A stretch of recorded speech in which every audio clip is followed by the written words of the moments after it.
Having lost the toss, they were asked to bat first in the opening game against Malaysia. They could only post 150. Heads into the pad. That's pitching outside leg. Can't be given out. They blitzed away teams in the Challenger Cup. I know it's a lower level, but in their group, taking on Indonesia, Myanmar and Thailand, they simply blew them away. Bowled Indonesia out for 117. Thailand all out for 80. Myanmar all out for 97. And then when it came to the semi-finals, Bhutan are not a bad side, pulled them out for 62. And then Bahrain, we've seen how good they are. Saudi Arabia bowled them out for 26. That was the final. And they chased that total in less than 5 overs. And we think Bahrain might be qualification candidates for the semis in this competition. That's the quality of this Saudi Arabian bowling attack. Yes, they've got work to do in the field. We've already seen that, a drop catch and a misfield inside the first power play. And yes, they'll get better with their batting as they get exposure to conditions. But it's a good bowling attack. And can they utilise that, their strength, to restrict Qatar to a total that they'll be comfortable to chase and get their first win in the competition? Into the air, going to be 4. Just a little bit over pitched, and Kamran Khan, he's a very aggressive batter, gets a boundary. Yes, a very good counter attack by Kamran. Hit over mid-off for a boundary. Yeah, talking about the associate, the Challenge League associate. Look at that shot again. Picked it on the up. Over mid-off for a boundary. A very good shot. Counter attack by Kamran. Moves to 28. Talking about the associate countries, bowling has never been a problem for them. The only issue has been the batting and the fielding.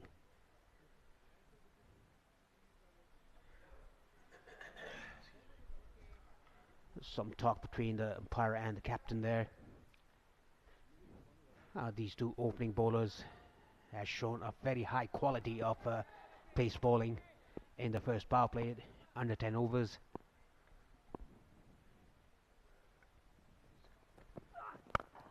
Another good hit, but straight to mid-off. A good over for Qatar. 6 gone. 32 for 1.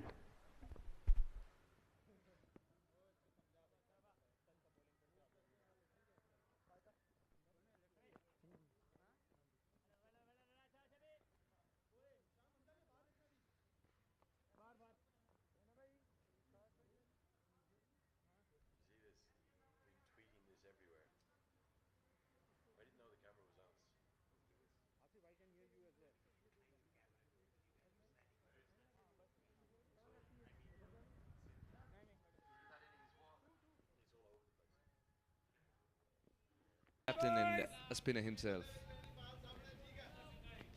When was the last time in an 50-over contest you saw a silly point in the first power play? The ball's still new, mind you. Way back in 1991, if I'm not wrong, India versus England in Kolkata. The rare occasion, a talented left arm, Yasin Patel troubling the batters. Seeing the turn, the captain himself coming from the other end. Come on, boys! Come on, boys! One good boy, Slumboy, one good boy. Junaid is taking his time also because he's realizing that the ball's actually turning square. You either reach the pitch of the ball or let it be because it's turning a lot more. If it's pitched in the middle, then it's definitely missing off stump. That's how much it's turning. It's not easy to get that turn with the new ball, Suhas, but he's managing brilliantly. Edge just going past the first slip towards the third man region. Lucky escape for the batter. Survives Junaid.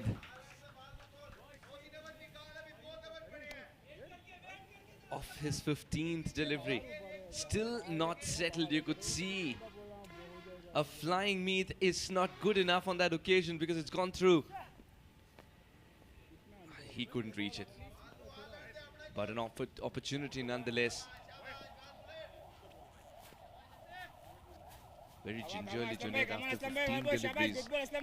Shahbaz's 15 has been A fighting 15. Aslam slinking it into the batter, and it seems to work. That angle seems to work. 8 overs gone, 23 for 1. Bahrain kept under check.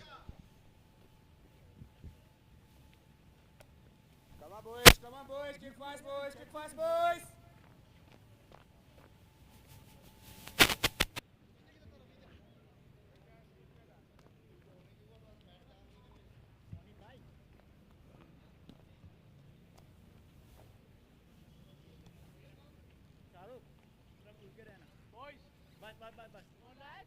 Parvinder.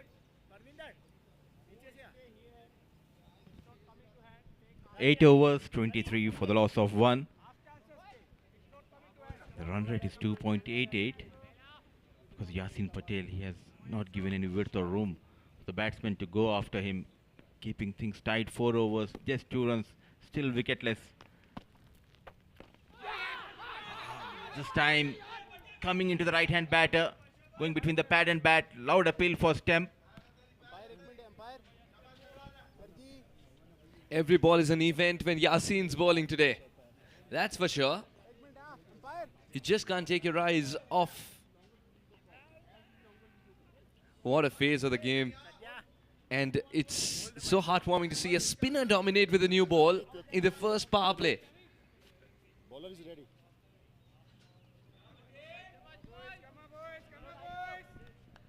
Usman Patel. There are a couple of keepers already there. The options for Kuwait, Usman Patel, Mead, and I heard that Clinto keeps as well in the domestic level. Mead is interested. Usman was interested. It's through with the shot a little early. No one's reading him. The spin, the pace at which he's bowling. Shahbaz hasn't read him so far.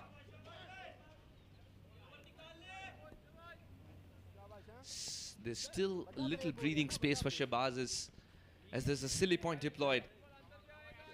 I just feel Meet was feeling left out. He said, I would want to keep too. I'm a keeper as well. This is the closest that he can get. Put a helmet on. He's yearning for the gloves perhaps. But this is the closest that he can get with the position. Oh, the leading edge, but will fall safe. I'm just wondering if Yasin Patel can do this on a track of this kind with a new ball.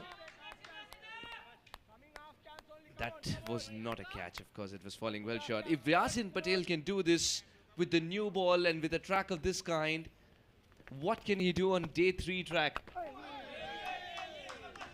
Excellent, excellent piece of bowling. That too with the new ball. Making Shahbaz to dance on his beats. Yasin Patel struggling clearly. It's one of the things on my bucket list now, watching Yasin bowl on a day 3 track with a slightly older ball, if not a little, at least about 40 overs old ball. That'll be wonderful to watch. Yasin Patel. I just wonder if the batters are even looking at his deliveries as run scoring opportunities. They're looking to survive and they're still wondering, where do I plonk my front foot? 9 overs gone, 23 for 1.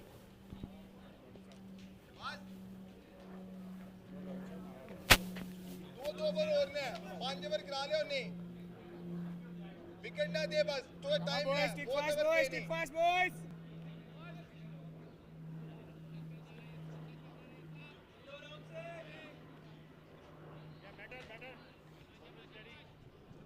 Five overs, just considered 2 runs and 29 dot deliveries.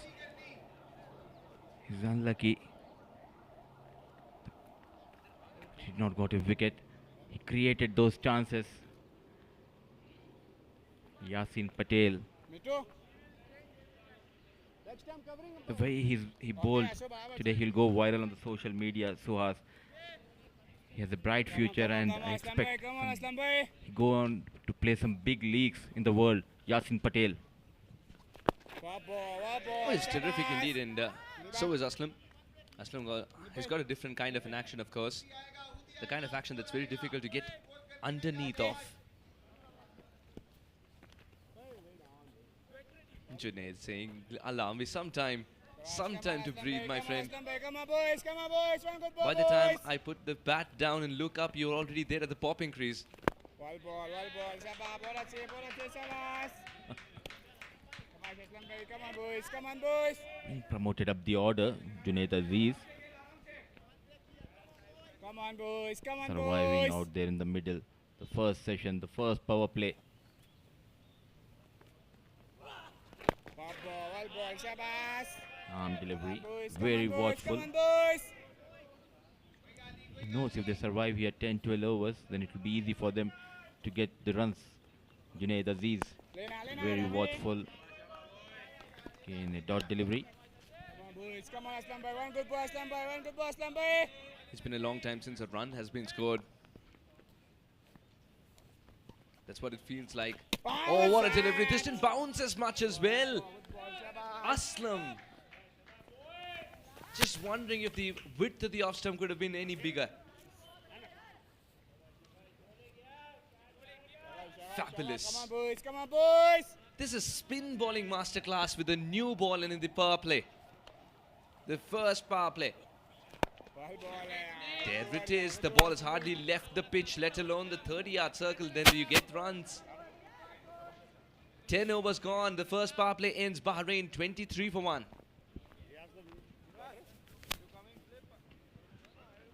Sound is not coming.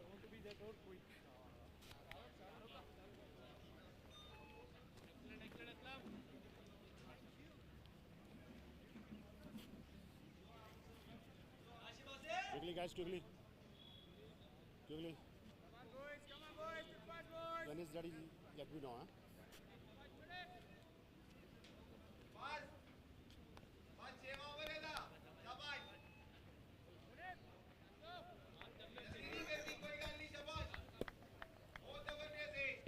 Fifty-three dot deliveries in the first 10 overs.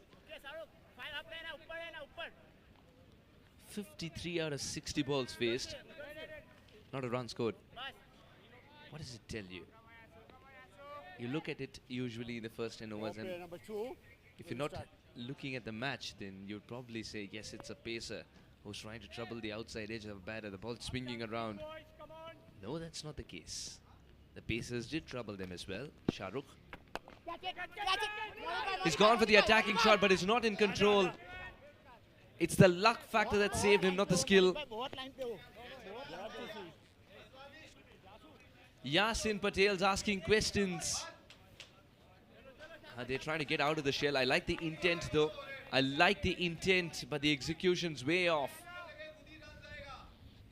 Thing against the turn there, Mudassir. Trying to disturb his line there, Shahbaz. Again, there was a chance. Unlucky. I feel sorry for this lad, Yasin Patel. Committing on the front foot. There you go. Poor effort. The hand was not in the right position. These are difficult catches, of course, but that's what you sign up for as well in that position.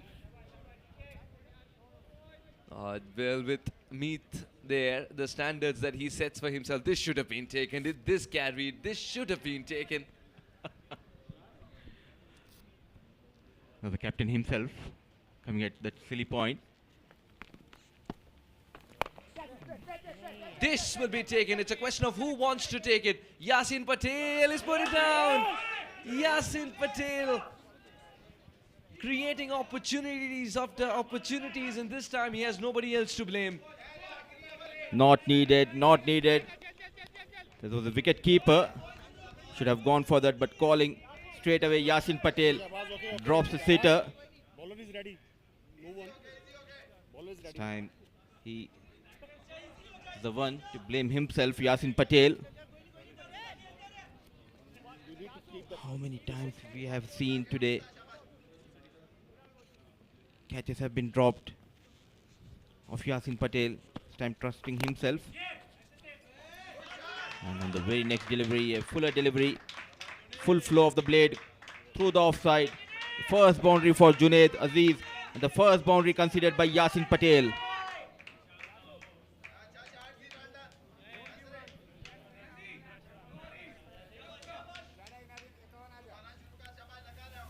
good attempt there by the fielder. I think it was Parvinder diving towards his left. It's a very good outfield, and outfield is something they haven't explored for a long time here in Bahrain. It's good to see them show this much intent in this over. Yasin Patel dropping that catch. 2 opportunities created in 3 balls. And the thing is, there were so many fielders who could have taken it. So many of them. You usually let the man with the gloves take the catch. Oh, this was good. Umpire Rahat says no. That did not take the outside edge. You know that too. And he always does that with a smile, doesn't he? 11 overs gone, 28 for 1. Come on, boys. Come on, boys. Come on, boys. Why are you coming? Why are you coming? Yeah, he comes. Yeah, why you do what that would not trust and team member. Eating only. That's okay. No problem. Come on, boys. Come on, boys. Stand good, boys. Stand good, boys. Gitu. 3 bowlers so far for Kuwait. Top of that is Yasin Patel. Wicketless, unlucky. Aslam continues. On the back foot, loud appeal.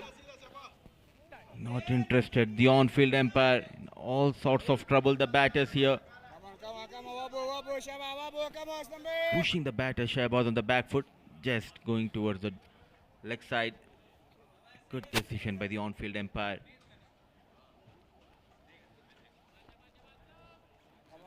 Come on, Slambi, come on, boys, come on, boys. Rare occasion. Shahbaz batting on 16 of 33 deliveries. Very attacking batter, especially in the power play. Good boy, Slambi, good boy, Slambi. Survived couple of times against Yasin Patel. Come on, boys, come on, boys. Absolutely. Mudassir, but I still believe. Now this is what I wanted to see. See him give a little more flight. Come on, boys, come on, boys. One wicket, boys, one He's wicket, trying to boys, bowl one quicker wicket, boys. in the air. Aslam Come on, boys, come on, boys. trying the batter to commit on the front foot. Get that outside. Is still there's a slip in place. There you go. Shaba, boy, boy, come on, boy.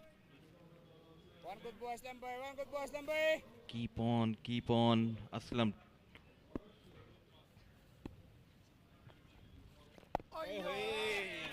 So slow through the air. Always keeping the batter guessing.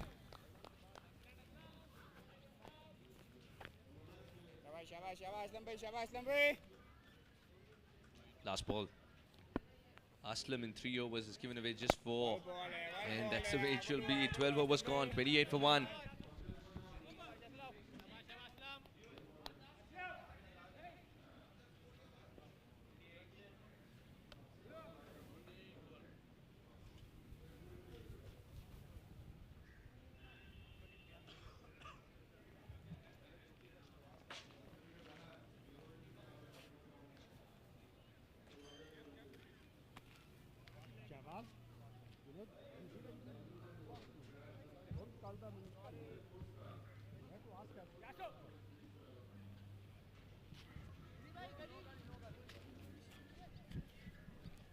A 12 overs, 28 for 1. Batting order. Yunus, without troubling the scores, back in the hut. Shahbaz and Junaid surviving out there in the middle.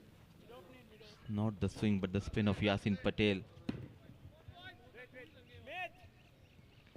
Created that extra pressure.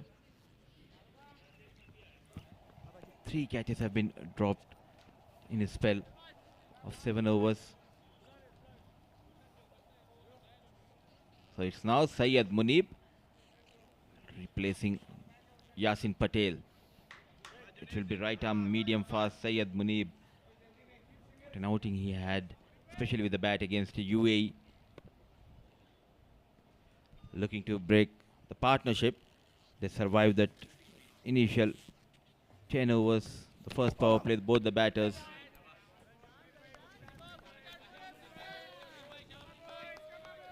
Good thinking by the management and the coach of the Bahrain team promoting Junaid Aziz, asking him to stay for 15-20 overs. He's making sure he's there, but it's now the time to get some runs for his team, Junaid Aziz. Yasin Patel being given a break. And it's time for express pace.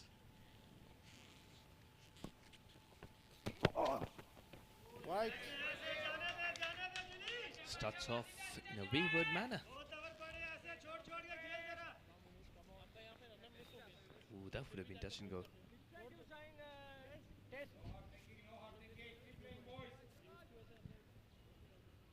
Keeping it simple, bowling on that off stump, but the umpire has some other thoughts, giving it the wide delivery. The first extra has been considered by Syed Munib. First they have survived that first power play. Slowly the moisture has gone from the surface. It's time to free themselves and play some shots here. Straight towards the Yasin Patel, a fumble, thought of a single, no chance of that. A dot delivery.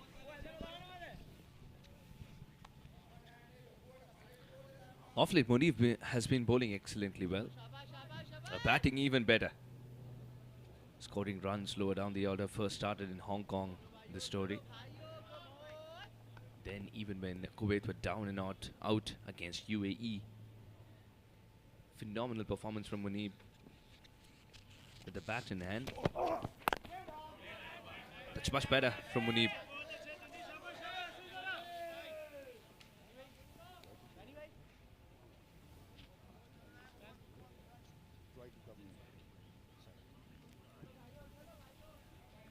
Some huge and big sixes he scored against UAE. He murdered the bowlers of UAE, especially the fast bowler Junaid Siddiqui and Zahoor Khan. He took on them at TU International Ground. Was so frustrated because Rohan Mustafa and Vritya Arvind has been dropped in his bowling by the fielder and took out the frustration of the bowlers of UAE. Syed Munib. Look at that shape. Bowling on the good length areas. Slight movement. Getting some bounce on this. Let it go by Junaid Siddiqui. I beg your pardon, it's Junaid Aziz.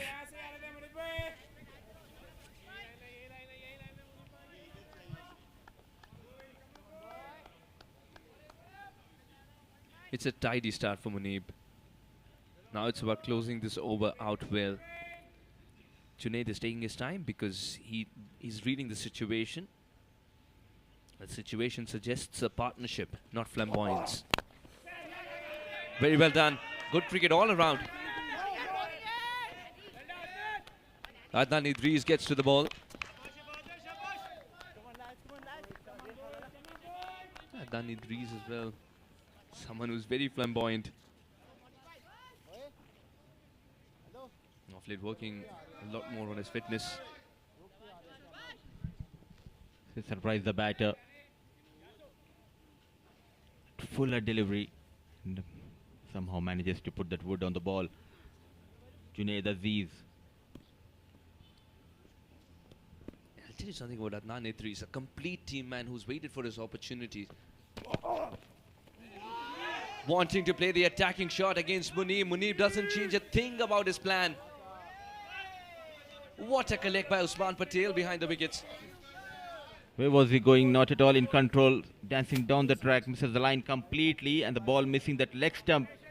Excellent work behind the stump by the wicket keeper. 13 gone, 30 for the loss of 1.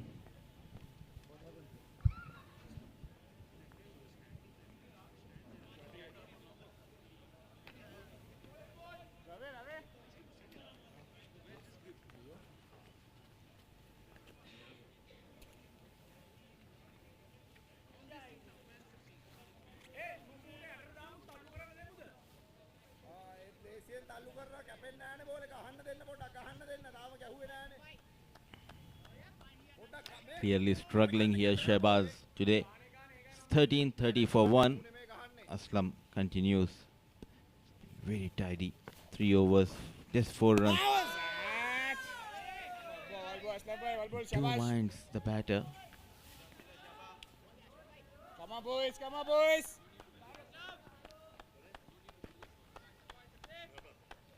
3 men on the leg side. Long on deep mid wicket and a fine leg. Ball, shabash. Shabash, shabash, come on, boys. Lazy nahi hona hai, boys. Unlucky both the left arm spinners. They bowl really well. Still wicketless Aslam. Poor delivery. But unable to find the gap. Straight towards Yasin Patel. Come on. Should have been punished. Junaid Aziz. A juicy full toss. Reminds me of the Barcelona team. Tiki-taka, the pass. It looks like the same. The bowler bowling. He's just defending and passing on to the fielder. Tiki-taka is short passes. Shiraz. Continue rakhna hai Aslam bhai. Barcelona is also known for its attacking play, isn't it? To keep possession and momentum. If they can borrow a leaf out of Barcelona's book at this stage, Bahrain would be very happy indeed, Mudassir. What a comparison. Brilliant. 30 for 1.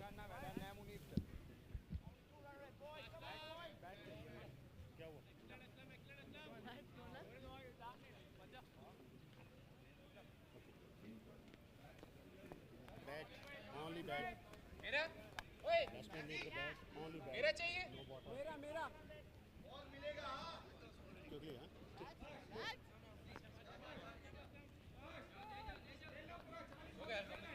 Quickly, go.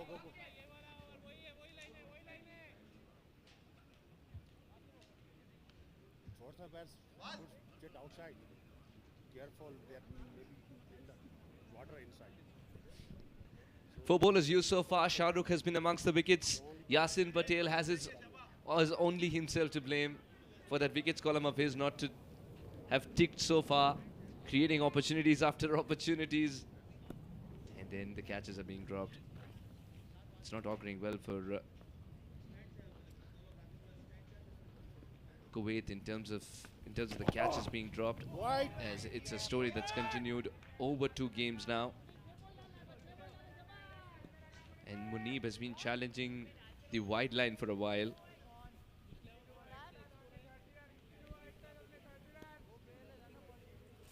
As the day progresses, Suhas, now it's becoming a bit hot and humid. Now it won't be easy for the fast bowlers, such as like Syed Munib. It will be interesting to see how many overs he'll be bowling in this spell. He has knack of getting those big wickets. Shahbaz especially struggling to find his touch. Wide. Wayward delivery, trying to generate that pace, losing the shape. Munib, back-to-back wide deliveries.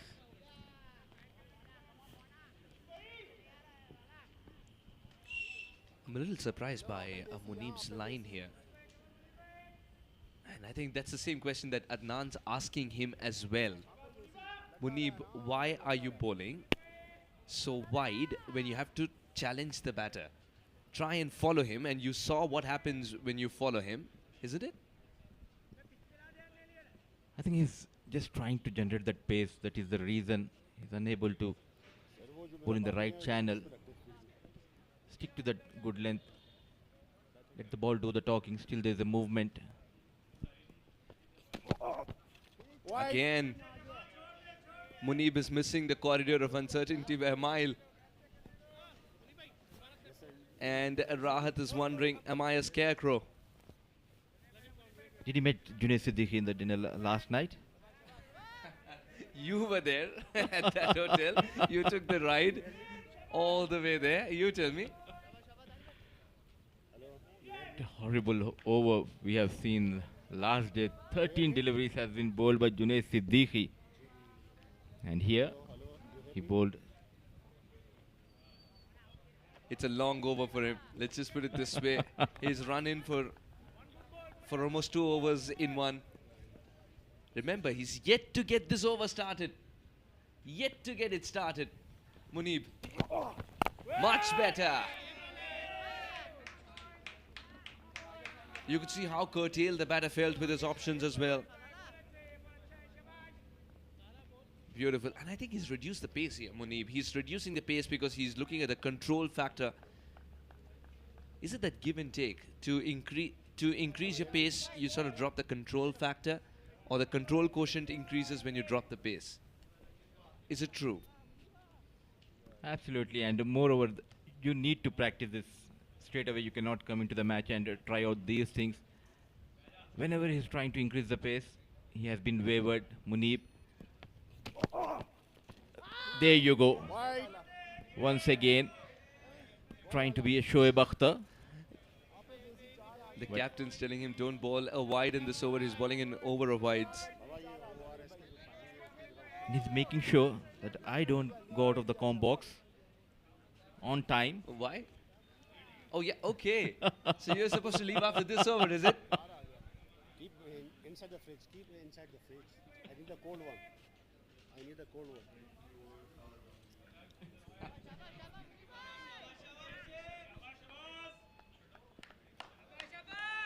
Munib. Where is that Yorker that's so well known for Munib? Where's that bouncer? That's much better. That's much better. Yasin Patel appealed. Yasin Patel appealed and the finger has gone up. I felt that the bat was nowhere near because he's already played that shot. It's hit something else of his, but the finger has gone up and that's what matters. Shahbaz cannot believe it. His stay has come to an end.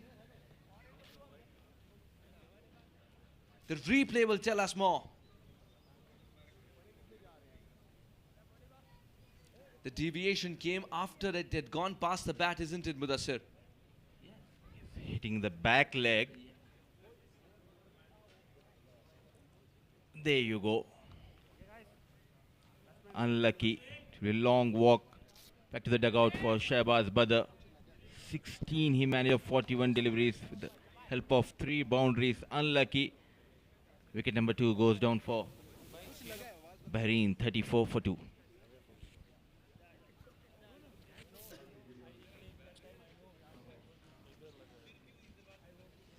Come on, batsman. Batter in, batter in.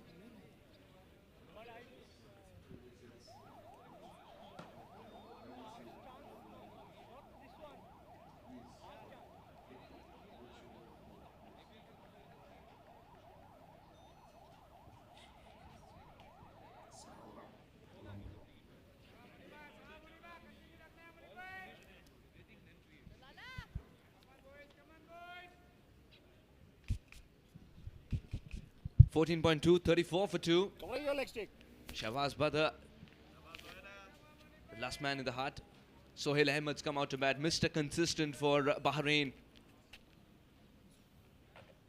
And he's inheriting a scorecard that he's not going to be very proud of. Sohail, right arm over. 4. Very seasoned campaigner, Sohail Ahmed. He's batted through tough times, and today is one another situation of that kind. Batting in the first 15 overs, that's interesting for him. Usually comes in later. This is much better from Munib. Joined by Shamim in the comp box. What do you make of this?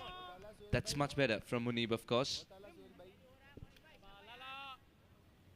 Well, we'll have to look at that dismissal once again before we can give an opinion, but wicket's a wicket. Unfortunately, maybe the umpire was not correct in that decision making, and that was very unfortunate on the part of the batter. Gone through a period where they have to reassess the situation after a torrid start, and now he's going to get the ball to just move around a bit after quite a few wide deliveries. Is eventually managing to get one in line, and he eventually got the result with a wicket. So despite the fact there's been a rather long over, his captain's not to be too disgruntled with all his efforts.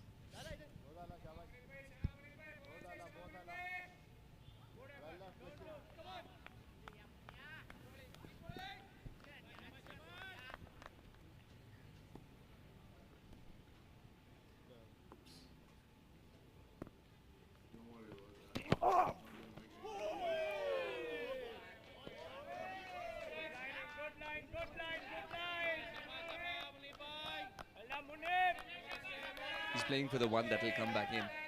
He's waiting for the one that will come back in, and it might not look good on television, but it cuts the mustard. That's one way of putting it. Yeah, it does, doesn't it? But just going back to the first wicket too, I think there was an element of doubt when the batter felt that it had got the elbow rather than the glove. And even on that occasion, it was pretty obvious that it was nowhere near the bat. Look, when a bat can have a shoulder and a toe, It's a copy of a person. can elbow have some below.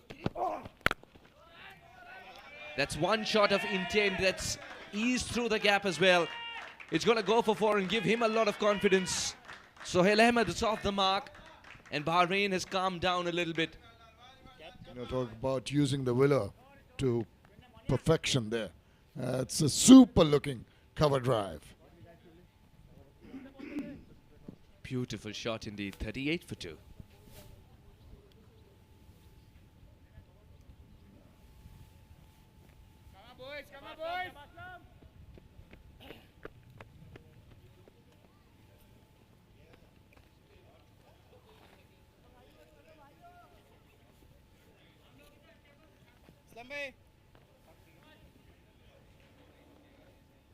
Covering. They're going at 2.53 runs per over, which is not too good, but you've got to take into account the disastrous start early on. Not in terms of wickets, in terms of not garnering the runs. And that can have an equally depreciating effect on the proceedings, in addition to losing wickets. And the manner in which they've lost the wickets, can definitely say Bahrain have been very unfortunate in the decisions that went against them. The bowling has been terrific, but the wicket-taking deliveries have come with an element of luck. Funny old game. More often than not, you'd get a wicket with the least ball you're expecting. And all those wonderful deliveries that kept on beating the bat from the opener, Yasin, never got a wicket. Straight back to the bowler, Aslam, who hasn't conceded a run in about 2 overs. I think he's forgotten how to concede a run. That's a great attribute to have. Excellent.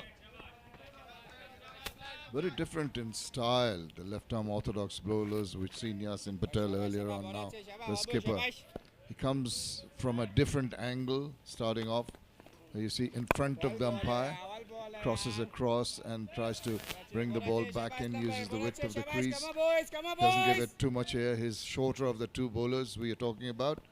And of course, very distinct in style. So if we had the release points on things, the technology we don't have, unfortunately, you can you could see the distinct difference in the areas of release between these 2 bowlers. Very quickly through his overs is Aslam. Doesn't give you time to settle down. That is the end of the 16th, 38 for 2.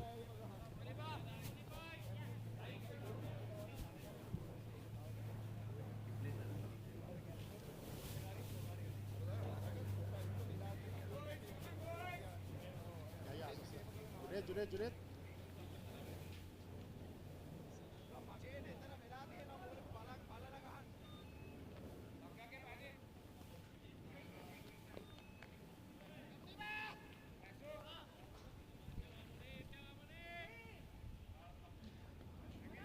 4 bowlers used so far. Shahrukh and Munib have been amongst the wickets.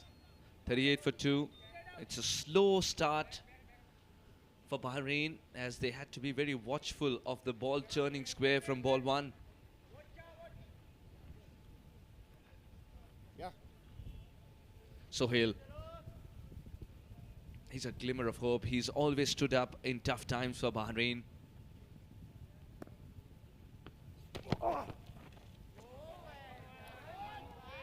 You love the discipline of Sohail. Well, if he's got the discipline and if he's got the makings of a good batter, that's what's needed, because at the moment Bahrain are really not in a happy position. Much to the initial pressure put by the two bowlers, the spinner from one end, the pace bowler from the other end. Yasin just feeling right below us here. Yasin Patel. Very impressive, and that's been continued except for Munib in the last over. He's come back thankfully from the perspective of Kuwait, that he's got the line and length back. Absolutely right. Now Usman Patel always chirping a thing or two. Shiraz, it will be interesting to see how Shiraz is used today as a bowler. No need to waste the ball. Just they can pass the ball late.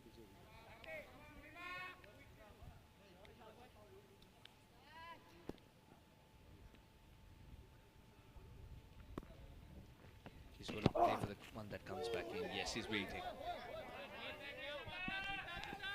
The bowler will feel that now they're shouldering arms. There will be a thought in trying to bring it back in. And as you said, the batter is possibly anticipating that. With the angle deliveries, he's happy to shoulder arms. I just can't also, this might be just a ploy from the bowler himself. If he is content to shoulder arms virtually every delivery outside the line of the off stump, let me go on peppering. I don't mind if I don't get a wicket, as long as there's no runs of the ball. Yeah, that could be one way to look at it. But I love the transition that we've seen in Munib as well. From someone who was very raw to somebody now who's applying a lot more tactics to the game. Look at him ball in that channel. He wants to make you forget that it's colored clothing. Yeah, it's such a lovely channel to bowl at. Always the so-called corridor of uncertainty. But he's been pretty certain about the line and length. The batter here has been letting things go. It's only when you're poking away, only when you're not moving your feet and not going across to the line of the ball, that's when the uncertainty factor comes into play. But once in a while, like this, the way he's negotiating, but just letting the balls go through, he seems pretty certain of the channel. Nah, that's closer. That is expected. That is good bowling. You feel that as a bowler is setting him up with that channel he is bowling consistently, then it zips one back in. The only problem for Munib at this stage is that he's testing the patience. He's testing the patience of somebody who's the most patient in the entire side. The quietest man you would ever find in a dressing room. That's Sohail for you. Sometimes he whispers if he has to convey a message. It's that quiet, Sohail, and he lets the bat talk more. It's about time that he got to move on here, because he's had quite a few dot balls, and now he's testing him with a short one here. Good combination of deliveries in this over, which was the 17th of the innings. It's 38 for 2. It's also going to be a break for drinks.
यता पर्दैन त्यो main area चाहिँ त्यही अनि यहाँ उता पनि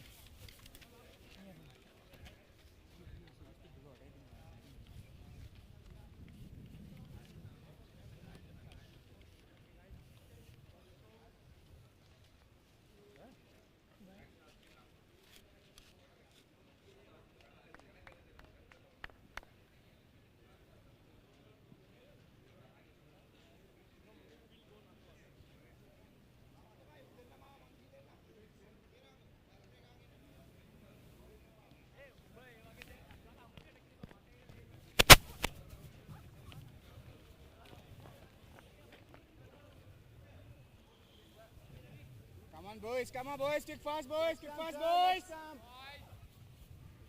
Money boy. Javi. 17 overs gone, 38 for 2. 9 of 44 is some resistance shown by Junaid.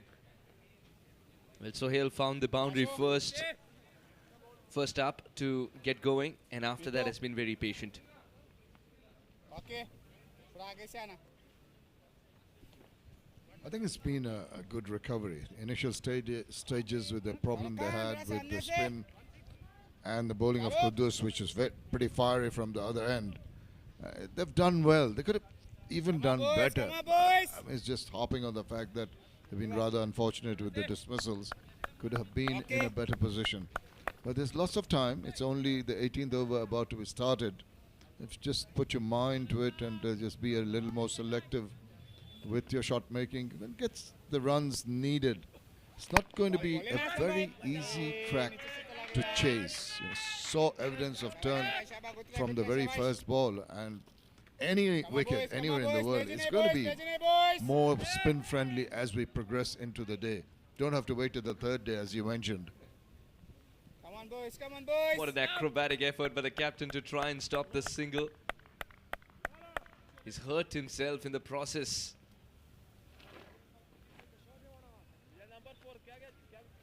You'd hope he's all right because he's in tremendous form, be it with the ball in hand or with the bat. That man of the match against Hong Kong just took his confidence level to a new level. Confidence to a new level.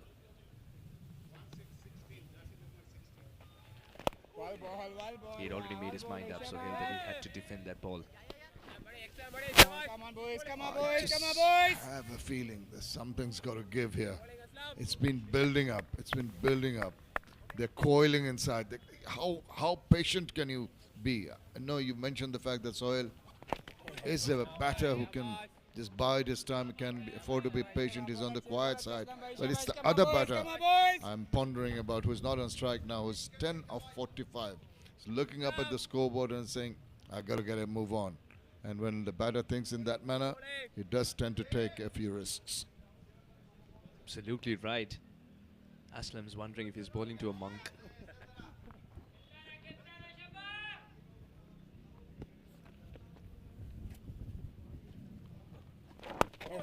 Look at the patience level again. There is patience and there is a limit to patience. I think somehow Junaid has already reached it. Another 3 or 4 deliveries, Sohail is going to reach it. There is crowd turning up, but you can almost put a baby to sleep. It's that quiet now. We expect a bigger crowd today. This being a holiday, I understand. Eid is supposedly an official holiday in Nepal and also happens to be a Saturday, which automatically blends together for people to come in and watch cricket on a lovely morning here at Malpani. The dot ball fest continues. 18 overs gone, 39 for 2.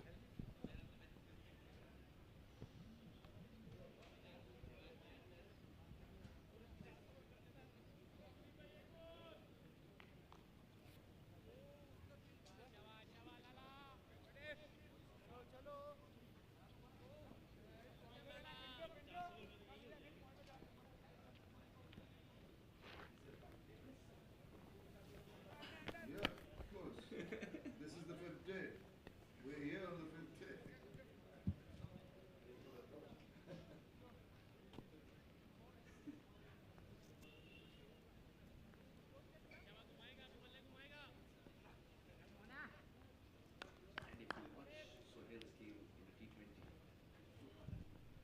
Four bowlers used so far. 18 overs, 39 for 2. And an extra bit of bounce. It's something that we've seen early on in the innings, and it's now coming back. We must give credit to the bowlers too for bowling a tight line and length, but at the same time in this format of the game, 39 for 2 in the 19th over is not the ideal situation to be in. And even Junaid, you could see it's just the little bit of an extra movement forward, try to take the attack to the bowlers. The intent will be there, and that's quite natural. I mean, sometimes it might be a blessing in disguise if a batter who is really bogged down is not getting any runs. He'd rather go out and allow someone with more gusto and flamboyance to come in and get a move on. Not saying that Junaid needs to get out and needs to get a boundary. That'll ease some nerves. Slower delivery from Munib. Again looking for control. Well, even a single's not without a struggle. He had to return. I really no chance of a single on that occasion. That would have been harakiri. Sohail knew the epitome of patience.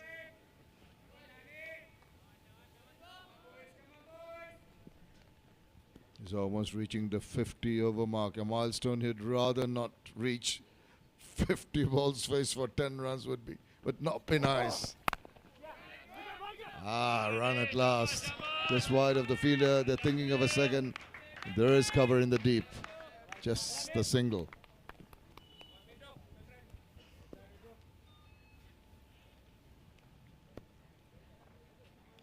Beautifully guides it in the gap. No chance for the fielder putting in the dive. Parvinder, one of the strongest in the side, has been deployed in the deep for that throw. Interestingly, Munib in all the 3 deliveries that he's bowled so far hasn't even cranked up the pace. And boy, can he bowl quick. So it's a very different Munib that we're looking at in this over. Again now, knocking the different doors in the corridor of uncertainty. I think if the bowler feels, it's the assessment of the wicket.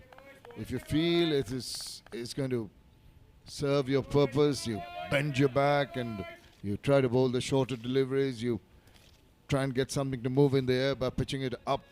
But then, in a wicket like this, you assess it and you realize that containment may be the key to go about it, control over your own bowling, variation of pace. These are the things that may be required in this kind of circumstance. And to add to that, a cross-seam delivery coming up as well. These are things I've not seen from Munib. There, a bit of style and flair. Still protection in the deep. That ball was a hot potato for him. Just couldn't control it, kept on slipping. And for the first time, a new denomination unlocked. Not like a hot potato, it's more like a slippery soap. Look at that. And now eventually gets to it. Enough time, but that's a good looking shot. Calypso style is always good, taking 1 foot, leg up in the air, swiveling round. So many delightful shots, one of them pleasing to the eye. That's another run scoring opportunity every time. Munib is straight down the leg side or middle and leg. It's become easier. A single to end the over with. 43 for 2.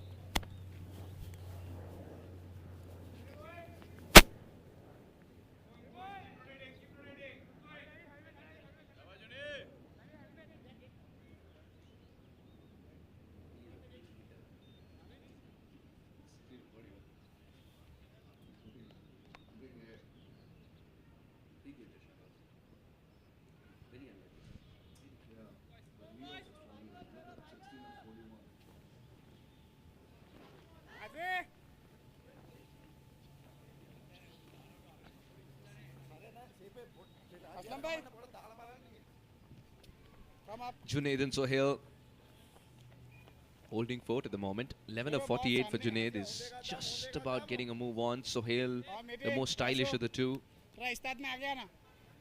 Somebody's got to get a move on here. The talk between the overs, I think Shamim would be try and attack at least 1 ball every over. And he's chosen the first ball to be that one. Marginally shot, and Parvinder with that very strong throw. Just felt he missed an opportunity there. It was there to be taken.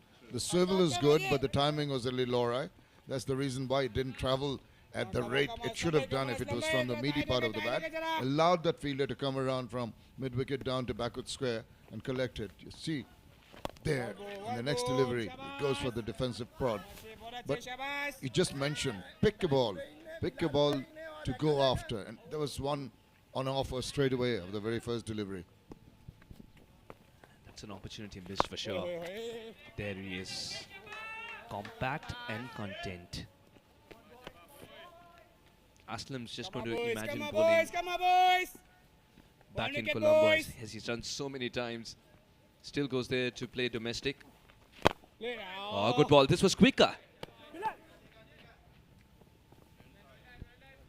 What a comeback after that short pitch delivery first up. This is a sign of a mature bowler. You're talking about his experiences in the Sri Lankan League's domestic circuit. More you play, more you gather experience. That was not the best of stops, but he had some cover. And you see how good he has been after that rather loose delivery first up. Essence of a good bowler. Come on, boys, come on, boys, come on, boys. But the captain himself finishes the over so quickly. The bowler coming in next just knows which template to follow. Oh, lovely. This is the one that turned the most, in fact. Everything else was smothered. 20 overs gone, 45 for 2.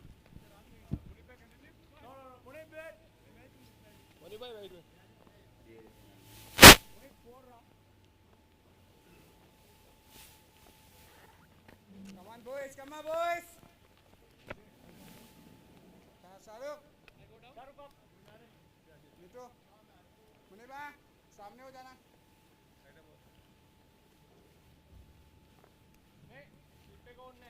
Bowling change right up over. 1-2 ball. Islam bhai, 1-2 ball.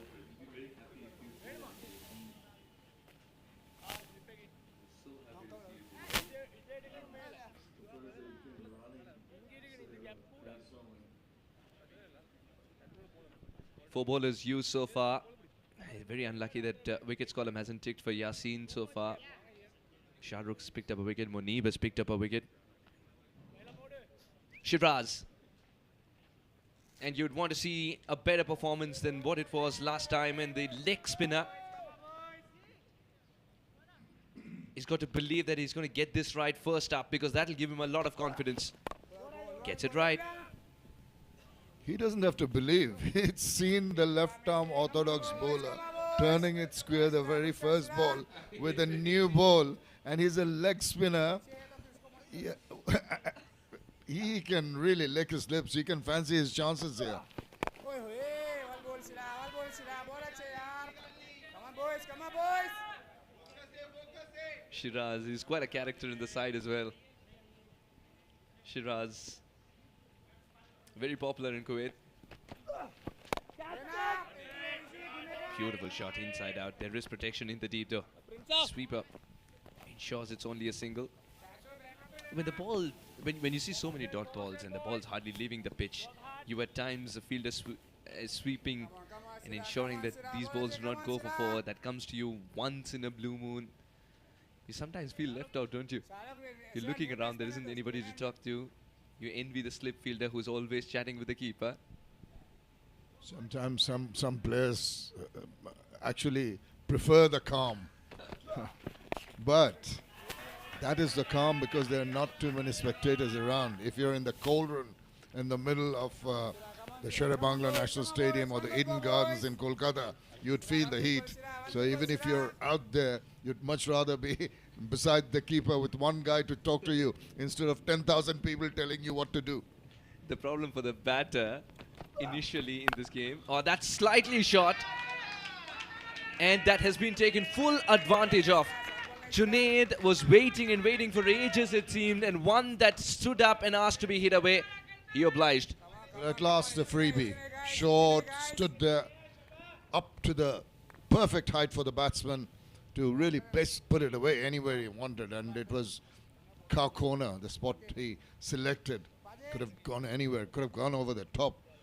But at last, a pressure release shot. They need a few of them, and pretty quickly too. The ball hadn't had an appointment with the boundary rope for a long time. Now it knows how it tastes. Last ball. This over has been taken care of. Or maybe no. Another short delivery, another swivel. This time a different region, but the same result. Back-to-back boundaries to finish off. Junaid gets a move on. 55 for 2, Bahrain. Just the swivel round that you mentioned back to the square. The 2 bad deliveries and really got the treatment they deserved. 55 for 2 after Boys, 21. come on, boys. Kick fast, boys. Kick fast, boys. Okay, okay, Bilala. Upper na.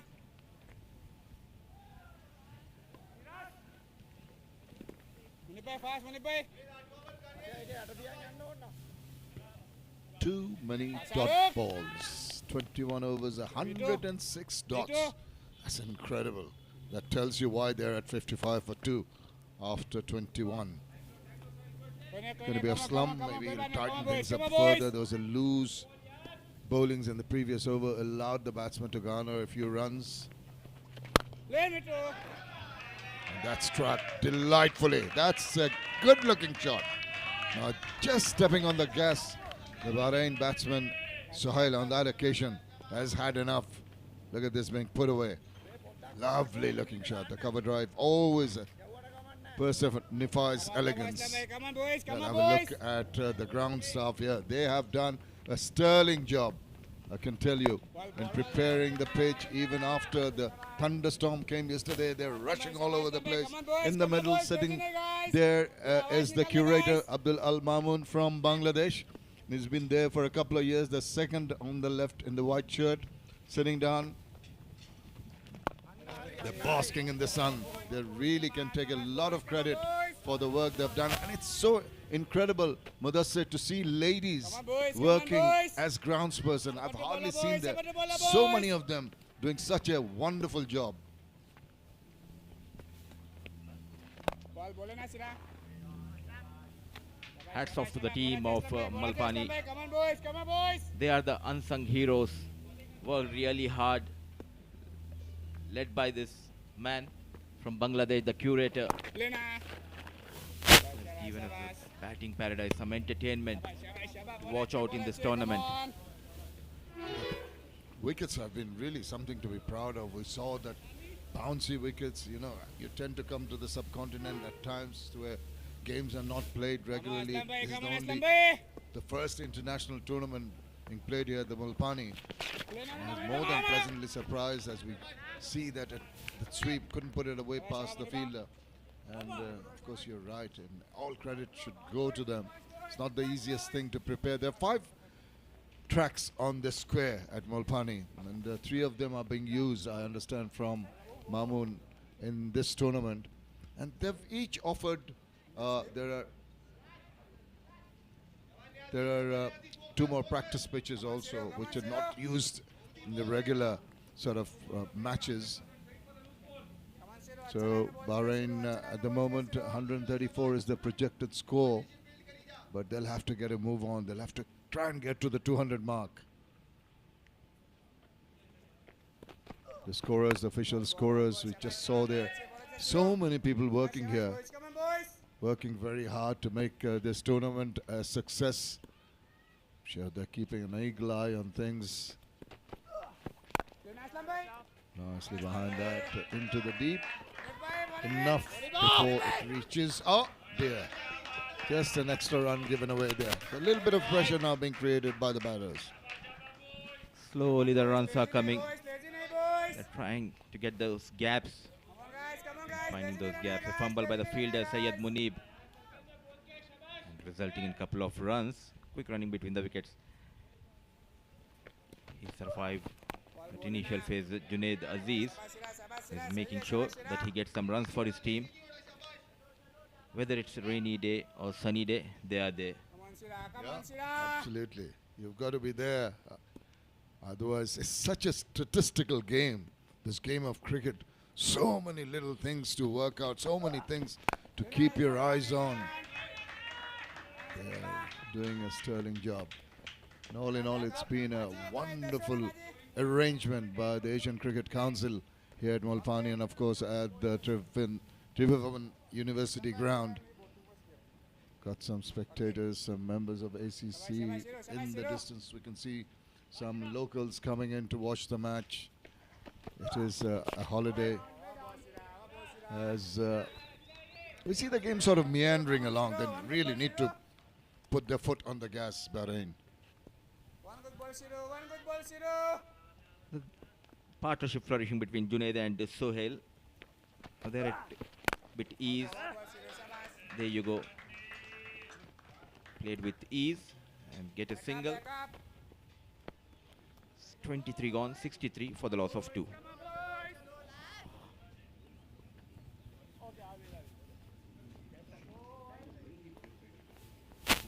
Come on, boys. Come on, boys.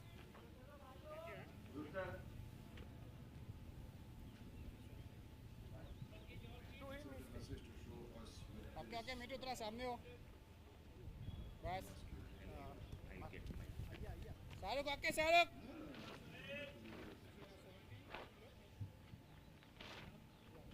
63 for 2, going at a run rate of 2.74. This is a time that Junaid and Sohail have got to talk to themselves. They've had that difficult period out of the way. 23 and 15, this is the time. Try to be a little more extravagant, a little more attacking. They're content to put the dead ball bat on the ball. But all credit must be given to skipper Aslam. It's into his ninth, is it? Goodness, 11 runs only. Terrific bowling. As we say that, he drops one short and this has been clouded away. Well, it had to come sooner than later. It's the law of averages. It's 4 runs, but you can't take the credit from the previous part of the bowling by Aslam. This is a loose one. For 50 deliveries, he considered boundary here, Aslam. Good looking shot going down on one knee and manages to put in the gap for the 9th 4 of this innings. Slowly and steadily, now they are moving ahead. These two batters, Junaid and Sohail, out there in the middle. Solid defense. That's a good combination and a good comeback by Aslam. He's been so parsimonious, so miserly, not really thinking of giving any runs, keeping the pressure up with dot balls. There's another one. And interested the keeper, not the umpire. This has been the story throughout this innings. Committing and just missing. Brilliant stuff by Aslam. I feel like that. Very sharp behind the stump, the wicket keeper. They were unlucky, both Yasin Patel and Aslam. And look at this, there is a chance of a stumping.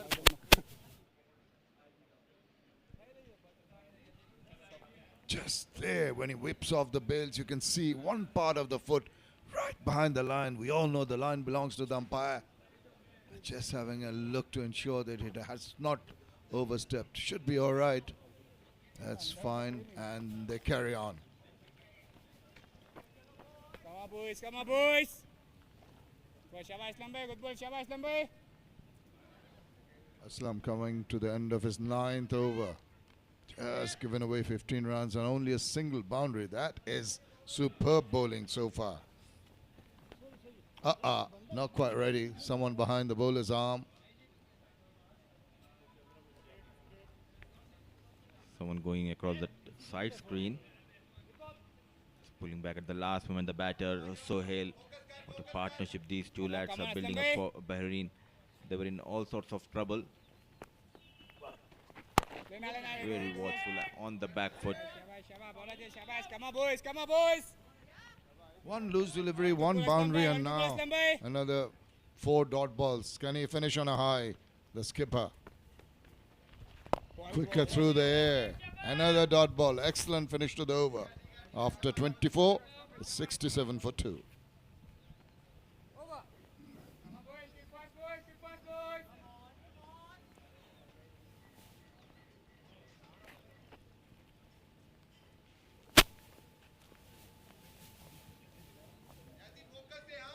Okay, keep the pace of play, boys. Okay. Keep going on. Keep going on.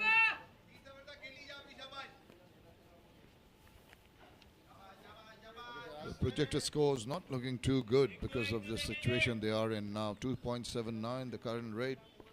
They want to forget that. They want to at least go to 4 runs and over. That'll give them some kind of score to defend. 171 they're going to get to. Anything above that would be a bonus at this point in time.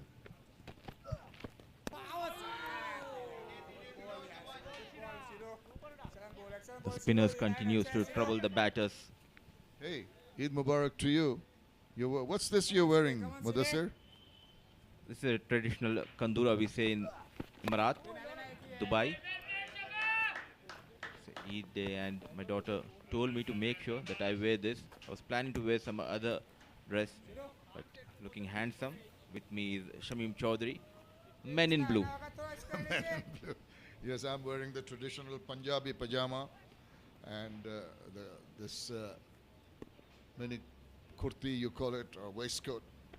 So we're all enjoying the day here. At the moment, unfortunately, the batters are not enjoying the outing in the middle. Back up. Come on, Siru, come on, Siru, come on, boys, come I on, understand boys. they're keeping it tight, but at the same time they need to pick those wickets. Just cannot keep them the bat on. At one stage they will just go after you. Settling down, watching very carefully. Junaid Aziz especially, he has been promoted up the order today. He's making sure to get some runs for his team now. You've got to throw caution to the wind. You've got to take a few risks here. You cannot afford to die wandering. I mean, if they go at this rate, this is not going to be a total they'll reach that's going to threaten the opposition. Come on, boys, So come on, boys. I think some sort of enterprise, some sort of flamboyance, some sort of risk-taking is the need of the hour. He's just content to dab the balls away, just surviving at the moment. Halfway through the innings, after 25, it's 69 for 2. Kick fast, boys, kick fast, boys. Excuse me. Excuse me.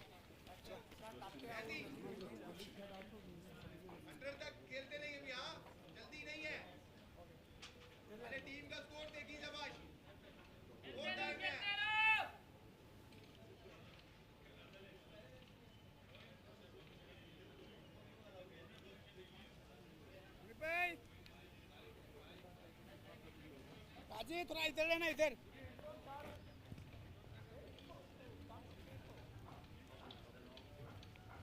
Okay, guys. Batsman. come on bhai Halfway through the innings, 69 for 2 is not what Bahrain had bargained for when they're put into bat. This has not been an emphatic performance by them at all. They've been struggling right from the word go. The domination has been absolute from the Kuwaiti bowlers, and hardly anybody, any of the bowlers on view have really faltered. There have been one or two odd deliveries that have gone for runs, but that is to be expected. But never allowed the batters to dominate right through these 25 overs that we've seen. come on Aslam bhai 1 wicket Aslam bhai Absolutely, clearly the bowlers have dominated from the ball one. At the same time, I feel for the batters, a couple of decisions going against them. hey Siru No way. Just thought of a defense, not in control. Sohail, get that silly point. They've got to show some kind of Come on, boys, change come on, of boys. mind, change of attitude, change of approach is needed. Aslam into his 10th over. What a brilliant spell it has been. He deserves a wicket. Really does. Given away only 15 runs in this format of the game, that does not happen very often, I can tell you that. Both the bowlers, Yasin Patel and Aslam, bowled really well, but they are wicketless.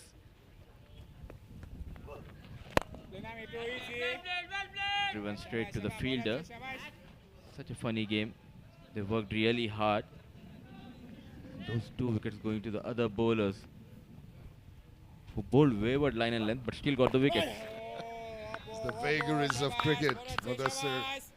As you said, it's a funny old game. You expect something to happen to a deserving person, and exactly the opposite happened. You get a wicket with one of the worst balls that you bowl. You try to hit it over the boundary, you get caught in the deep, and all those balls that Aslam and Yasin have bowled, so many percentage of those deserved wickets, but didn't get any.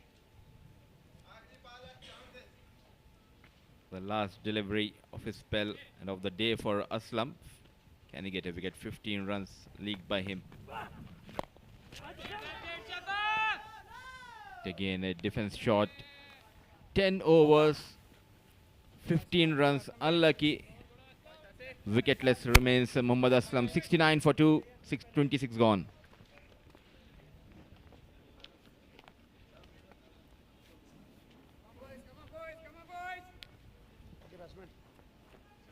Keep the pace of place. Pace of play.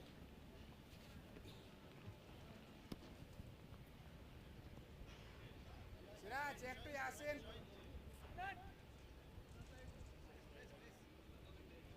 Siraj, check to Yasin. The game sort of meandering along now, with really Bahrain waiting to get the runs.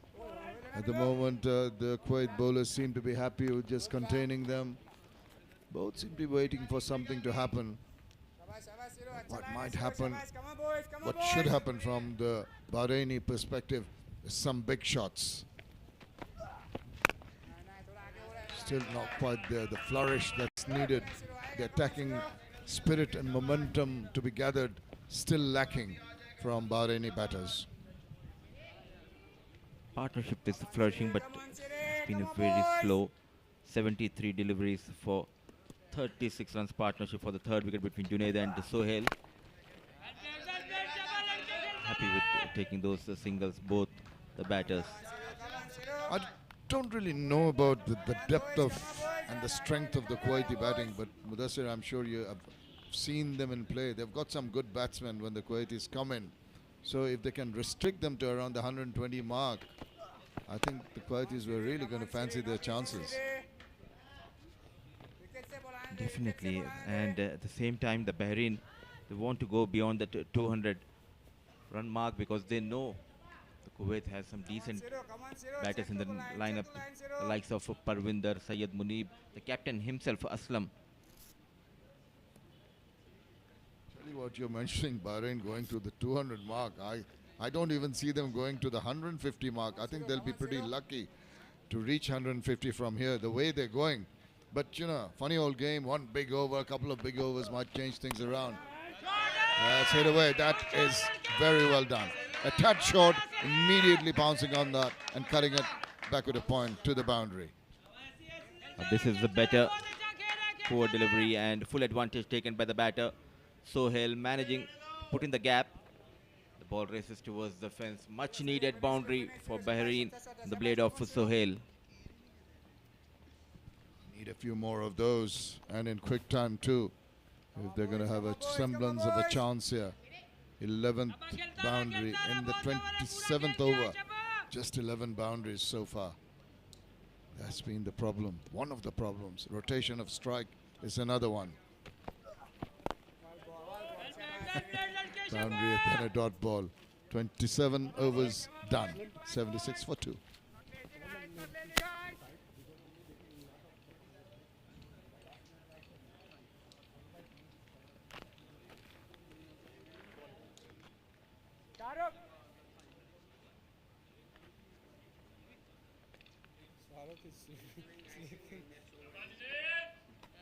Come on. Come in.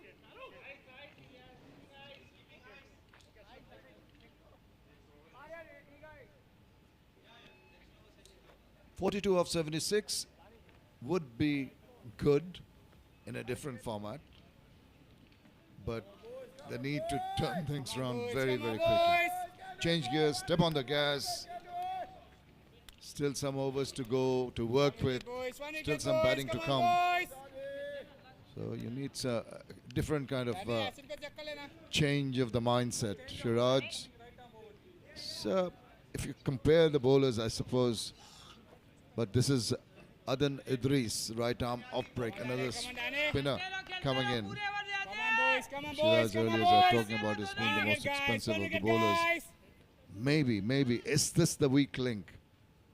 Let's see how he gets on. The first couple of balls is going to indicate what the approach will be for the batters. Watchful. He's the off-break bowler, but started with leg break action. Seen of the overs of Aslam. Now this is the time they need to switch the gear, try to raise the tempo of the runs. He can't be bowling off spin. He's a leggy.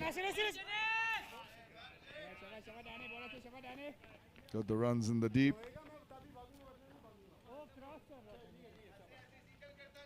So once again, another leg spinner in view. One of the leg spinners has been taken for a few runs. He was a little erratic early on. Only bowler to really give the batters the ascendancy, the domination.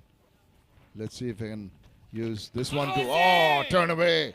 He's swiping across the line of the turning ball. Huge risk, and immediately his partner goes across. Have a chat with him. Wild swing. Just running out of the patience here, Sohail. Short run up, and the way he's bowling with that action, I wonder if he has bowled the off break in his entire career. I don't think so. That was rather short. Could have put it away. He tried to, this a couple of balls back, he tried to play against the turn. It's the riskiest of shots and also across the line. Lucky he didn't get a touch. And that last one he should have put away on the offside. A similar kind of ball, this time he misses. Indeed, it's Sohail not really in his elements at the moment.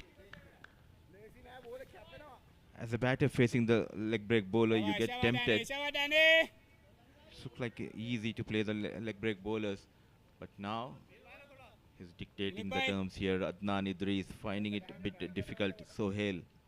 Googly coming, can tell you that. Fielder's been changed behind square. No, still the orthodox leg break, and that ends a very quick over. Just a single from it after 28.77 for 2. Come on, boys. Chalo, bhaiyo.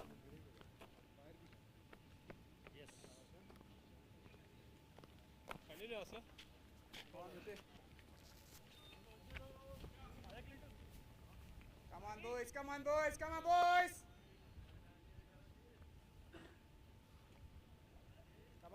on, Siri.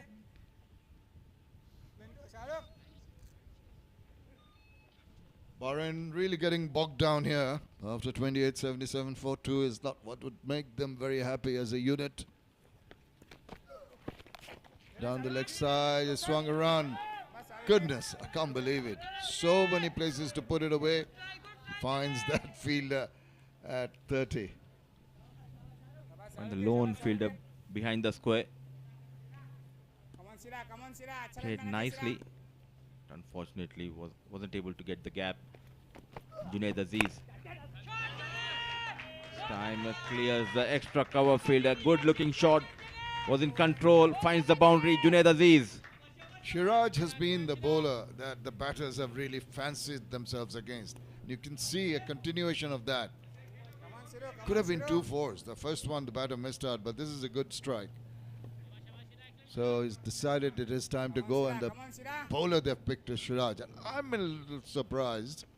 Come back to that in a second. Oh, he tries to back away and cut it, but doesn't make the requisite contact. Just going back to the point, there is a leg spinner at the other end who's just finished an over. And you have another leg spinner coming on at this end. This thinking I cannot understand from the captain. You'd rather have either a pace bowler coming back in or at least an offie from this end, or a left-arm orthodox. Wicket delivery, yes and no between the batters. Rightly sent back by Junaid. It's a rare occasion where we are seeing the leg breaks bowling in tandem. So the previous delivery on the back foot, a fumble by the fielder. Rightly sent back by Junaid Aziz.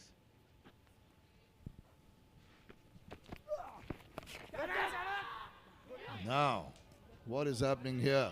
Not really happy with himself. The batter thinks he could have done better with that last one. Have a look at this. There to be hit. not really getting a hold of it. Once again, it is that same fielder. Possibly could have gone straight into hand. Lucky on that occasion. Come on, Saruk.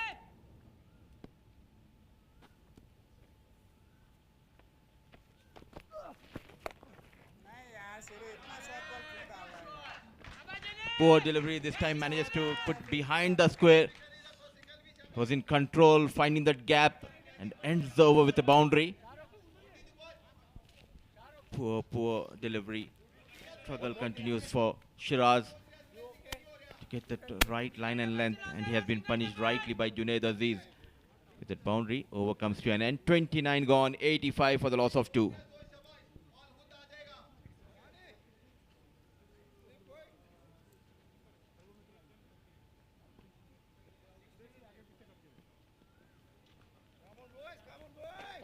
Come on boys, quick pass boys.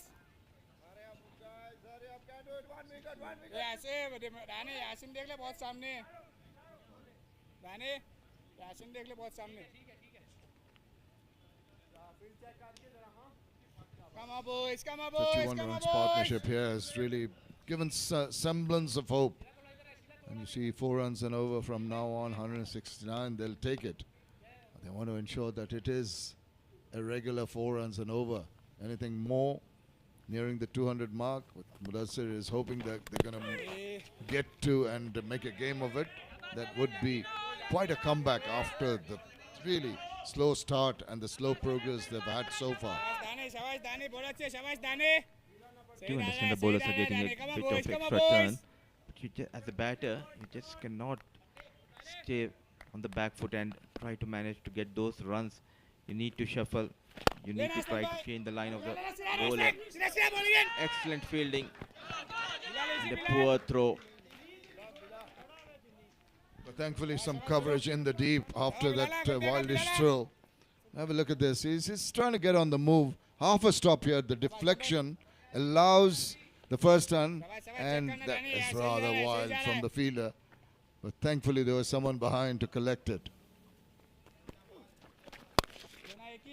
Once again, a little wide. He's trying to put it past that deep point fielder, but straight to him. Still not being able to put Idris away. It's a different sort of approach when Idris is bowling, and the previous over, they're ready to take on the bowler. With him, much more circumspect.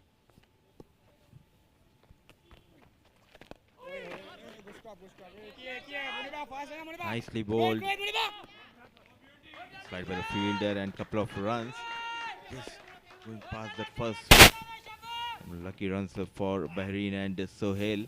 We're talking about the good balls not getting wickets. They're getting the runs. You said the lucky runs, inducing the edge. Well, there you go. That's just part and parcel of this beautiful game of cricket that we'd all love so much to be involved in. Clouts it away. But there is that deep cover. Cannot get it past him. Cannot get it to the boundary. Batter got attempted a flighted delivery way outside the off stump.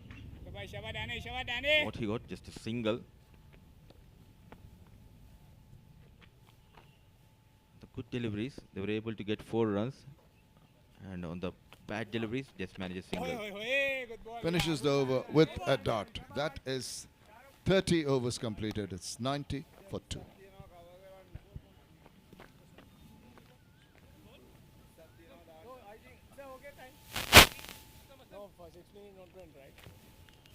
अभी तू अरे board देख ली 90 हो गया हाँ 3 wicket में आ रहा है कोई पूरी रन को हो जाएगा okay come I think you can 96 Munib next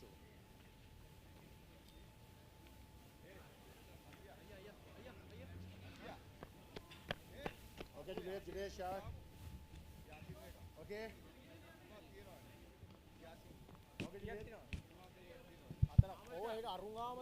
30 overs, 90 for 2. Just 9 extras has been conceded by Kuwait bowlers. Yunus and Shahbaz been cheaply, especially Yunus, unable to open his account. Shahbaz stayed for a while. And now the partnership worth of 55 runs between Junaid and Sohail, steering ship for Bahrain. Expensive. Shiraz has been replaced here by Syed Munib, and we do have a replacement in the comm box. It's Suhas Vedam to join me. Welcome back, Suhas. Thank you, Mudassir.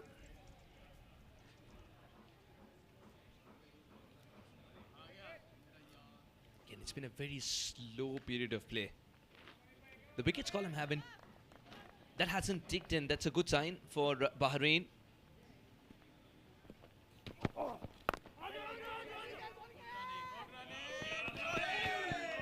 Very good running between the wickets.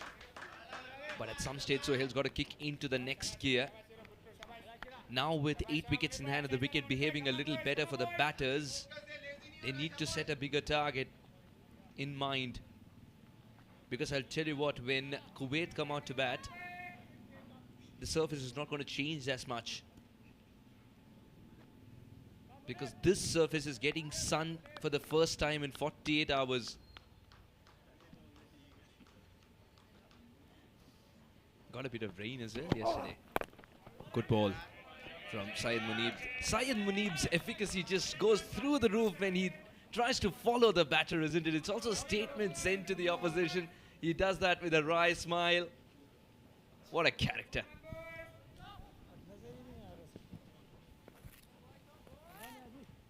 Always a happy character, and the smile says it all.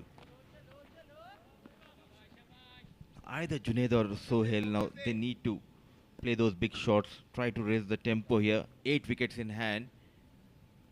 Still trying to manage those singles. And there was something on it. Up goes the finger. Umpire Rahat taking a little bit of time. And then raising the dreaded finger. Syed Munib's persistence pays off. His persistence pays off. Junaid Aziz departs for 36.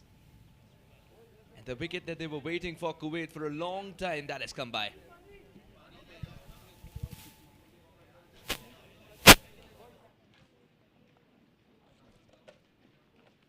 So it's 91 for 3.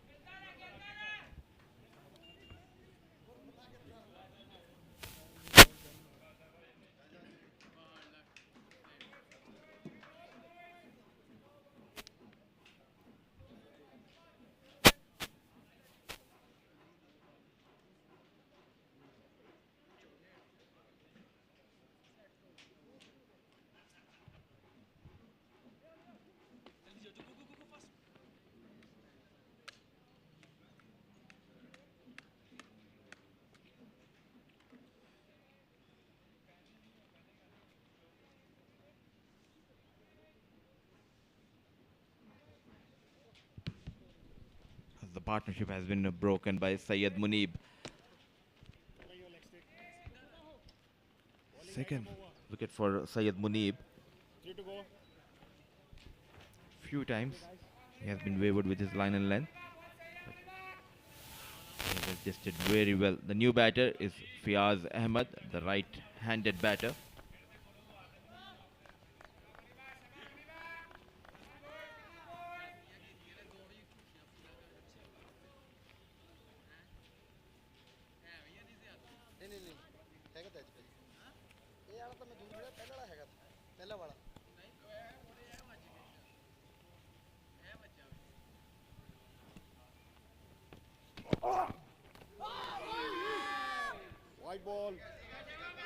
White ball signalled.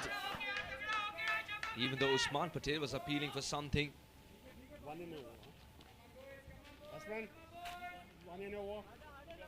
There was absolutely nothing on it.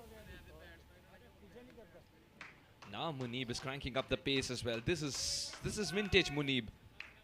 For a long period of time, we were thinking that he's not applying any pace to that delivery, not even close to what he can produce. He was concentrating. He was concentrating only in bowling in that channel. Only on bowling in that channel, that corridor of uncertainty. Started off very waywardly though.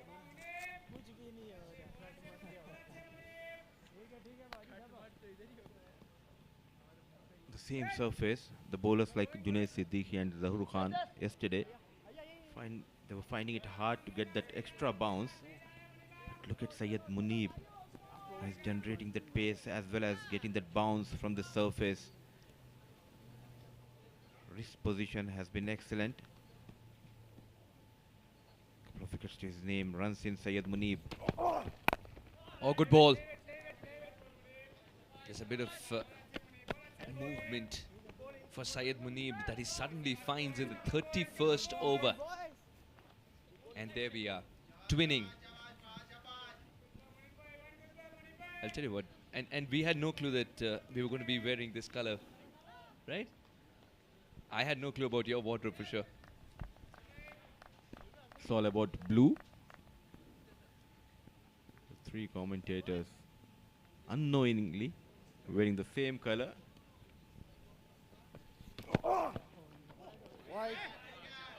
This is another wide here. Munib is going to curtail the extras column. He's been feeding the extras column.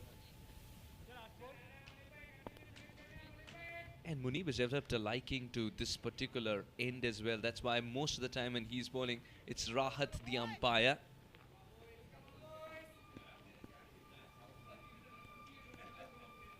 It's that phase of the game. It's that phase of the game where Munib is trying to wait for the right time for the batter to commit a mistake.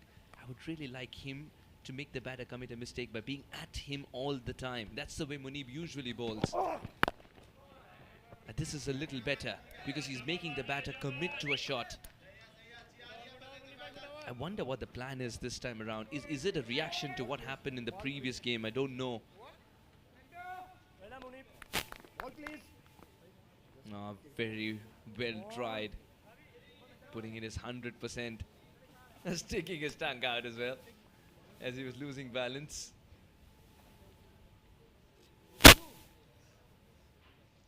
$93 for 3.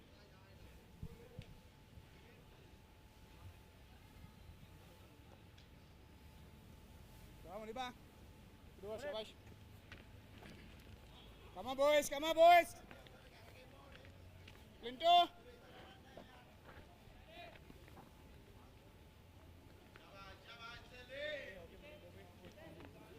Okay, Muniba.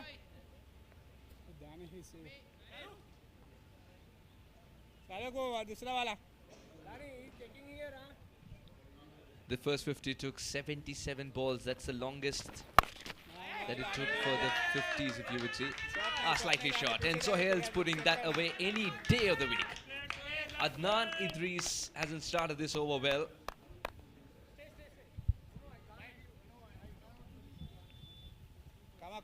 First boundary conceded by Adnan Idris. Look at that on the back foot. The jiffy sends this towards the fence. Moves to 34 with that boundary, and Bahrain moves to 97. Come on, Dani.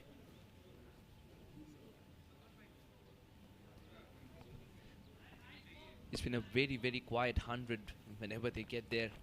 That's what it should be. Oh, edge undertaken. This is so rewarding. It's one of the most rewarding forms of picking up a wicket for any leg spinner to a right-hander. And he's picked up the big fish at this stage. It's Sohail walking back after some resistance of 60 deliveries. Flighted, invited, getting the turn. Excellent catch. Was dipping in front of Aslam. I think he's been asked to wait there, Mudassir, just to see if the ball has carried.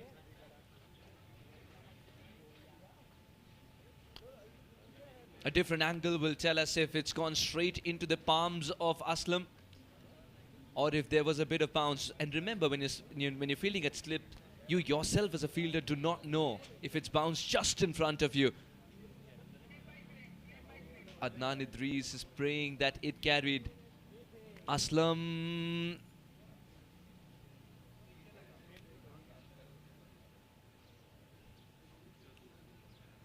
Looks like he is fine. Looks like the fingers have come underneath it. Kuwait wait. And I think they're not going to disperse in despair. They're going to jump up in joy right now, because they know that this is a wicket. The beautiful drift of Adnan Idris. That's produced the goods. No, not out. Not out. It's bounced a little. That's what the umpires have decided, and that is the final say. Meet is bewildered. Usman cannot believe it. Everyone wearing the Kuwait jersey right now, they're looking at each other wondering, can you pinch me? Sohail survives the outside edge.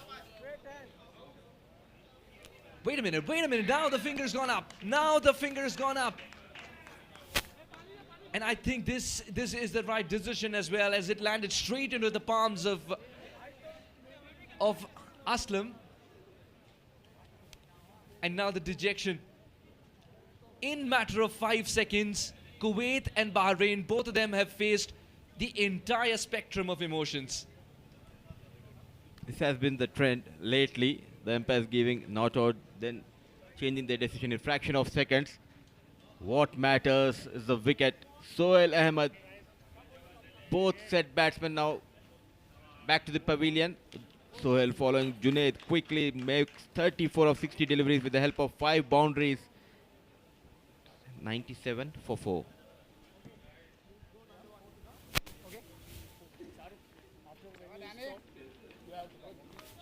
Good thinking, Danny.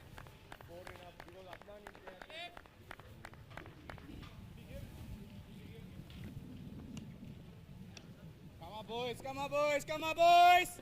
Continue, boys, continue, boys. Slightly away. Leg stop. Come on, Danny, come on, Danny.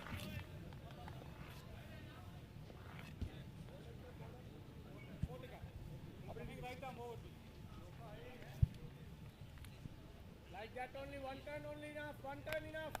Come on, Kuwait come on, very Danny, successfully breaking the partnership by picking up Junaid first, and now Sohail's back in the hut to outbox the skipper. Haider. Excellent stop by Ravija. He's a strong man. Come on, Danny.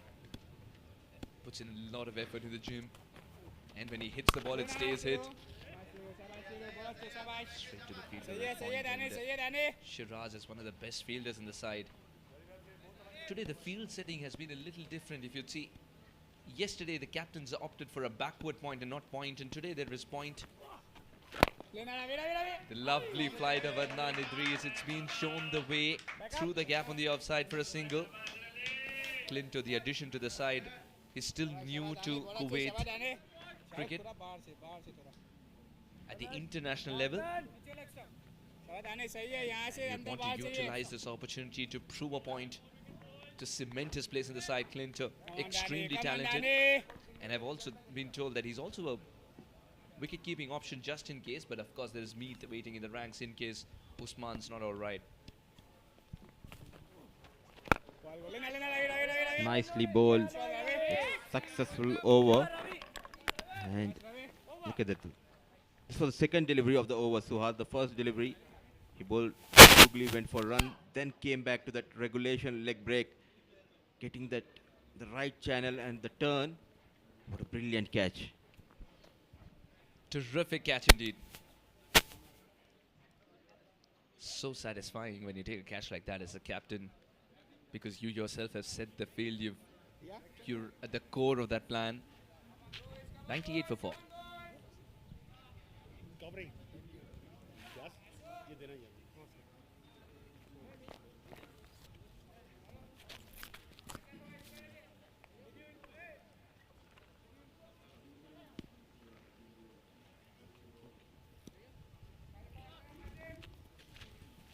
.32 overs, 98 for 4. Now this game's drifting a little bit towards Kuwait again.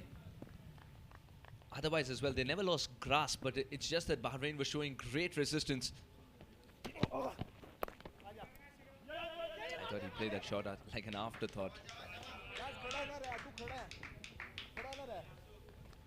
Adnan Idris, as he collects the ball, he'll be mighty proud of the way he came back in that over, hit away for 4 first ball, and you rightly pointed out he resorted to his stock delivery, which is the leg spinner, the leg break, and that lovely drift as the ball comes in, drops, makes him play the wrong line as well. The outside edge is taken, the catch is taken, and then the drama unfolds.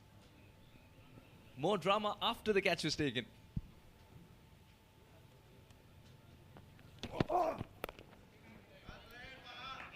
Very watchful. Fiaz this time off the mark, and with that single, Bahrain gets to 100.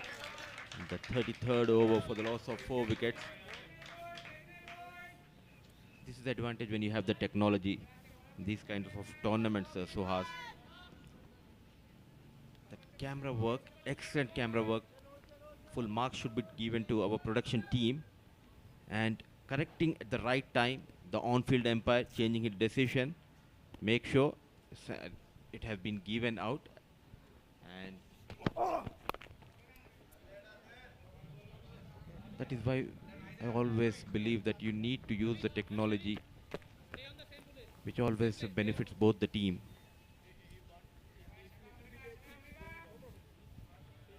What's going to benefit Munib here? Target the batter. Very relaxed character, Fiaz.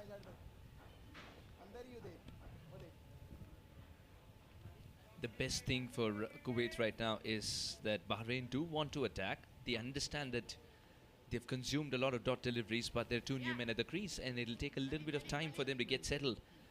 And the only way Munib can unsettle the batter or keep them that way, the batters, then he's got to follow them. He's going to attack them. Not ball in the corridor of uncertainty again and play the waiting game.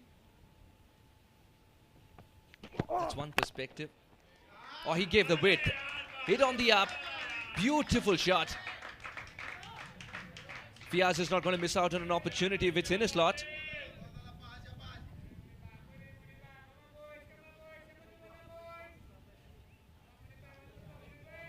No way he played that shot. It was not a bad delivery, but look at that shot, getting the timing right, the placement right. It was hit hard and getting a boundary for his team. Fiaz. The ball has the ball is something that the umpire wants to look at now. Umpire Rahat just making sure that the ball shape hasn't changed. Fiaz hit it really hard as well.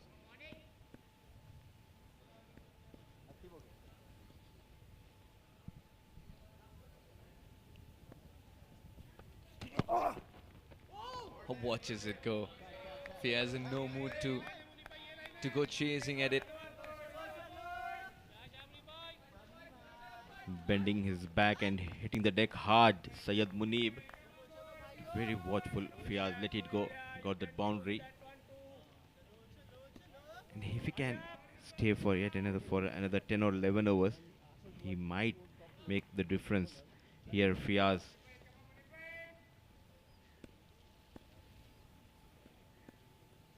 Big lad loves to play those big shots. Standing outside the crease as well, Mudassir. To throw Munib off his length. Now that's a good single. Knows that the boundary has been collected in the over. Pick up a single. Retain strike.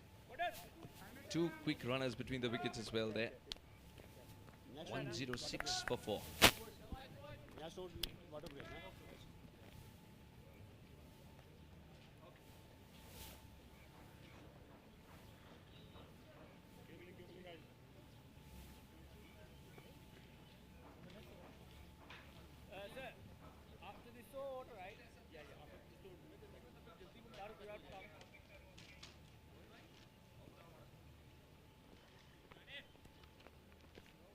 Come on, Danny.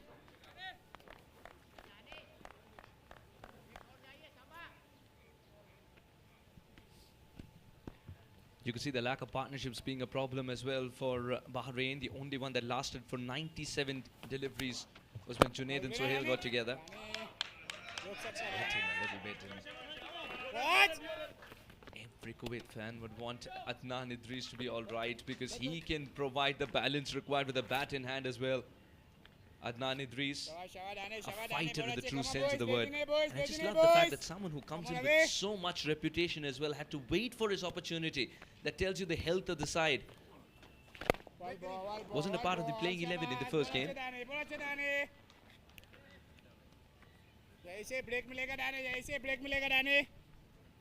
A right decision made by the management to get Adnan Idris into the squad. Trying to get that googly easy pickup for Haider. Looking at the way he's batting, Haider Ali, it's like he wants to go after each and every delivery, hitting it hard.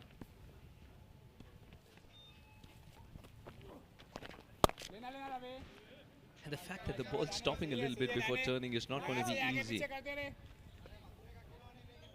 Very interested in seeing how Haider reacts to this as well. A good player of spin, Haider. However, it's Fayaz on strike.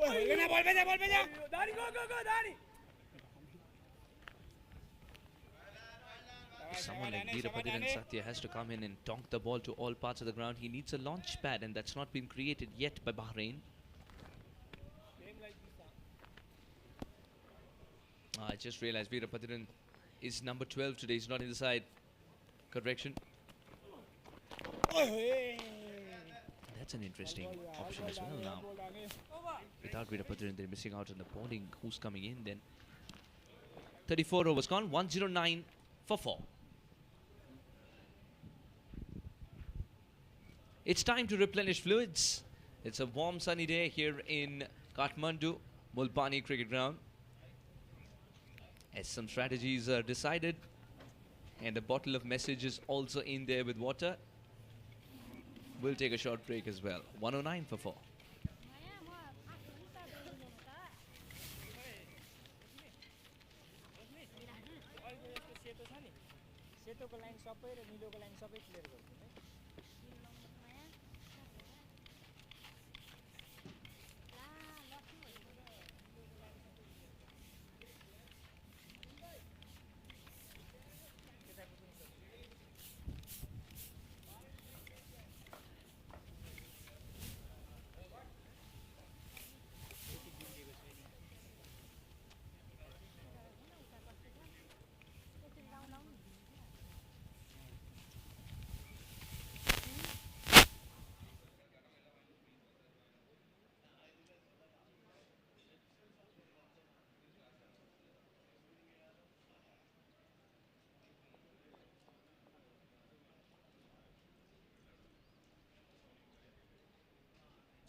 109 for 4 in 34 overs.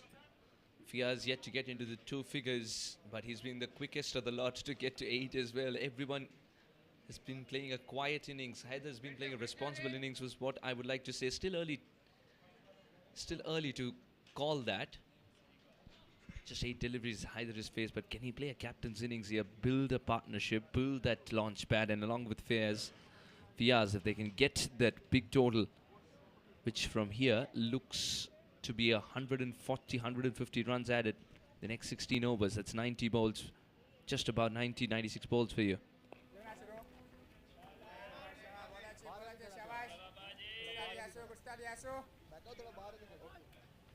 It's a matter of 1 big over to get that momentum going, but I don't think they're going to attack Yasin here, who's given away nothing. 7 runs in 38 deliveries. Fabulous from Yasin. He was just weaving a web around the batters. No one could middle the ball.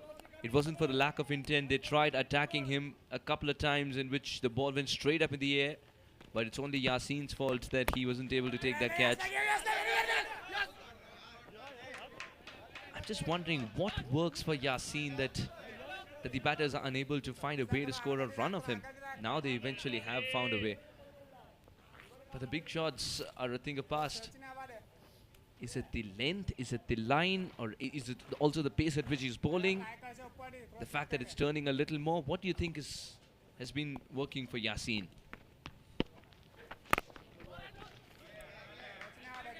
So I think the key is the line and length, and moreover, as a bowler, getting the turn with that new ball, making the batters, pushing them to the back foot, surprising them with those extra turn with the new ball, especially that single. Nelson on board. Meath has got to run and cover a lot of distance. Will he get there? He won't. In the gap. Beautifully played. Fiaz will get another boundary. And that's the first boundary, I think, of Yasin, which has been hit with a lot of might. Otherwise, I don't think the bat has ever found the middle of the ball or middle of the bat. The fielders have been extremely good on the offside eventually when they found it, but not on the leg side this time around. Beautifully placed by Fiaz. Every batter struggled against Yasin Patel, but look how easily he managed to put in the gap. A boundary for Fiaz. Thought of a single, no chance of that with the dot delivery. 35 gone, 115 for 4.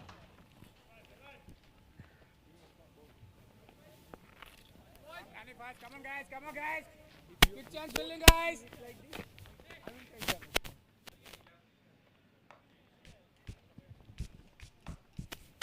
Come on boys. South, fast. Come on, Danny.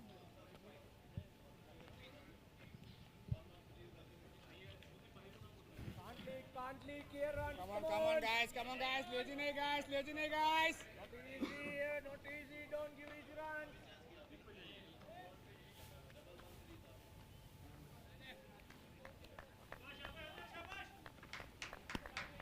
115 for 4 in 35 overs. They've just got to move on, Bahrain. And I think it is the inflection point. And from here on, you will see more runs being scored every over. A watchful Haider leaves this delivery going away from him. Adnan Idris is any spin connoisseur's favorite. I'm joined by Shamim in the commentary box. If you're a lover of spin, you're going to love Adnan Idris for the guile, for everything put together. A complete package. Yeah, I noticed that. In addition, I'm very impressed with virtually all the spinners on view, except maybe one of them went for a few runs. The others have been taking advantage of the obvious turn that's in evidence here. That's when a sort of a normal kind of spin bowler becomes a great one in troubling the batters. You need that little bit of help from the pitch, which has been there for all to see. But I'll tell you what, this couple, the partnership between Fiaz and Haider, looks more to try and get the runs than the previous partnership. It really bogged them down. really put the pressure on. Good line, Danny. अच्छा line है, Danny. In the initial phase, they were dot balls because the batters were not even trying to go for the big shots or a shot in the first place. Now they're dot balls even though there's intent to hit. 36 overs gone, 115 for 4. Come on, boys. Come on, boys. Come on, boys.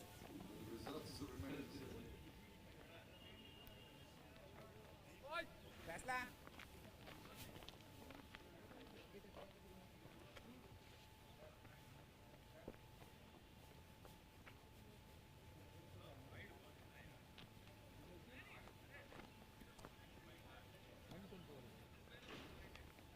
Sleep, ले ले 115 for 4 in 36 overs. Fiaz is 13 of 16. Haidar's trying to get a move on, but he's not finding that gap on the offside. Once he does, he'll know that the world is a lovely place. ball, सही है, शाबाश. And Yasin Patel is just weaving a web. He has really troubled the batters right from ball number 1, and a continuation of the same. I think this will be a straight through the remaining overs to complete his quota of 10. And he keeps on floating the balls in right from the word go. You know, I was mentioning earlier in commentary that as a bowler who's given the new ball, as a spinner comes into ball, you tend to zip the ball through, try to use maybe the seam to a little bit to get a bit of extra bounce, but not the purchase. You're searching for the purchase right from ball 1. So refreshing to see the attitude, because in fact that's a quicker one through the air, an appeal as an afterthought because the keeper appealed. The point is, you'd go more for this kind of bowling than what he did earlier, the quicker ones. And that shows that he's got that confidence in himself in trying to just feel the wicket. As soon as he got the result, he stuck to it. In this phase of the game, he's not attacking the stumps much compared to the previous one, isn't it? But he's still inviting Faiz to go for the big shot. Just not. Is it a crime to concede a run, Yasin? 115 for 4.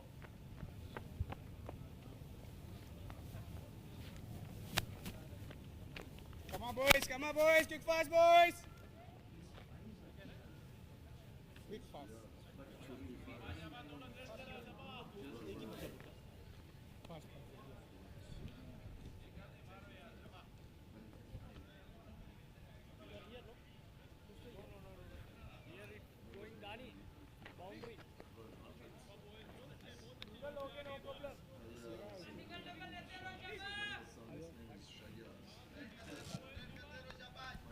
One, 1-5 for 4. 170 dot balls. Clearly more intent had to be shown, but they were terrific, Kuwait.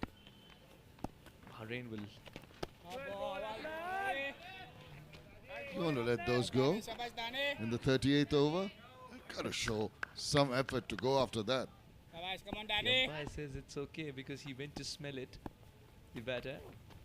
One ball. And then I think it was within those tram lines, the Come on, boys, guidelines come on, that boys. indicate whether it's going to be a wide or not. It must have been pretty close to it. But I was just talking about the intent of the batters. Just seem to be going through the motions at the moment. Really surprising. Go for it. Throw caution to the wind. That's the way of going about it.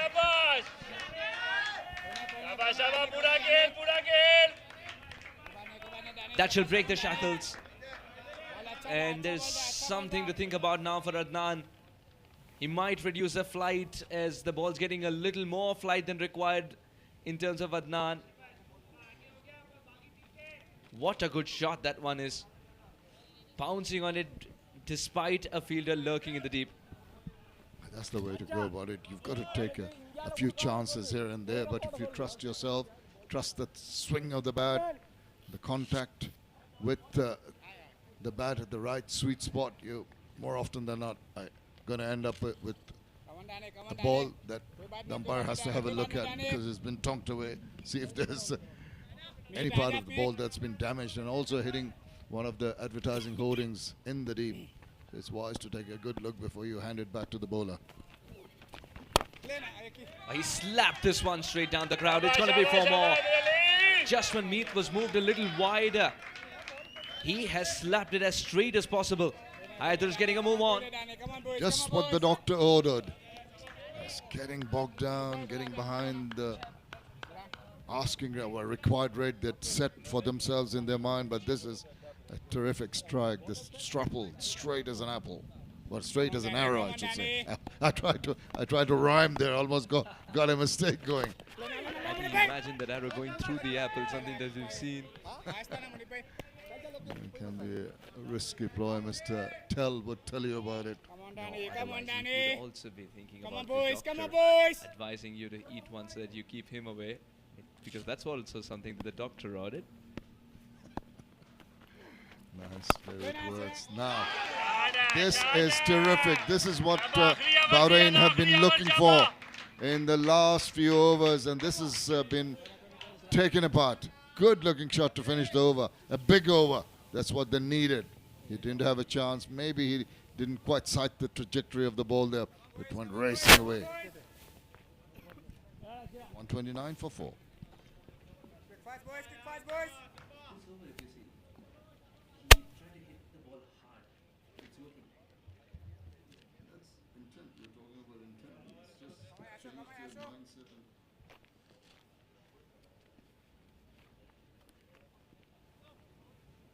Come on, Danny. Fast, Danny.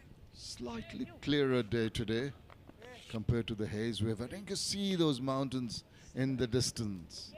We couldn't see those earlier. Nepal is a place where you can make a mountain vanish. So many layers of green that you see here just warms my heart. It's one of the most beautiful places that I've ever been to cover cricket. And the people, the hospitality. Yasin Patel. It's a very good throw actually, but he's made it. Yasin Patel is not turning the ball extravagantly in this session of play. You don't really have to turn it extravagantly if the batters are paying too much respect to your ordinary balls. And that's been the case previously. Unfortunately, there have been some excellent balls, but there have been a few that they could have taken advantage of, which they missed out. That's where the problem started early on. Shamim just begs the question, are the batters playing the reputation that Yasin's earned 30 minutes ago? Well, they should not. I mean, the much more better position they were in at the start of game. You can be a little apprehensive early on. You can't just let your mind sort of wonder whether you're going to take a risk or not. But that period is gone. This is the time you're going to throw caution to the wind, be a little more proactive with your approach. Even there, the defensive push was more like a defensive broad, smothering the spin, trying to survive. This is at least an attempt to get a move on. Absolutely right. I think there's been a shift from prodding and poking to a full flourish of the bat. Just mentioning the greenery around here. A little bit dusty on occasions, but a bit of haze. I understand there's some forest fires just on and off. Not very severe. It adds to that another ball to be bowled. But I'll tell you what, a fellow commentator who is at the TU ground, Andrew, if you mention the greenery, he would say, there's 40 shades of green in Ireland, mate.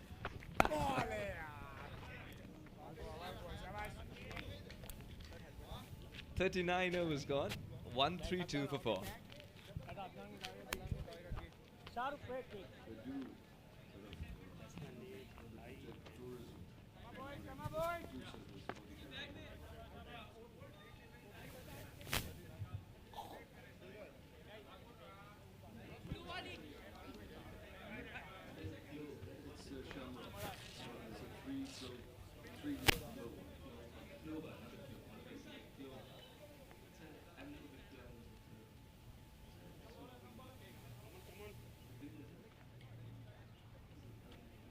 Come on, boys. Yes, sir. 14 for Fiaz. Haider 20 or 22. A flurry of boundaries in the previous over that he faced. Was kept off strike most of the times in Yasin's over. That's just concluded. 132 for 4.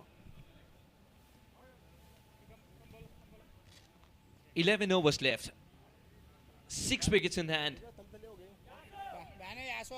The wait shall be over.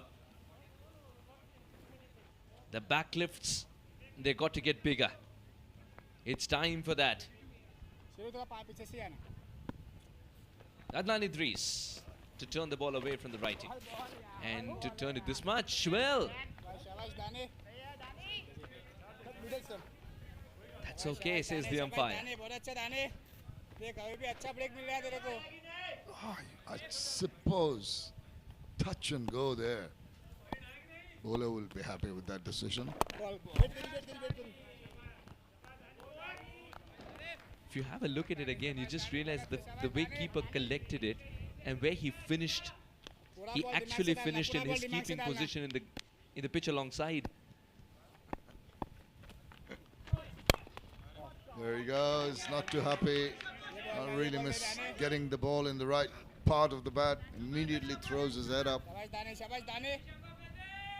But definite change in attitude and in approach, which is needed after this. Just the last 10 overs to be bowled out. A good ball deserves a defensive shot, a shot of respect. But they have let some freebies go away. Now the reverse into effect, and he's got a hell of it, and it's almost going the distance, not quite sure. It has gone for 6. Well, a reverse for 6 is a spectacular shot. Sweet timing. It's a power as well. It's a power. Look at it go the distance. The left-handed fairs is equally effective. Both the batters in their 20s. Just looking at that, did he switch? I think it was a switch hit, I think there was. Just not an ordinary reverse. It's covered in the deep.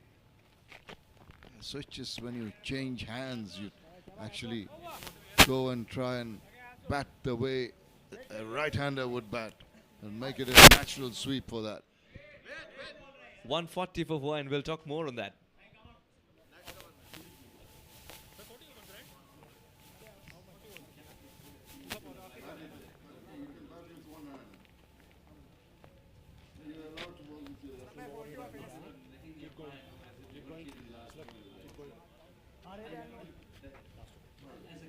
No.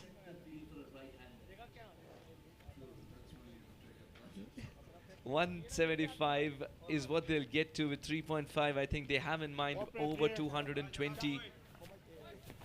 And they can get a lot more if Haider and Faiz, both of them, decide to launch the ball up and away on a regular basis. The switch hit. So we just saw go for 6 from Faiz. Would have given him a lot of confidence. Of course, that sort of brings us back to the question as to the bowler on top of his mark is thinking he's bowling to a right-hander. The captain of the opposition has set a field for the right-hander, and then suddenly he played the switch hit, which is so very effective. But something to lament for the fielding team. At the same time, I mean, I understand the point. You think that it might be a little bit of an advantage in allowing that switch to be made, but got to take into consideration it's always a premeditated shot, and any premeditated shot has that element of risk. So that sort of negates whatever sort of advantage is going to the batter, because he is playing a high risk shot. More often than not, we've seen the reverse landing up in someone's hands quite comfortably. So I think it just balances things out.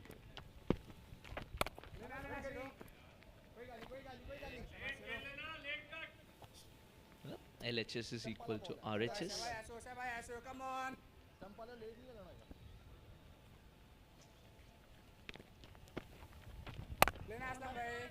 Oh, good ball. Went quickly to the captain, but he was anticipating that shot. Last delivery. Yasin Patel's kept it tight even when the batters are coming after him.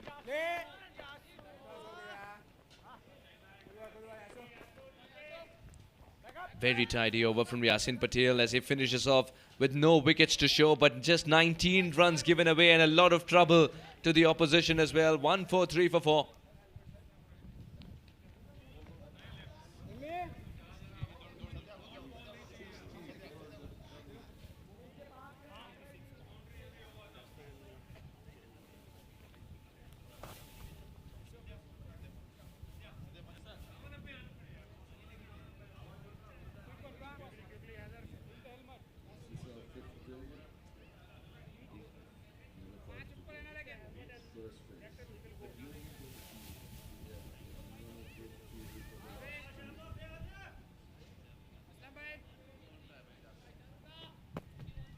(23 or 35 of Fairs and Haidar's 22 or 26.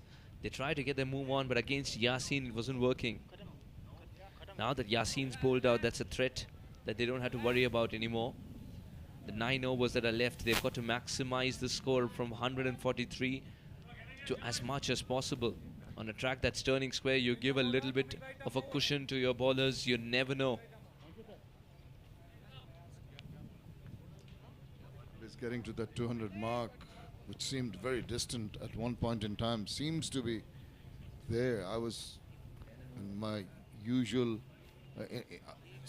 earlier stint, I was really apprehensive of the fact that they'd go anywhere near the 200 mark.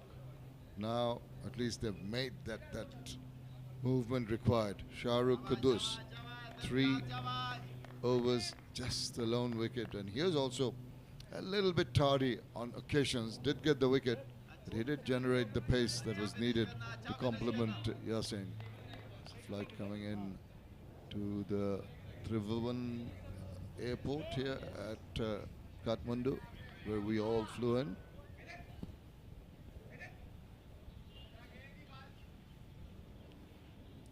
I'm just wondering if you're on that particular flight, what beautiful views would be getting.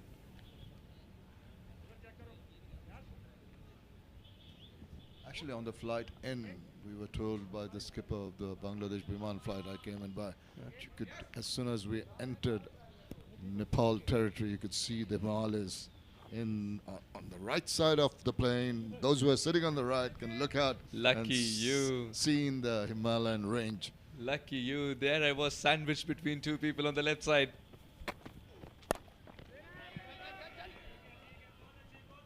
This is a land shot, real shot.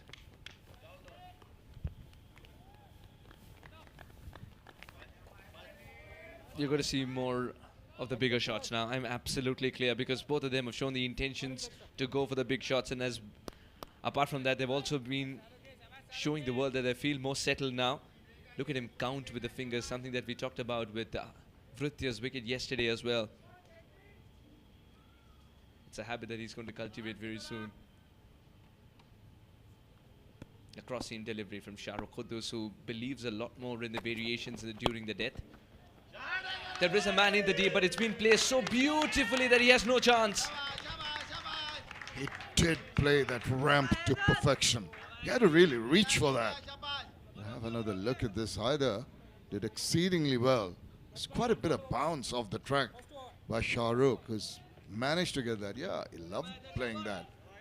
It's just angling away at the same time. Look at this. The height is off the ground. And he's got that bat pointing, angling away, taking it away from that third man fielder. Nicely executed shot that. And again, shot outside the off stump. You are asking to be punished here with that kind of deliveries, Shahrukh, and he's paying the price for it. Shahrukh's been the most expensive, if you would say. Becoming a little too predictable and not having the cushion to bowl that again. Come on, boys, Legend, boys. And Haider is a strong man as well. Come on, guys. There's a lot of wrist that he brings into play usually. Just wonder if Kudus is going to give any base to this one at all. Similar kind of bowls.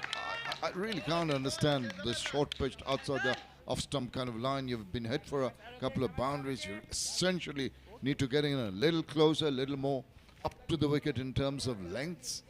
It's been rather tardy, and this is the time when, as a batting unit, you want to take the advantage with the bowler not having self-confidence and control in yourself. I think Aslam is also suggesting the same thing. Try and make him score a little on the leg side. Here you've got the protection that you require there as well. There is a deep mid-wicket. There is a man just in front to square in the deep. Now was moved a little back. It's Ravi Sundaravan a deep point, just in case he bowls that length again. Try and attack the stumps this time. Oh well, this is as cheeky as it can get. Fayaz just opening the face of the bat with third man inside the circle. Shah Rukh is losing the plot. This is delectable. You see, after the power hitting, what does he do? He waits, opens the face at the last moment, takes his time. He tried to slow it down and getting a little closer, but what about that? Deft touch. Nice. Some combination of some luster hits and that delicate touch. Smooth as silk.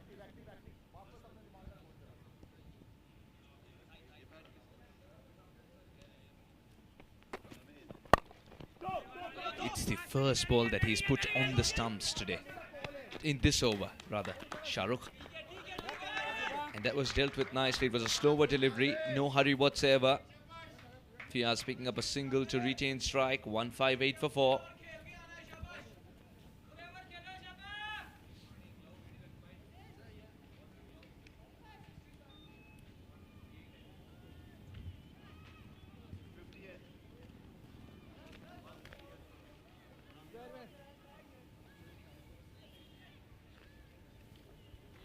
Bowling chain item over.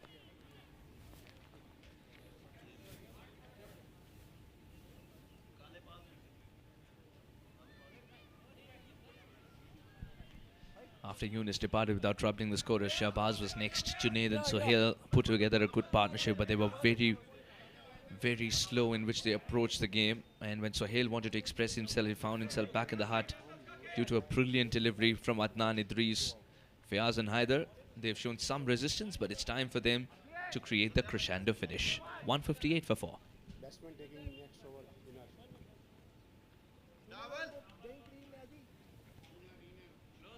Muneeb with a couple of wickets. He's a little tardy with his lines early on. Came back nicely. Brought that control back that was required. And that's a jaffa to start off with. Really had the batsman having a little nibble at that one. Very fortunate not to get a touch. Very well bowled. Syed Muneeb. He's a completely changed bowler in terms of the approach. Someone who used to run in and intimidate the batter. He's changed that aspect of it. It's not attacking the stumps much. He's bowling in the corridor of uncertainty. It's worked for him for sure in 6.1. If you can churn out figures like 25 for 2 wickets, then you've done a tremendous job. But, of course, he's a changed bowler. It might be for the better, might be for the worse. Today, it's definitely for the better. I don't know, I haven't seen him before, but did he sort of just even change his run-up as we see an opportunity to get a run out in? Yeah, just the way he ambles in now. Maybe when you said it was in your face more and quicker, he'd have run in a little quicker, with more rhythmic, with the strides a little longer, which doesn't seem to be the case. He's bowling within himself now. Almost starting from the edge of the 30-yard circle, and his follow-through finished in the face of the batter almost. All that's changed. Reminds me a little bit of Munaf Patel in the way his career panned out. Started as a very quick bowler, then concentrated on line and length. Attempted Yorker there, but Haider is a little peeved with Fayaz. Just going back to Muneeb, the way he's changed his style of bowling, I'd say would come from the fact that the realization of him getting a little older maybe, and in terms of fitness regime, he might be just struggling a little bit, and realizing that the best option is to just slow down the speed, depend on accuracy more than pace, which would not necessarily give you the results. So it's just control. It's very rhythmic, it's very balanced, and that's not the best of deliveries. Swung around. That was short, that was asking for trouble. What a shot from Fayaz. Fabulous. On the front foot, pulled away to perfection. Oh, that's a 6 that has sent a statement to the opposition. And just a word on Munib, he was the fastest. It still is, I think. It's the fastest in Kuwait. Doesn't look that fast to me. That's the way he started off, as I said, the fastest in Kuwait at a point of time. So he's just trying to be more accurate, but unfortunately that couple of bowls back, the batter really getting a fancy to him. But it will happen once in a while. But that realization I was telling you about, also the guidance from the skipper, hand on the shoulder with what you need to do. But overall, even out of the ground, out of the match, the think tank, the coaches, they would be telling you, the physio would be telling you, right, it's time that you cut down on your pace because your body is not maybe 100% attuned for that kind of bowling. Depend on accuracy, and that's the way to go about it at the moment for him.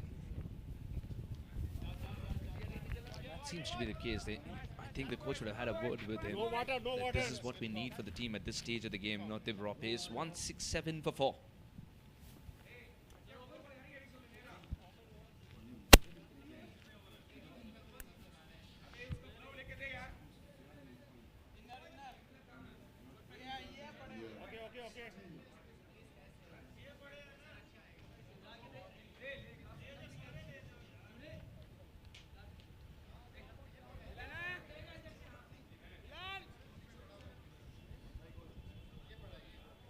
(70 of 71). This partnership has come of good time compared to all the other partnerships.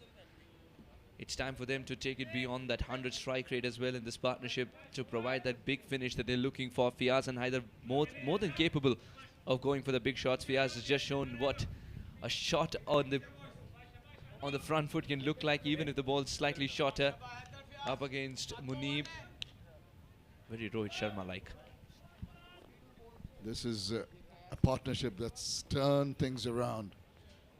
Just going back to the beginning of the innings when it looked that they're going to be real trouble for Bahrain, but look at the way they've come back. Particularly this partnership has shown the way. I think it's the attitude, it's the approach. It's been very refreshing. It's been a game-changing one, and it might just take them to a position of strength here. Wants to,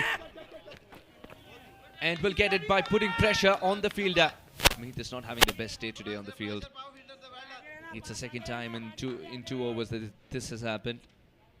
Usually very, very quick. It's uncanny, you know. We all know that the batters are going to put the deep fielders on pressure by taking the first run quickly. Invariably, you're going to look up as a fielder. Invariably, you're going to miss the first attempt at picking up the ball. It's what makes a good fielder in the deep is that, well, initially you find out which direction the ball is coming at you.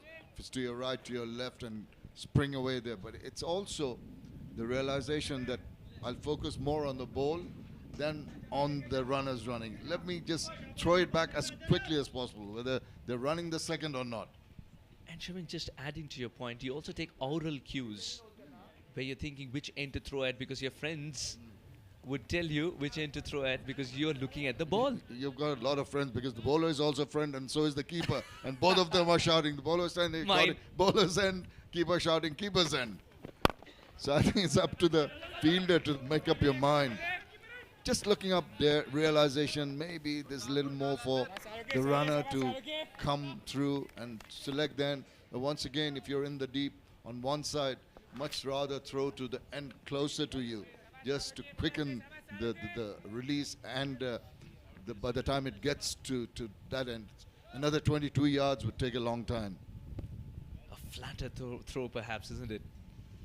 There's so much to decode, and that's why it's so much fun talking to you as you go through the notes.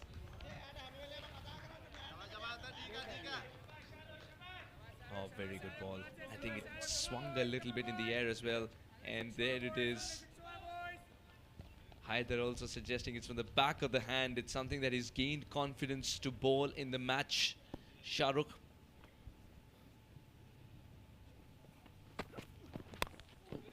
Oh, didn't know where that went. Inside part of the bat, could have gone anywhere. Just going away to that fielder. Lucky shot. But you're right, just the point you make about getting the confidence to bowl that back of a hand delivery. Not all bowlers can do that. Some try, pace bowlers rather go for the faster, the off cutter or something like that. Back of the hand, it's a difficult art. Just the control aspect of it, isn't it? And the angle aspect of it, just in case your release point is a little different from what the textbook tells you. The ball's just not being stopped by the fielders today. Suddenly, for Kuwait, Muneeb struggled, Meet struggled, and now the captain. Not for the first time, I think there was another lapse from the captain earlier on too. One area they're obviously pondering about improvement. It's just that even if you're not being able to gather a ball cleanly, you're hoping that it's deflected to a place forward of you, which is making the batter think, look, I'm not going to go and risk a run. But a wide always helps the cause of the batters. Yes, once a ball's hit towards a fielder, you're just expecting it to ricochet to the nearest fielder and nowhere else. But that's where cricket can sometimes be like pinball. You'll go to places that you haven't thought of.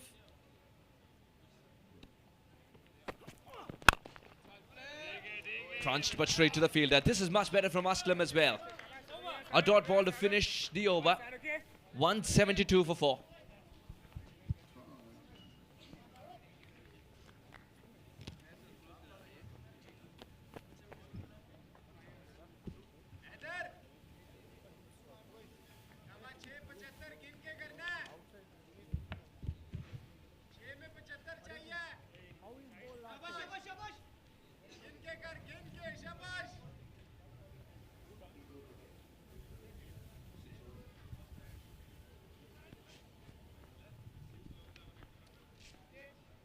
Six overs to go in the innings.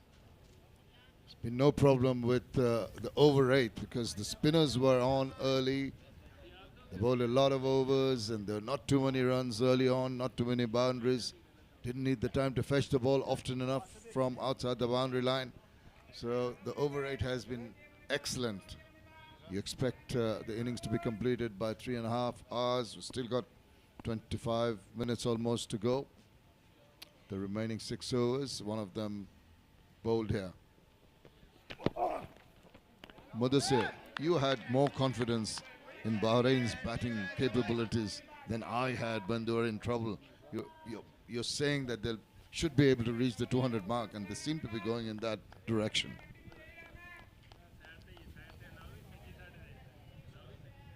Because I know there was the captain yet to come at that time, Haider Ali. And I have seen him a couple of times, the way he bats. And on the background, we have the temple, a beautiful temple in Kathmandu. And look at that. Easily manages to play towards the deep extra cover. It's a runner ball, 33 for Haider. So big hitting has been done by Fayaz from the other end. This partnership has done exceedingly well for Bahrain. Kuwait having won the toss and decided to bowl first, everything going their way in the first 25 overs, but these two have changed things around.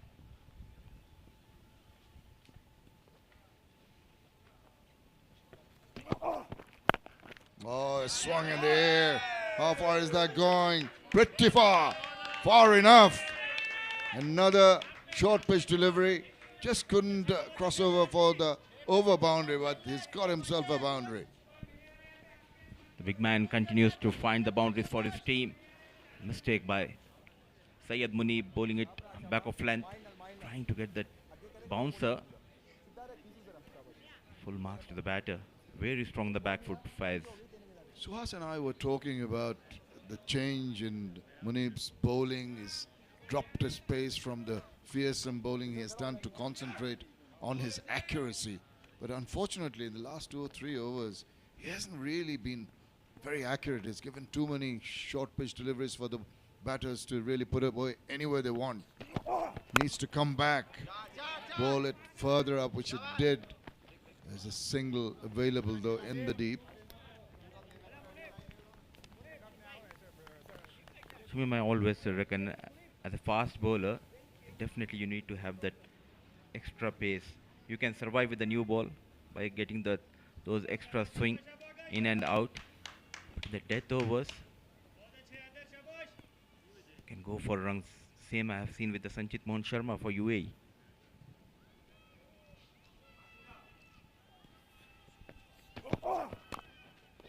That's going to be a tickle, and oh, it's been given. The batter was not quite sure. The appeal from behind, he just chased a wide delivery. That could have been left alone, could have been given a wide, and he says maybe it's got off the... There's no way he's going to have another look at it. He wants to have another look, but let's have a look at this. What do you reckon?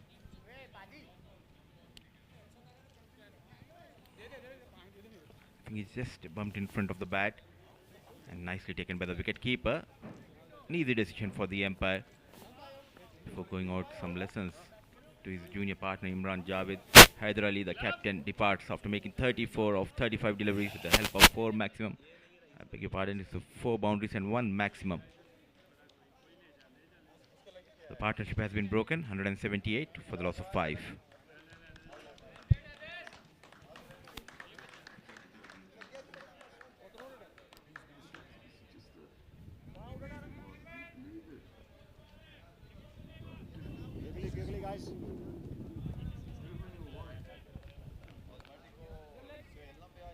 Next up, थोड़ा सा minor, covering your leg stick. 178 for 5. Man who was making sure to keep on rotating the strike departs the captain Hyderabad. Okay. Partnership worth of 81 runs has been broken at last by Syed Munib. He doesn't have the pace but has the knack of getting those wickets at the right time for his team. Imran Javed now, the new batter in. Not quite ready. Maybe we'll get a chance to look the reason why he is there. The fall of the last wicket. Haider Ali, the captain, really chasing a wide one. I cannot understand why he went for that shot. It would have been given a wide. There was a sound. Now, the batter feels that the bat hit the ground, but there seems to be a deflection after the ball hit. It took the edge. I think after that look, the umpire might have been right. Well, Munib was not looking too dangerous, but he's got the important breakthrough after 45. It's 178 for 5.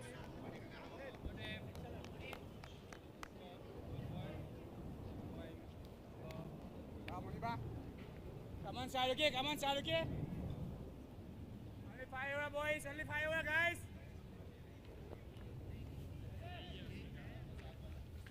Only 5 over, guys. Only 5 over, guys.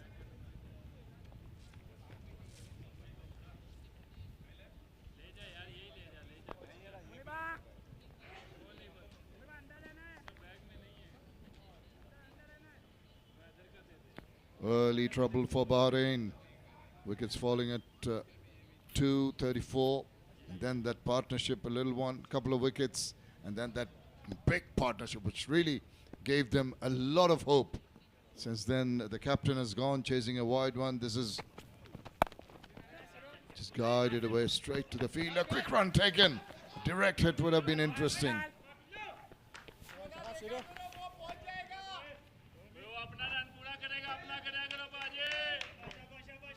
And look at that fielder going for the direct hit.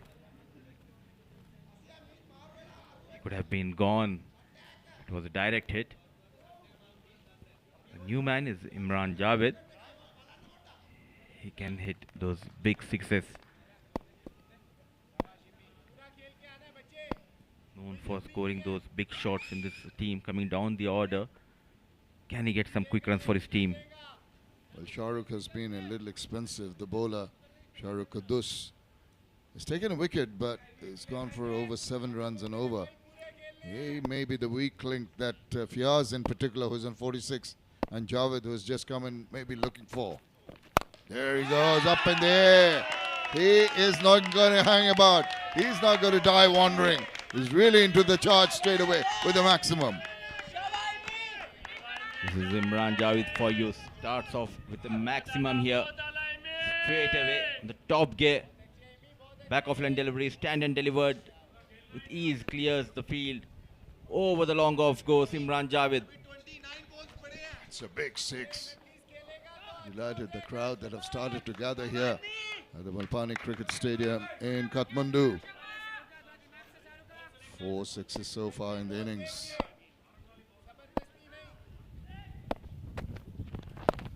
Shahrukh comes back, tries to tighten the angle, tries to cramp the batter for space. He does well to flick it away for another single. So the runs coming thick and fast now for Bahrain. These are the crucial overs for Kuwait. They started off well, but what matters is how they end. Both the batters, Fiaz and Imran Javed, the big hitters of the cricket ball. They have got those runs initially in this over. Looking for the boundary, Fiaz. Nice looking shot into the deep. Gone for 1. It's good coverage. Half a stop there by the skipper. Just gathered in time to ensure the second run was not available. Using the feet. This manages a single, though there was a fumble by the captain, Aslam. They need a couple of big overs. Can they go beyond 220? Asking for too much, but still it's possible.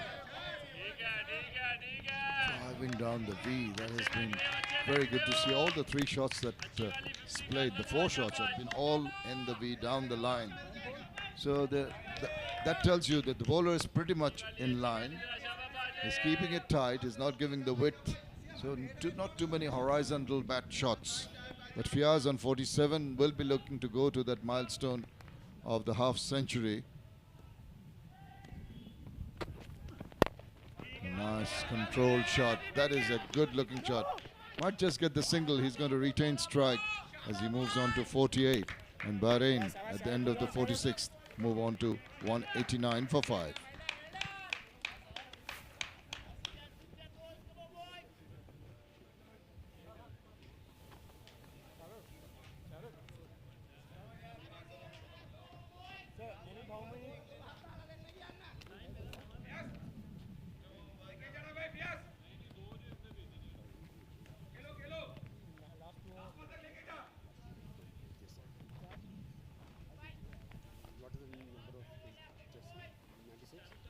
Junaid, Sohail, Haider, all in their 30s.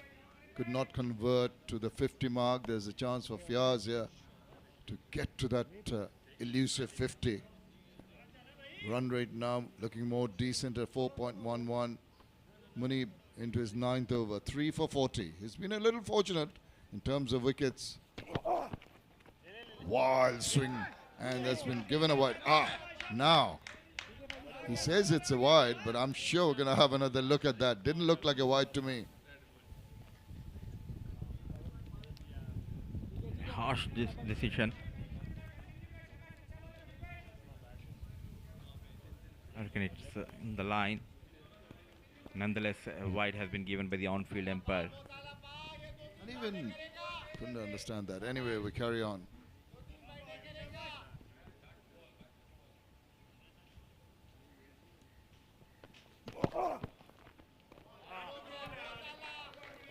Keeps his hands down there. Syed Munir sticking to that off-stump line. Fayaz frustrated.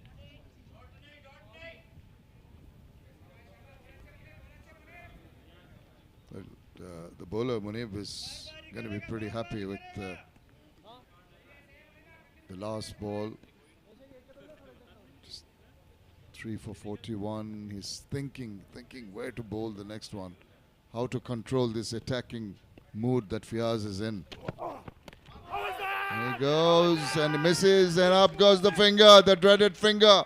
Big appeal. He is trying to drive down the line of the wicket, seemed to miss. And of course, when he misses, more often than not, it's going to be the pads which were in front of the wicket, according to the umpire. And a very, very crucial breakthrough. Even Fiaz cannot get to his 50. It's a special day. It's a Eid day, and he is having a special day for himself, Syed Munib. Full toss, juicy full toss, getting a wicket here, completely misses the line. Caught in front, an easy decision this time. One more batter, unable to cross that milestone, to get to that milestone. Fayaz departs after making 48 of 54 deliveries, 2 maximum and 4 boundaries.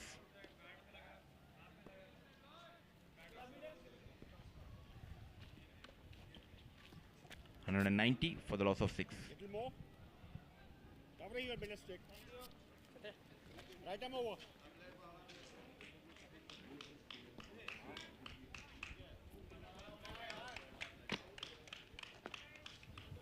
$190 for 6. The important wicket of Fiaz has just been taken into a ball which you feel didn't deserve a wicket. It was just a juicy full toss. And he missed the line completely. As we see Rizwan Butt, right-handed batter, come in. Welcome to the middle. Bit of venom in that delivery. The confidence after getting the wicket of Fayaz welcomes the bouncer. Excellent delivery, peach of a delivery by Munib.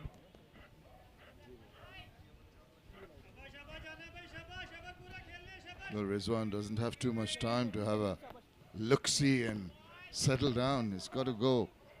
He's got to give and try and give Javed as much of the strike as possible.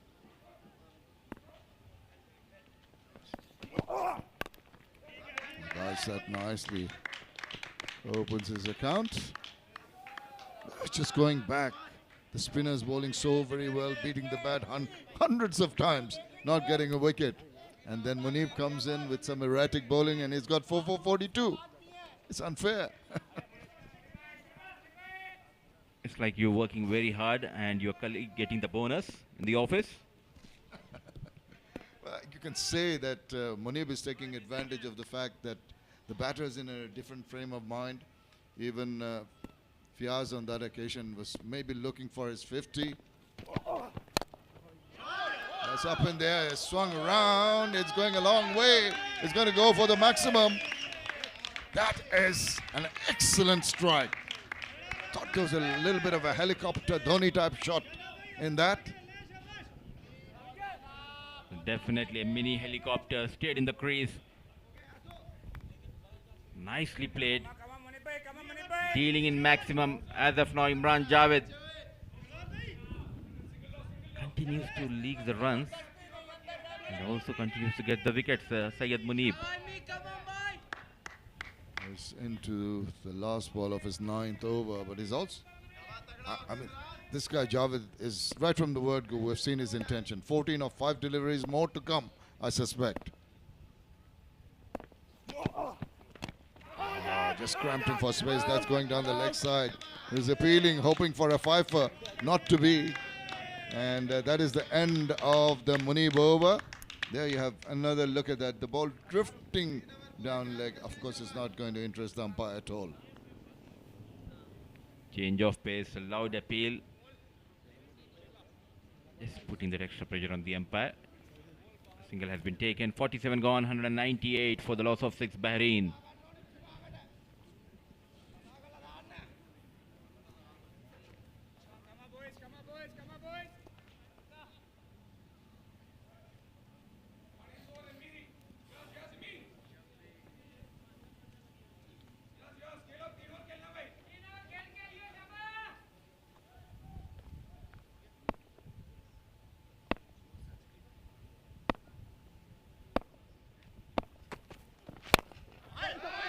Behind that, that's in the V, that's in the that advertising hoarding in the end, and it's really struck it so very quickly and speeding away to the boundary.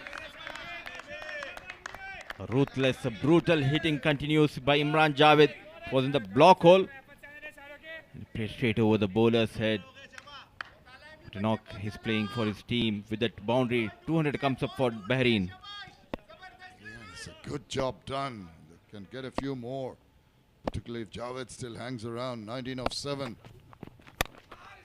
He has got a shot for every type of ball. Sliced that away. Has gone racing away to the boundary. There was a desperate attempt by the fielder, but he's not going to get to it. This is belligerent hitting by Javed. Back-to-back boundaries. Poor bowling continues by Shahrukh Quddus. Moves to 23. Very poor delivery. Full toss. Way outside the off stump. It's opening the face of the blade. Playing over the point. Well interfered by the fielder. What matters are the 4 runs for Bahrain and Imran Javed. Oh, this is absolutely marvelous to watch. Just the difference in mindset, the difference in approach, some lusty hitting. Bowlers under pressure, which we have hardly seen most of the innings. And suddenly, it's turned around. He's hurt himself trying to feel that ball, get that magic spray going. It's going to ease the pain initially, but it's going to come back at night. Just grit your teeth and show some determination, go back into the field. Maybe they'll have, while he's being treated, to have a substitute fielder in. Just carry on. I think, yes, there is one just in front of us here in the comm box. He already has a heavy strapping on his left knee. In trouble, the fielder. Game continues. Will it be a 3 in a row? On the back foot, waited in the crease. Goes big. Sends Shahrukh Quddus out of the park. Imran Javed on fire. Shahrukh does not know where to bowl the ball to him. Might be full, it might be short. When it's short, it makes it so much easier. It's way over the top, straight, flat-butted that one. This is lusty hitting. This is tremendous batting.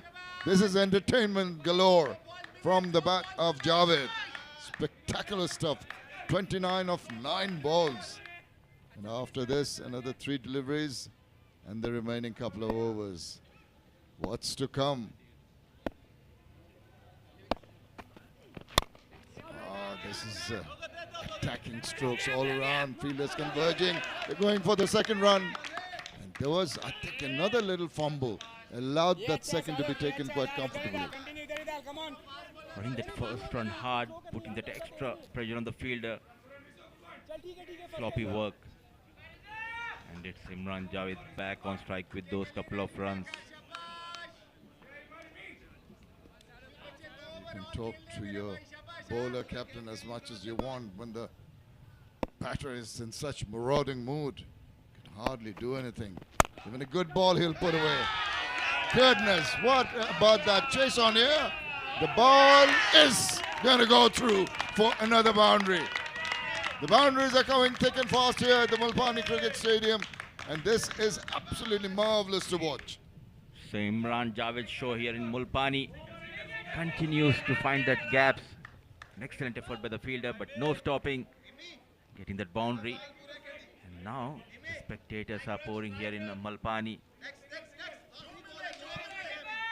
What an over. What an over we've had. One more delivery to go. The bowler under extreme duress. The man on song. 35 of 11, Javed.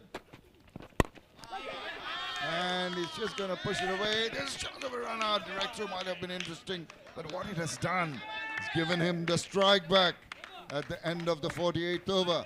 Bahrain now looking comfortable. 219 for 6.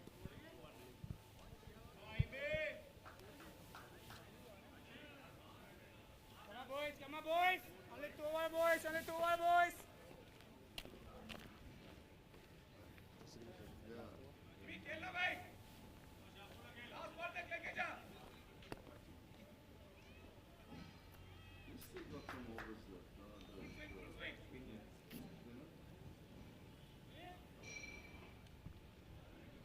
Well, it's interesting what bowler the captain is going to use. His most economic bowlers have been the spinners, but he's persisting with his pace bowlers who are offering that bit of pace. Munib in particular has gone for 49. There's 9 overs. I understand he's taken the wickets, but you needed someone to come and stop this run flow. Oh, he's just going to swing at virtually everything. Scampers through for a single. Maybe that'll come as some sort of a relief when he's off strike. What a cameo he's playing for his team. Imran Javed, Yasin Patel for the direct hit. He was quick enough to make it. Imran Javed, it's a Rizwan on strike. Talking about 200, 220. Can they go beyond 240 now? Hey, that would be perfect for Bahrain. Well, they're joining in the fun is Rizwan. He says, I'm not going to be left out of this run fest. And he's joined in with the boundary. It's time for Rizwan to get some runs for his team. Wayward delivery, trying to bowl that Yorker, misses the line completely. Syed Munib, and he has been punished by Rizwan. I'm sorry to say there's been pretty ordinary bowling by Munib, and I'm really surprised. He's been given this death overs to bowl on when he's never looked very comfortable and in control. The figures tell you otherwise. I mean, 4 wickets, but the manner in which he got the wickets and not creating the pressure, umpires having a look at the ball now, having had that hammering, the need to change the ball. Maybe the seam's gone. Just having a look at the ball now, just having a change for the last over and a bit that are left in the innings. It just drags that innings past the 3.5 hours as normally stipulated. But Rizwan and Javed really giving a lot of heart. The last 5 overs, 55 runs, 11 runs per over, when they started off about 1.5 runs per over. What a change. Funny old game this. No wonder they call it the game of glorious uncertainties. You never know what's going to happen. And all credit to the Bahrain batters to really make a fight of this. Comeback was superlative, excellent. Man under pressure. Munib in now. Goes big time. They step in the air. Fielder trying to come underneath that one. It's going to be a tough one. He misses it. It's over his shoulder. It always looked difficult. He should have left it to the other fielder who was coming from the deep. Adnan, I think the call was wrong, and in the end they paid the price of not getting a catch. Not in control. No communication, lack of communication between Yasin Patel and Adnan Idris. Poor calling between these two fielders survives Rizwan. 36 runs partnership of just 13 deliveries between Javed and Rizwan.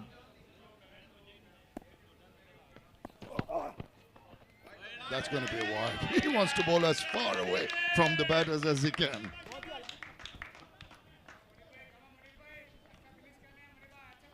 Under pressure, Syed Munib feeling the pressure. Quickly getting those runs, Rizwan and Imran Javed in sight of the 250.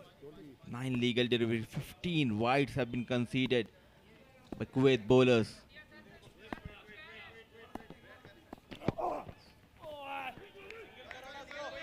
Missed out, very annoyed with himself there. Not often that we've seen the ball missing the bat from both the batters on view here. Yeah, 15 wides, maybe some of them may not have been actual wide balls because they've gone for runs in addition to the wide, the 4 runs added on. So on the stats looks bad, but look at that, 37 runs in 15 balls. What could be better at the death for a batting unit?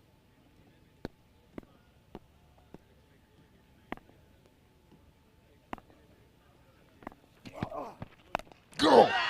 And he's gone for it. Swivel around, swung around into the VIP areas, and he gets another maximum. Get your helmets. It's show on. Rizwan belting the bowlers. Syed Munib continues to be expensive.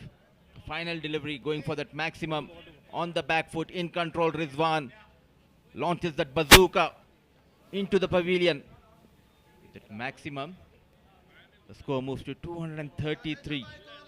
When they started off with the first ball spinning, you'd have thought this is going to turn out to be a ranked turner. Are they playing on the same pitch? Look to be playing in the next one, because the utmost ease at which with the belting the balls around does not tell you that it's a bad pitch. It is a sporting wicket. There's something there for the pace bowlers, not in particular the pace bowlers who haven't had their way, but definitely the spinners. And now the batters is settling down into quite a friendly batting track. More coming. This is extraordinary. This is scintillating stuff from the bat of Rizwan now. Terrific power hitting all around the ground. Going after Syed Munib, Rizwan ends the over with the maximum. Stayed in the crease and goes straight over the side screen. A maximum to end the over. Rizwan moves to 19 in no time of 7 deliveries. Syed Munib figures 10 over 69. And he has got 4 wickets, but he has been expensive. 239 for the loss of 649 gone.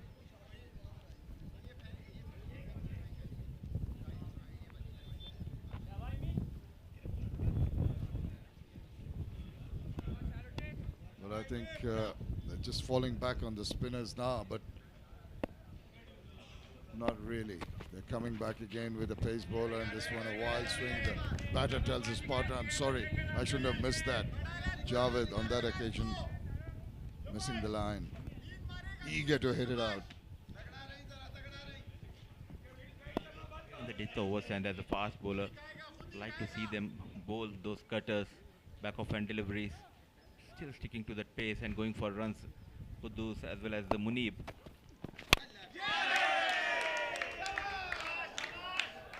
Once again goes big, manages to clear the fielder on the long on. It's raining sixes here at Malpani. I just cannot understand the thinking of Mohammad Aslam. You have your spinners doing the job. You bring on at the death the 2 bowlers who have really had the batters, allowing the batters to use the pace, and they've always struggled right through the innings. Why on earth do you want to give them the death overs when you've got bowlers in hand who've still got some overs to go? It's inexplicable. Thank you very much. He's gone straight down the line, long and handsome. Oh, that is terrific. It's a beautiful shot. They're looking to just go down the line. Look, that's a proper cricketer shot. It's not a rash kind of shot. 250 comes up for Bahrain with that maximum, and he moves to 49. It's Imran Javed's show right here in Mulpani. Crowd pouring in Mulpani to witness this knock-off. Imran Javed. Goes, skies away, it's gone past with that single, he gets to his 50, gets to another run, and what a way to get there. What a terrific innings it has been. 17 deliveries now to get to his 50. Must be one of the quickest in the tournament so far. This has been an absolute delight to watch. The power hitting, the belligerence, the ferocious attacks that Imran Javed has created. Just the 2 dot balls in the 17 he's faced. 5 6s and 3 4s. Absolutely top class. Still a bit to come with the remaining 2 deliveries. Shah Rukh has gone for 83 already. Into his 8th over now. An awkward delivery there. Maybe going for the 2nd run here. He does make it through.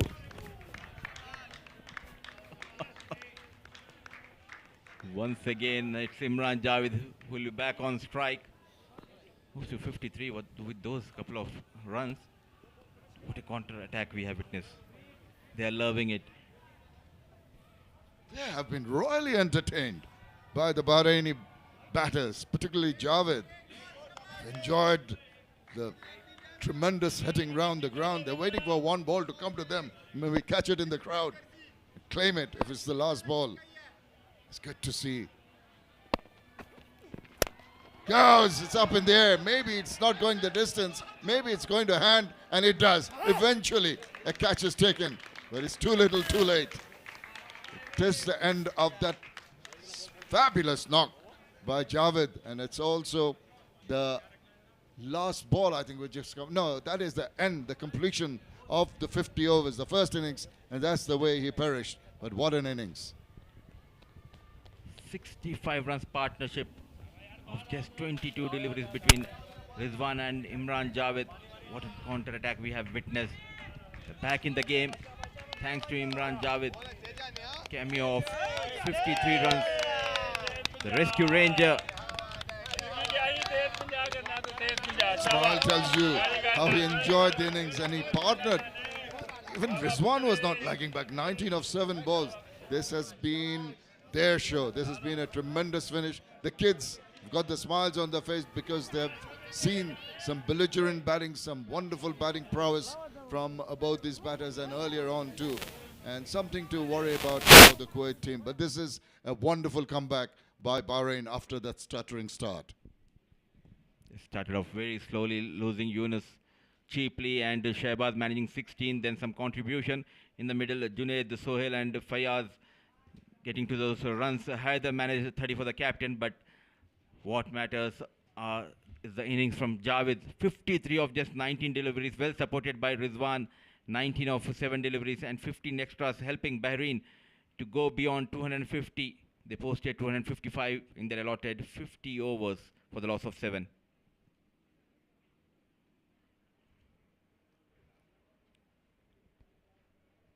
Six bowlers have been used by the captain.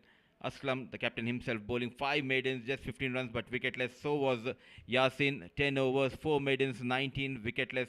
Shahrukh and Munib got those wickets, but they went for runs. Shahrukh 8 overs, 85 runs. He's conceded and picked up 2 wickets. And Munib pick off the bowlers, but he was expensive. 10 overs, a maiden, 69 runs, and 4 wickets to his name. The leg break, Adnan Idris getting a wicket in his quota of 7 overs. 15 extras have been conceded, and they managed 255 in their allotted 50 overs. And let's see how it panned out in the first innings. The highlights of the batting of Bahrain. This was an excellent delivery. Catch taken at first slip. It took some time to get those runs, those boundaries. Almost waited for 30 overs to unleash the power in their batting. Middle order getting those 30s, 40s. They got those partnership. They were in all sort of trouble. The captain came in, joined Fayaz in the middle, getting those boundaries. The reverse shot going over the deep extra cover for a maximum. Very, very brilliant shot, clever shot. Short delivery played towards the third man region.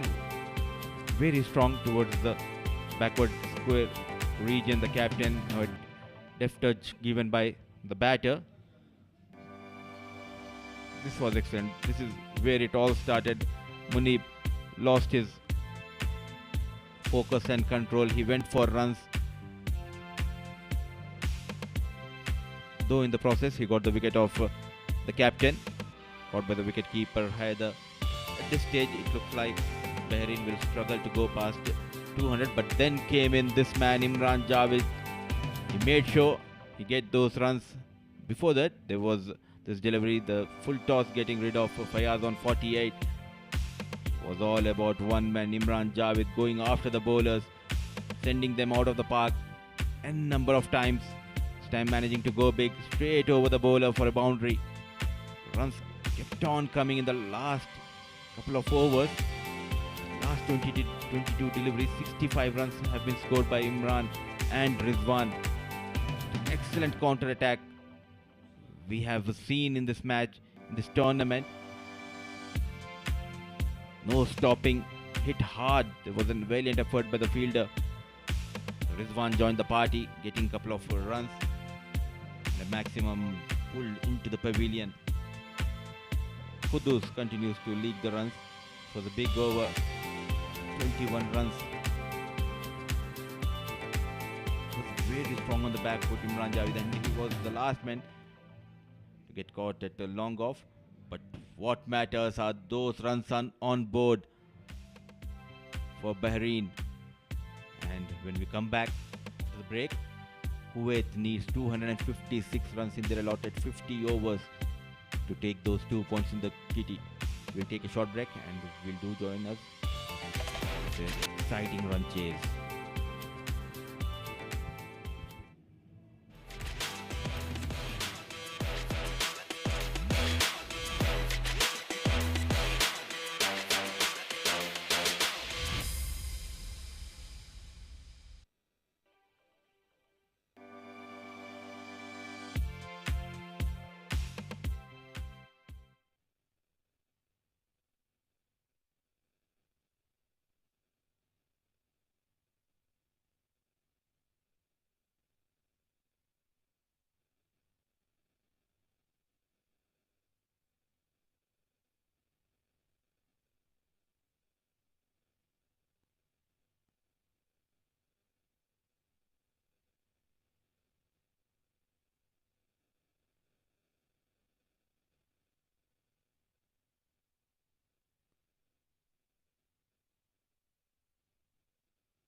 Good afternoon, and once again, welcome back to Malpani Ground, ACC Men's Premier Cup 2023 Match 10 being played here between Kuwait and Bahrain.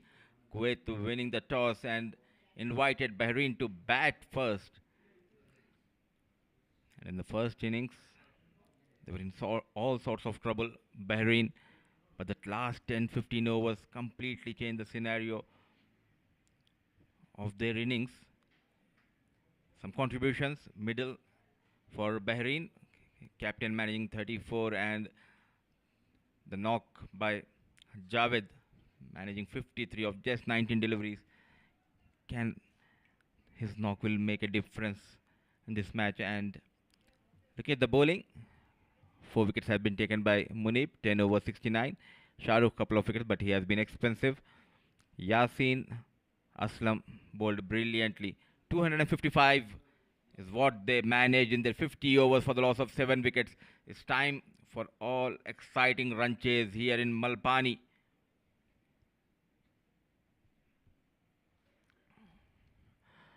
Men in red, Bahrain want to defend this total. 255 they have posted.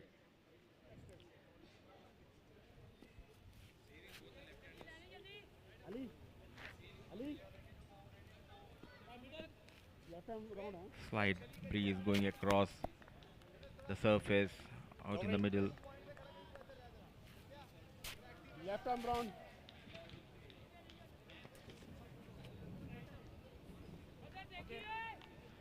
So Adnan Idris on strike. Facing first delivery from Ali Dawood.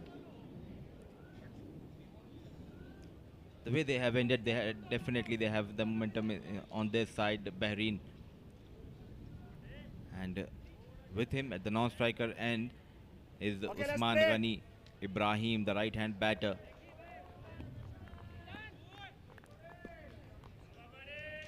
They have a slip in position, catching gully, point, cover, extra cover, mid-off. Brilliant delivery, slight movement. On the money, the ball number 1, Ali Dawood.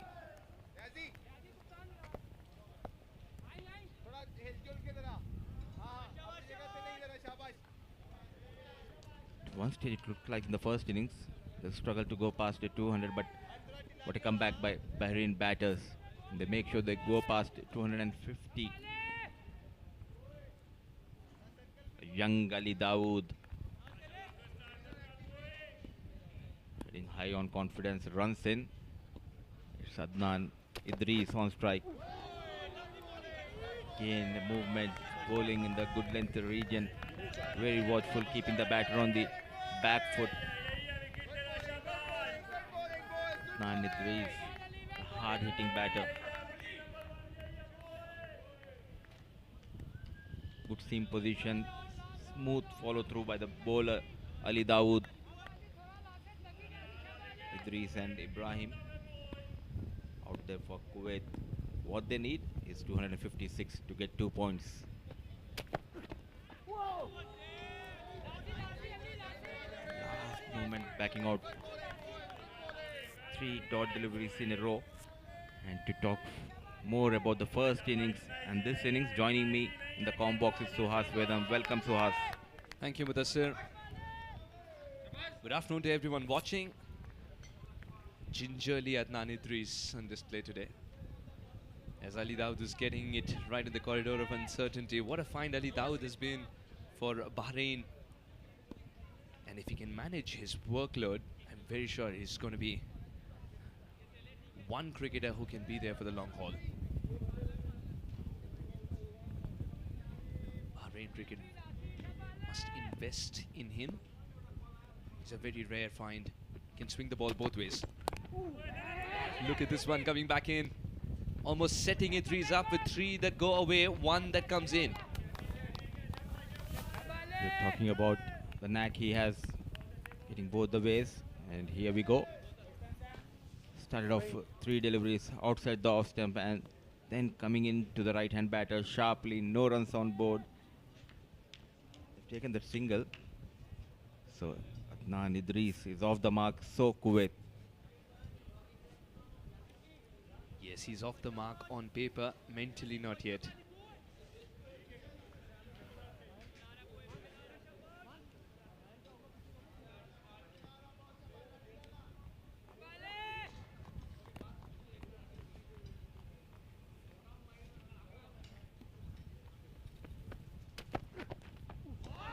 Once again, keeping it simple, sticking to that good length region towards the off stump dot delivery. Very good start by this young lad, Ali Dawood. Receiving a lot of confidence from Shahbaz as well. An unlucky dismissal for Shahbaz today, but he's got to put that behind. They'll be mighty pleased, Bahrain, with where they've finished off. What a finish it was. Imran, Javed and Rizwan. Hinter swing in the one that goes away this time around. Ali Dawood. Great control by this youngster. One without a wicket.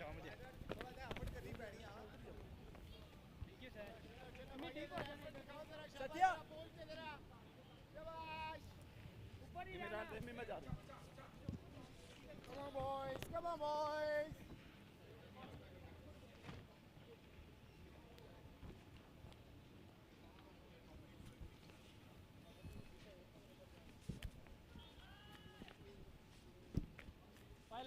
That's your leg stump.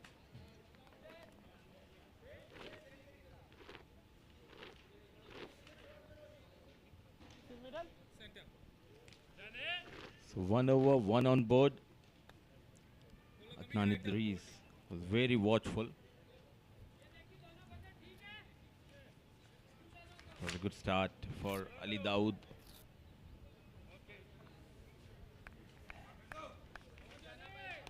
Give him company from the other end. It's a Rizwan, but the right arm, medium fast. Roaring to go here at Mulpani. Runs in for the first time against Adnan Idris.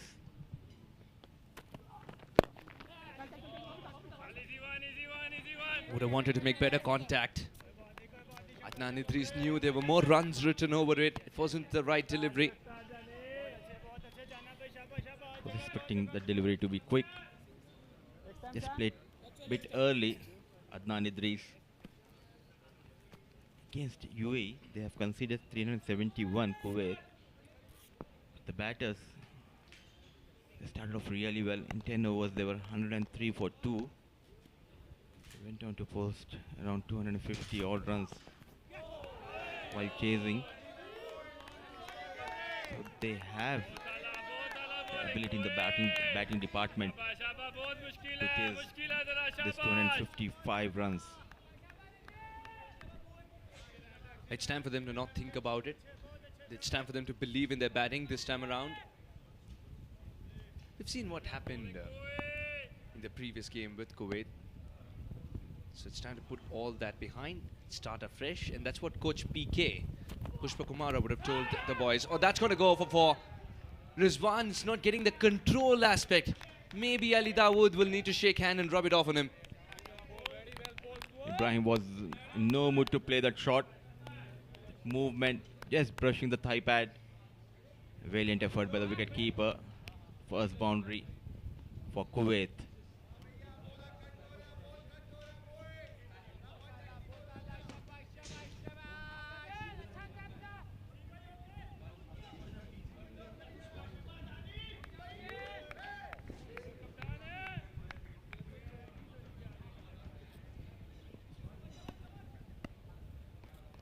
Usman. What a knock he played against the same side in Al Amarat. Can he replicate that? Satya is on the field right now, even though he's not in the side.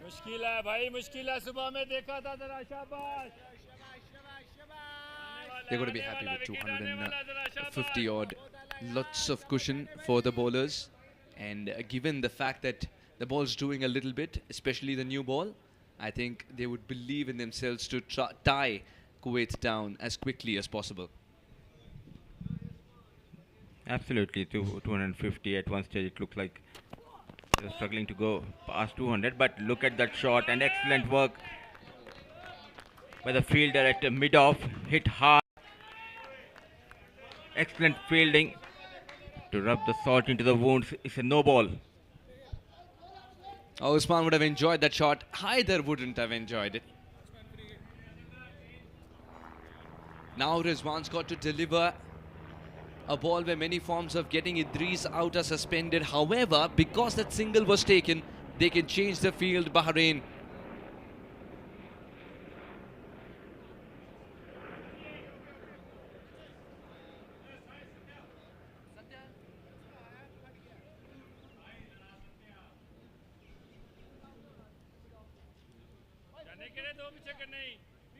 Sai Sarthak has come in, and I think the captain Haider is going out. Rizwan definitely landing that front foot beyond that line. It's a no ball.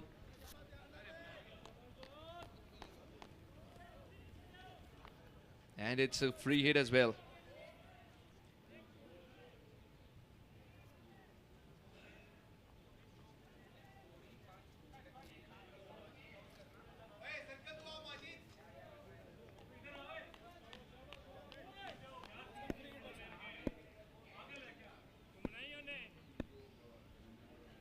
Options for Idris: go over point if there's width, or carve it away. What a shot. It'll give him a lot of confidence.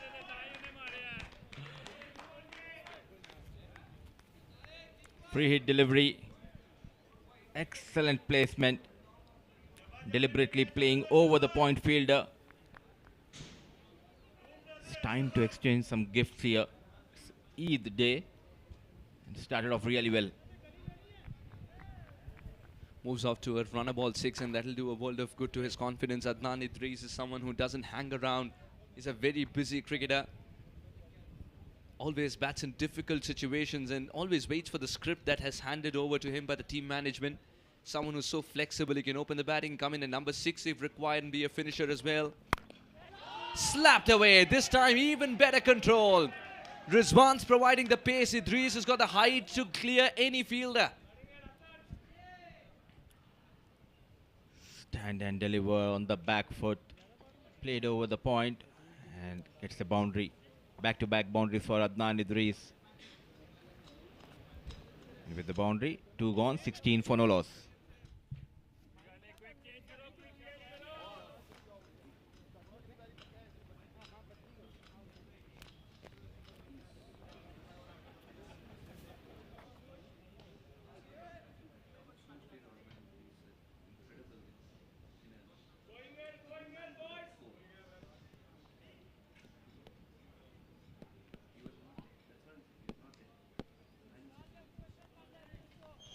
So Idris off to flyer here to 10 of 7 deliveries. Ibrahim taking his time, very watchful. 5 extras has been conceded. Just 2 overs. It's Ali Dawood to continue. Solidly defended. I wonder the little bit of break that that is between these two innings. The openers, do they get any time to replenish fluids more than that, to have any food? I remember having a word with Kashyap Kumar Prajapati, the opener of Oman, and he said there's really very less time to even grab a bite and be back, and then you're expected to play longer innings as well. Remember that. So don't be surprised if there is a banana or two that might go out during the drinks break. Very well defended. Not sure about the Kuwait batters, but let me tell you about the UAE batters. They have 3 to 4 rotis and biryani in the short break. I don't want to name the player, but he's fond of biryani. But this, sir, you used to play, right? And if your Instagram account is, if any indication, then you love biryani too. I'm from Hyderabad, and Hyderabadis love to have biryani, whether it's in breakfast, for lunch or dinner. Oh, Mia, bilkul.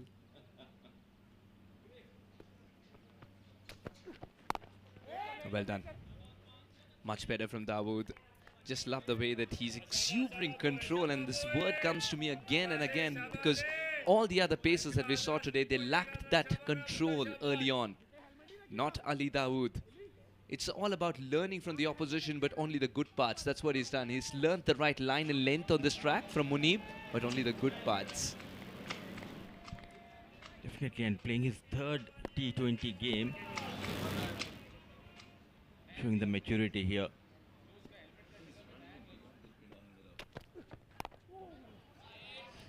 At last manages a single against Ali Dawood. And it's Adnan Idris who will be back on strike. Tell us about Adnan Idris, Suhas. You have seen him closely in Oman. In Oman and Kuwait as well in the Six Nations T20. I'll tell you one incident that will reveal a lot about his character. Adnan Idris on strike, 7 required of the last ball, and he's injured. He's holding his calf muscle. He's barely able to stand, let alone run. 1 ball, 7 required. India versus Pakistan. It's India 11 versus Pakistan 11 in that Six Nations T20 series in Kuwait. He smashes a 6. That too off an international bowler. Oh, this one's swinging a little late. That's Adnan Idris for you, all while being injured. Poking at it, Adnan Idris has got to be a little careful. Immediately signals to the dugout, saying he wants to change perhaps his weapon. That's Adnan Idris for you. It goes to the super over, and then the rest is history. Good news for Kuwait. He's fit and roaring to go today. Started off really well, the big man Adnan Idris. He missed the last game. Been drafted into the side. He bowled really well. But they need runs from his bat.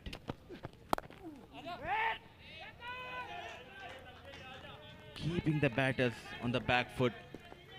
Not trying out too many things. Dot delivery, 3 gone, 17 for no loss.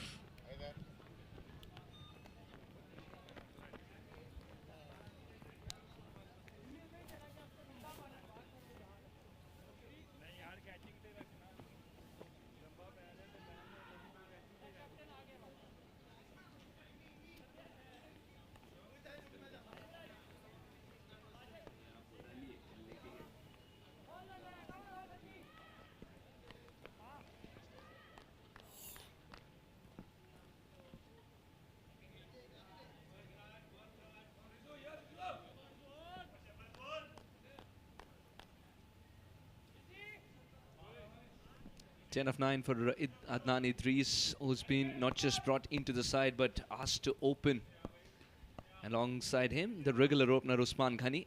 That means Meath gets to bat a little later. I wonder if it's going to be a change in mindset as well for him.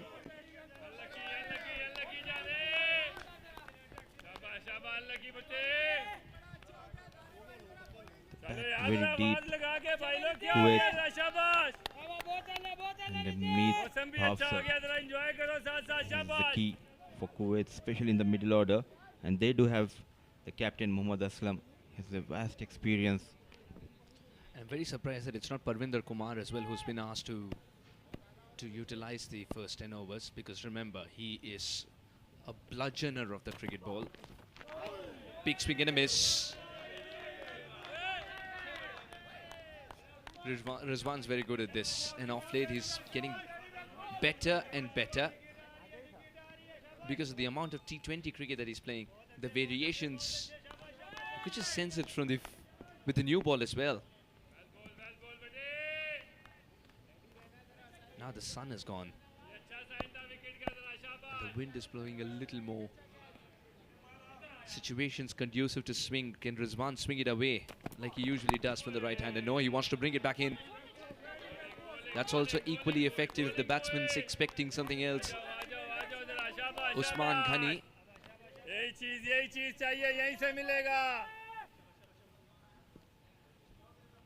Now talk about the resolve of Usman Ghani. I remember covering a qualifier in Qatar, and Usman Ghani gets hit on the nose with that cricket ball with all its ferocity by a pacer. And one of those pieces off that nose bone, whatever it's called. That was going haywire. Oh, did get a hand to it. And that's what has saved that from going for 4, because Imran Javed acted as a second line of defense. Ibrahim cannot believe it because he thought it had 4 written over it. Rizwan, forget about, he saved that 4. He saved the life of the on-field umpire. He was in line there. Full-blooded shot here from the blade of Usman.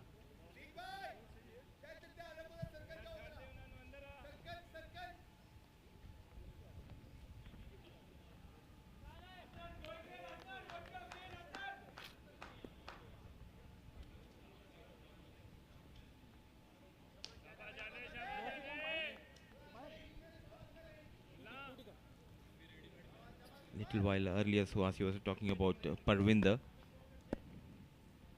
He was brutal, especially against the UAE in the first game. No foot movement. Good comeback in this over by this fast bowler Rizwan. Terrific once again with this change. Look at the release. Beautiful, and a bit of movement after pitching, but not much in the air, even though the surface has been conducive more to the spinners. Rizwan's able to generate some good movement, which is just enough to tease the outside edge of the bat. Last ball. And a lovely line in length. That ball was so good that not just the batter, but the keeper intercepting it way beyond the batter could not control it. A single that shouldn't have been allowed. You need to have the support from your fielders and wicket-keeper. An excellent delivery. Sloppy work by the wicket-keeper.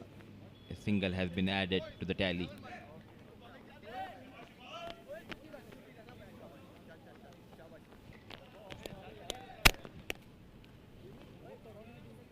Four gone, 19 for no loss.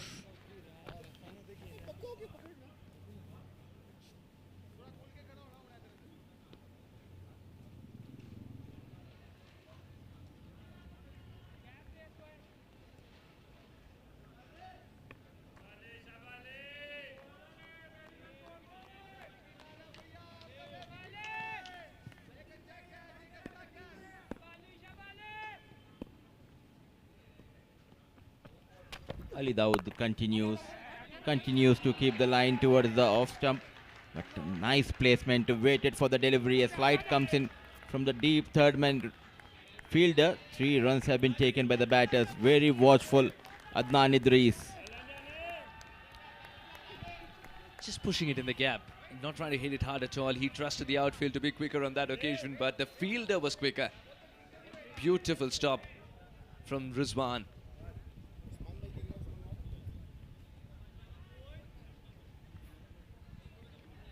You need to put these kind of efforts. Saving those runs matter a lot. A single has been saved, definitely. Excellent effort by the fast bowler.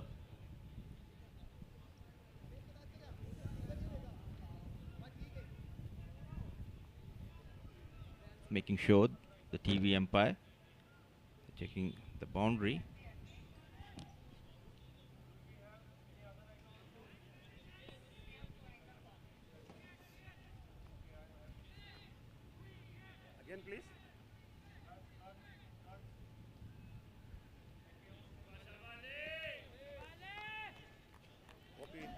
Good job done by the third man, saving a run.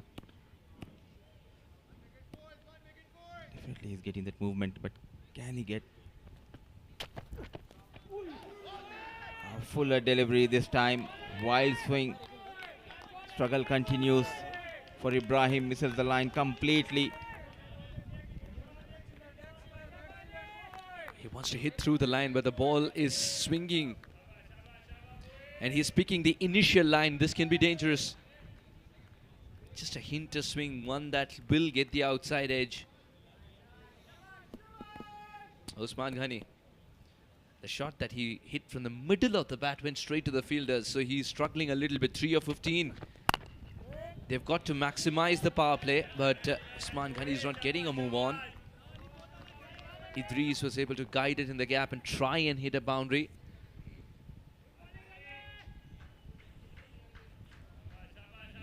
Finding it hard and difficult to get those gaps, Usman.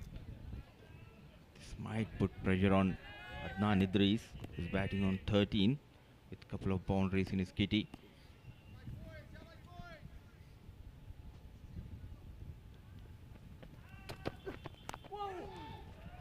Lucky enough. No second slip in position.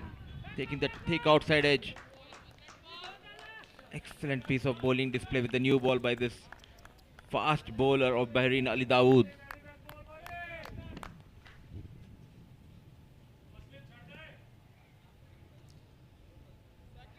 Rizwan had a scare in the deep because he didn't have much of a wiggle room. Had it gone past him, it was a certain boundary.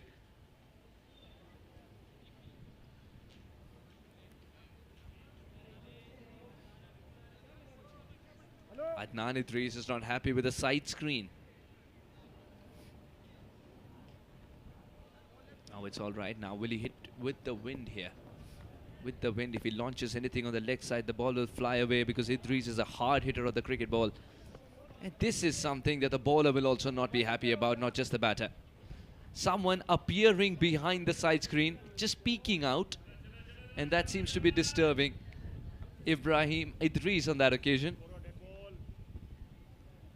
Now they've obscured themselves. They're playing hide and seek. What do you say? Ali Dawood saying, I spice.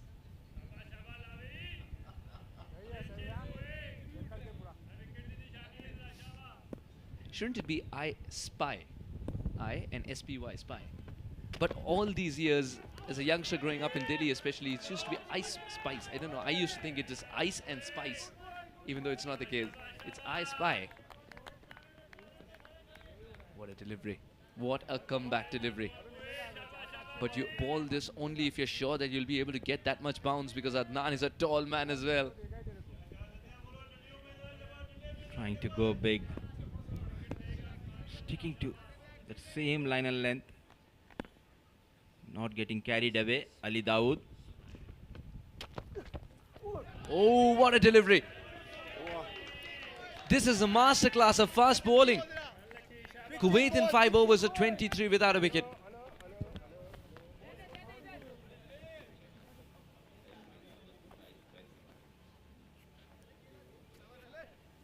Ali.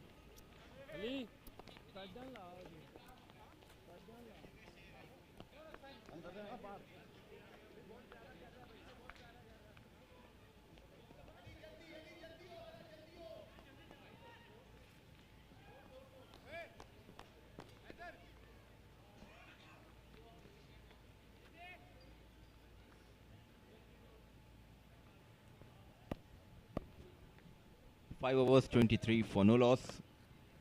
Bowling really well. Still wicketless. Both the bowlers. Rizwan continues. Oh, that's hit him. There are 11 men fielding for Bahrain, and then there is a non-striker. Ibrahim cannot believe it. Usman Ghani has crunched the ball for the second time, but it's gone straight at somebody.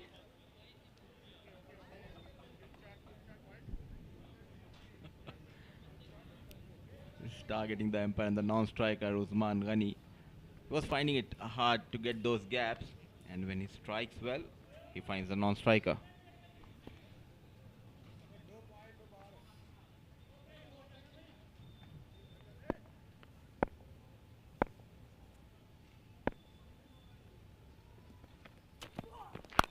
A very good ball. Every time Idris even thinks about increasing that backlift, the quicker delivery is there by Rizwan.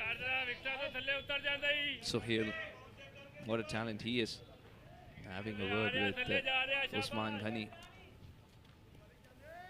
What do you think that little conversation would have been about? Idris is saying, I'm all right, though. He didn't want to get that advice into his mind. Doesn't want to clutter his mind.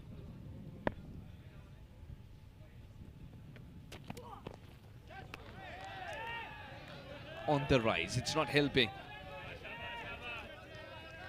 It's definitely helping Rizwan though. He's looking at the surface in dismay. Adnan Idris would look at that bounce so much. From that length, the keeper collecting it the Aussie way, that too after a jump. For me, he's the quickest I've seen so far in this tournament. Rizwan. That first expensive over. He came back really well, Rizwan. Again, he is having a trouble here, but this is from the different end.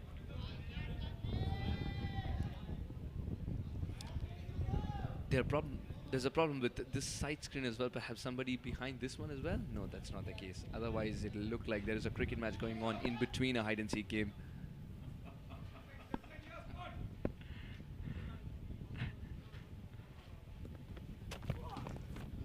Beauty.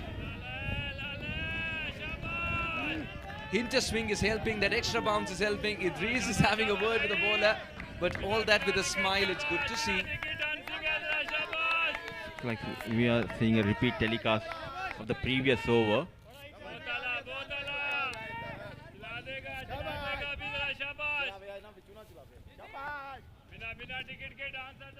Bowling with lot of determination, putting a lot of effort, generating that pace.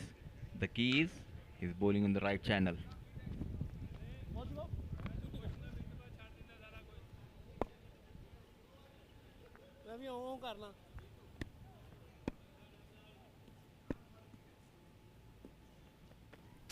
He has to utilize the wind the next time. Oh well, there was a bit of bat on it, and immediately Idris is also showing the umpire that there was a bit of bat on it.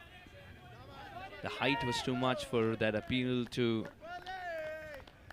Well, yes, the height was too much for that appeal to stand. Remember, Idris is also a tall man. Rizwan's troubling the batter, that's for sure. Now, if he can close out this over with a wicket, that will be amazing for Bahrain. And every time he's running to bowl in this over, it's always seemed like he's not too far away from picking up a wicket.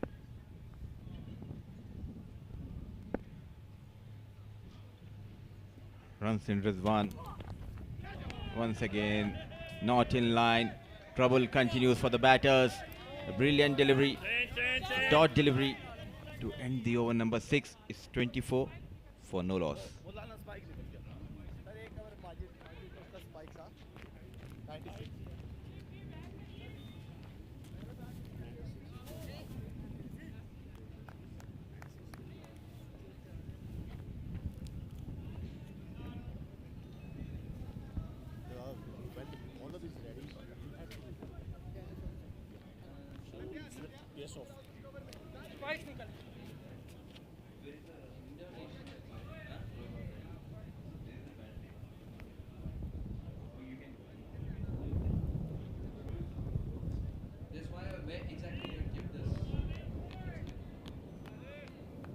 Idris 13 of 19, Ibrahim 5 of 18.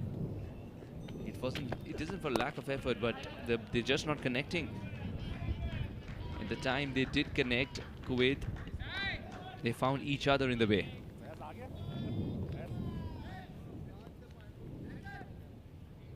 Still no sign of Haider. There he is. Usually very chirpy.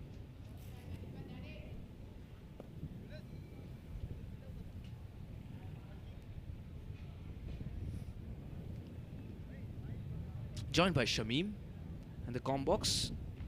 Welcome, Shamim. Thanks very much. A pretty steady start here. Going at about 4 runs, just over 5 runs on over. That'll be wide. And Dawood knew it.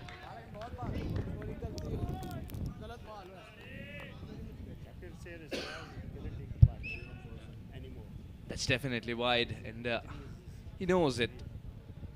So Dawood's not contesting. A hand up went up in apology immediately. 230 required now.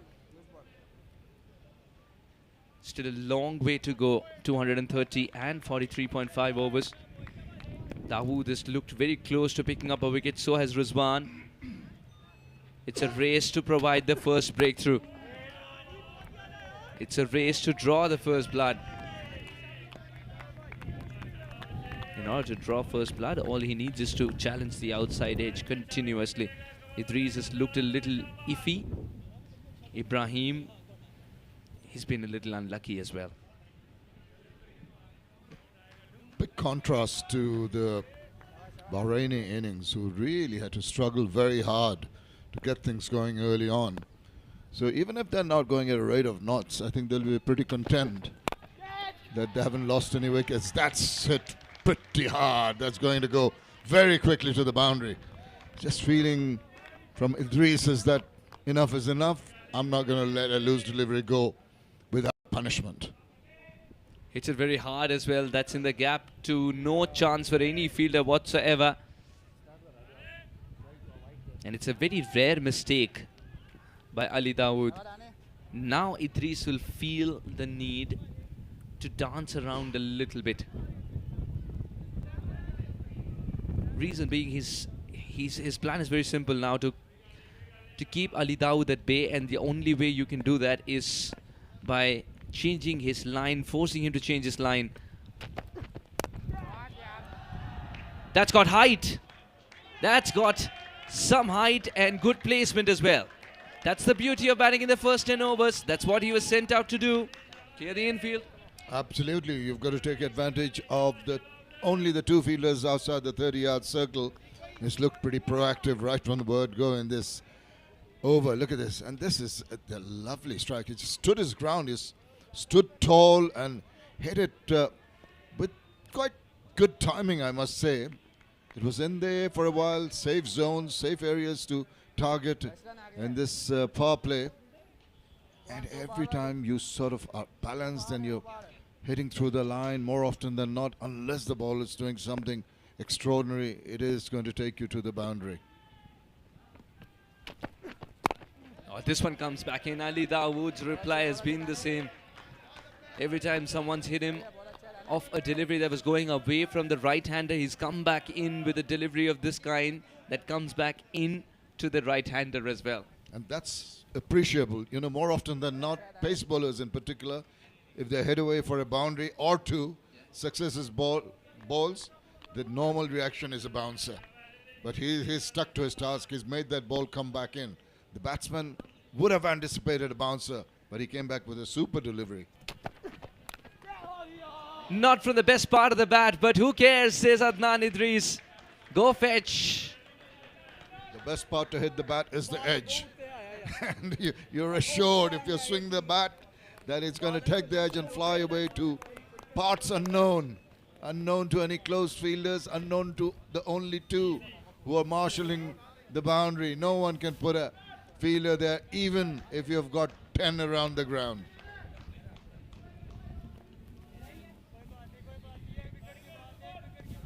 Got a bit of gloom setting in here, surprisingly. We've had a clear day. A little bit of gathering of clouds. There you are, Shamim, bringing the English weather once again. I hope we don't have the disruption.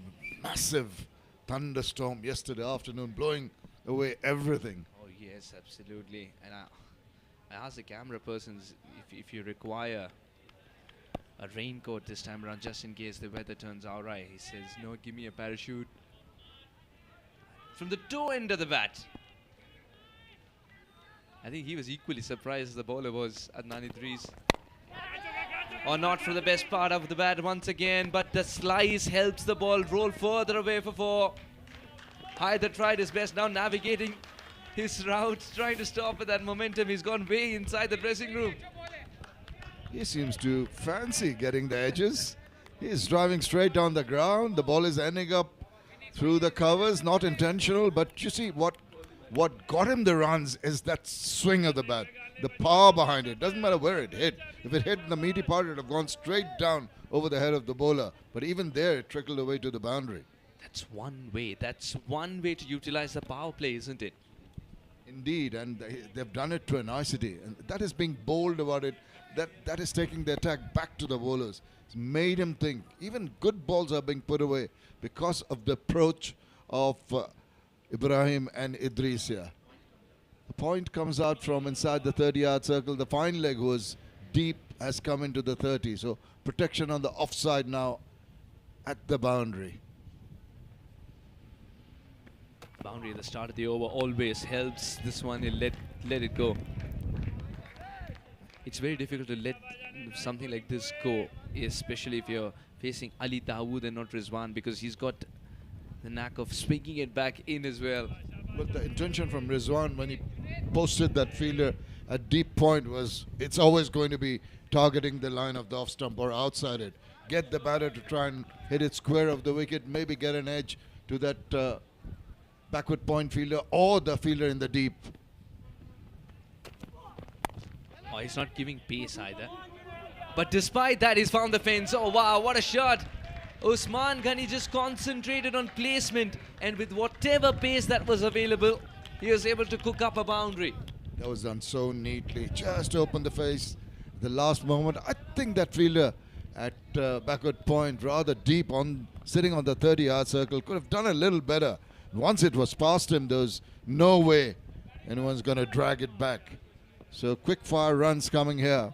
25 for Idris of 24. Ibrahim now quickly on to 14 after a sluggish start. Things are looking rather ominous here for the Bahrain team.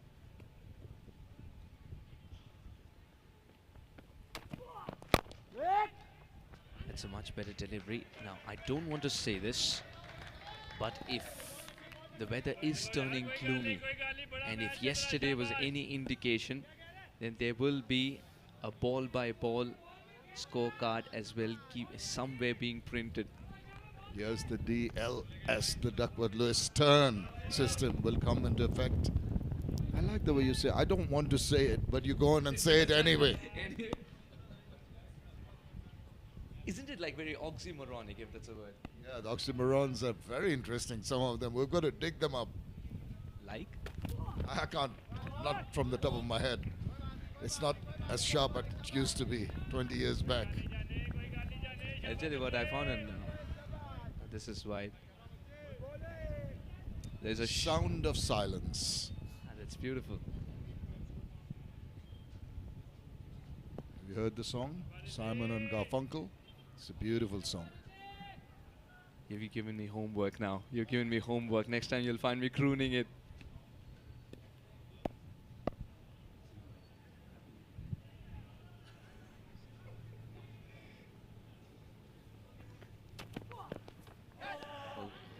Swing, get a miss, and Rizwan still testing him.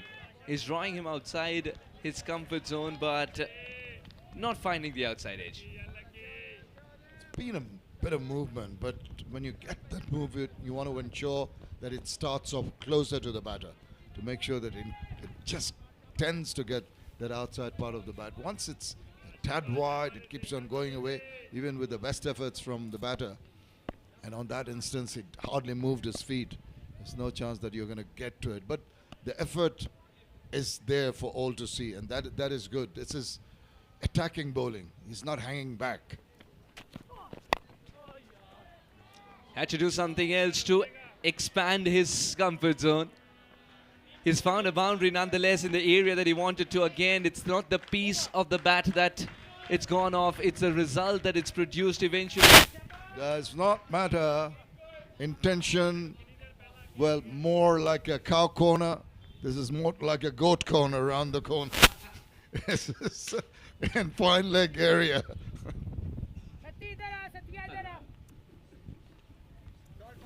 50 comes up as well with that boundary, 51 without a wicket.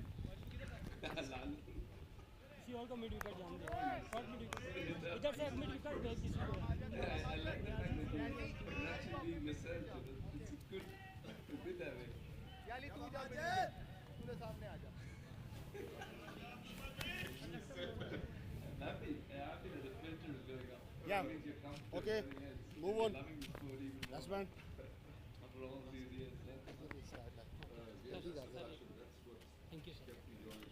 25 for Idris, 18 for Ibrahim. Lovely little partnership.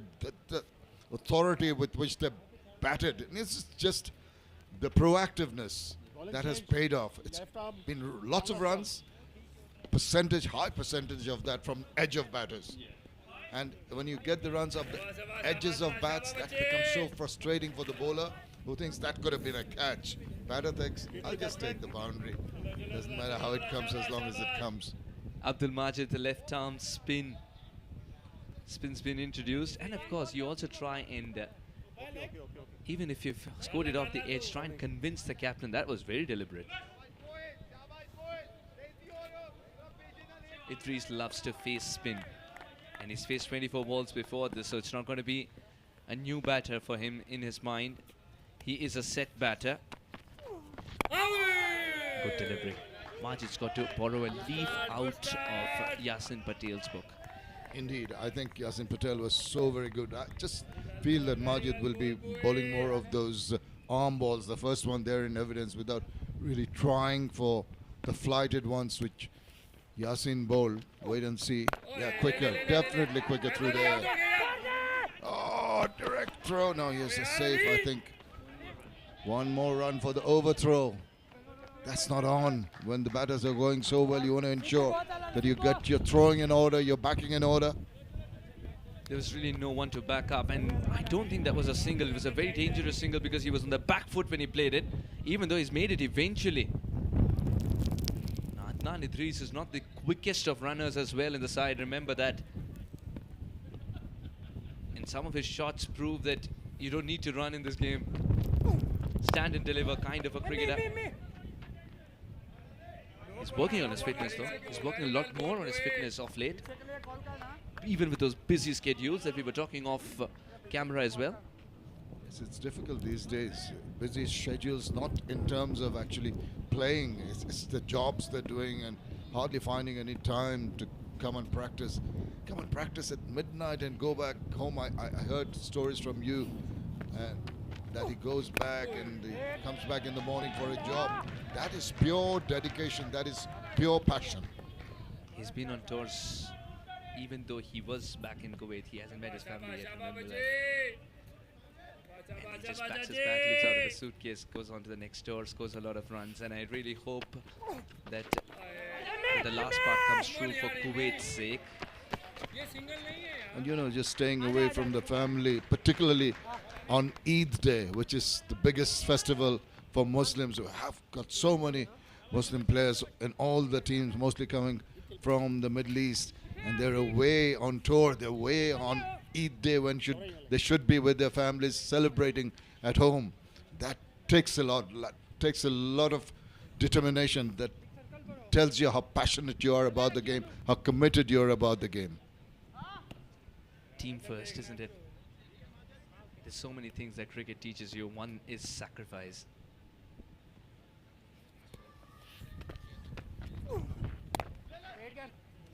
And a very well bowled Majid. What an over to start with.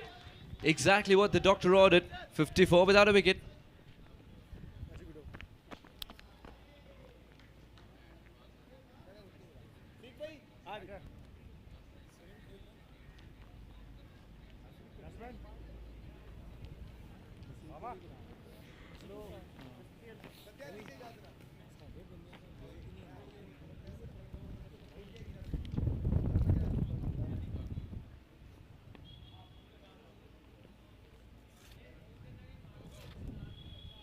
It's been a good start here by Kuwait, chasing the target. If they can take this a little further, it's going to make that the latter order batters come in with some cushion, some luxury to play around with, bide their time if necessary. Be a little picky and choosy with your shot making. Another change here. The pace bowlers going for a better stick. Wasiq Ahmed, slow left arm, now coming in. Now what he can deliver. We noticed two very distinct type of left arm orthodox bowlers in the Kuwait team, beg your pardon, the Bahrain team, and maybe they'll be similar to the Kuwaitis. We talked about the skipper and Yasin, two very different type of bowlers. And now maybe these two. Let's see if there's any distinct difference in the style of bowling.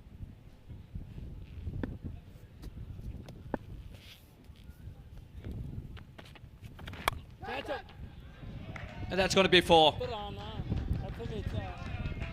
Next time Idris is going to polish his edges a little more. That need more knocking. More runs are coming off that. Talking about distinct differences, there's one in evidence straight away. The other one was so very accurate and was bringing the ball in. This one's given the first one as the width required for the batter to put it away with utmost comfort. And I like the fact that Bahrain team's finding balance once again with a lot of chopping and changing as well, especially as they come out of a T20 setup with Sarfaraz Ali being the skipper. Now, of course, he's not in the side, but might be in the squad. There's a lot of chopping and changing, and Majid, who bowled the previous over, he's come back as well.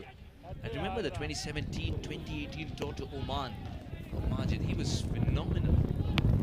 Now making a comeback, replacing Naveen, of course.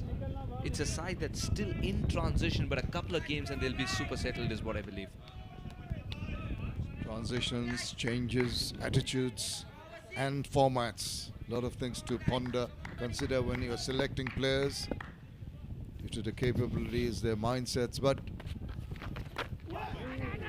what about that? Surprise the batter, and a good ball has found them a boundary.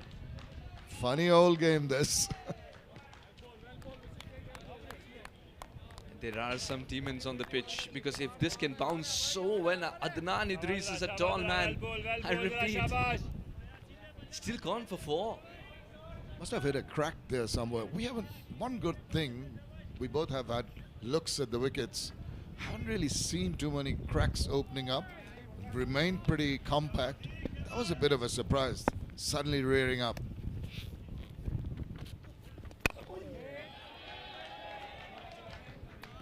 Very well ball, very well ball. Idris has a knack of using his wrists a lot, so you could see on impact he just opens the face of the bat a little more. I wonder that makes him a candidate for the outside edge once again on a track which is turning square. Perhaps a slip in place, that's where I was getting to. Wow! Take that! Full flourish of the bat. Lovely 360-degree swing, big backlift, and all the way. This was a real belter of a shot. It's one of the most difficult shots to play as well, but again that wrists take over. Inside out, into the dugout that wants that gift. Ball coming in at an angle, you're right. It's a very difficult shot to play. Always the inside-out shot. The boundaries keep on piling up here for Kuwait.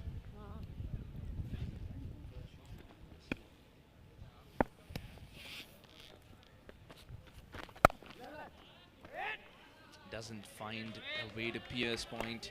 So Hale's in there, he'll pick up a single. The first power play has ended. Kuwait have all 10 wickets intact, 66.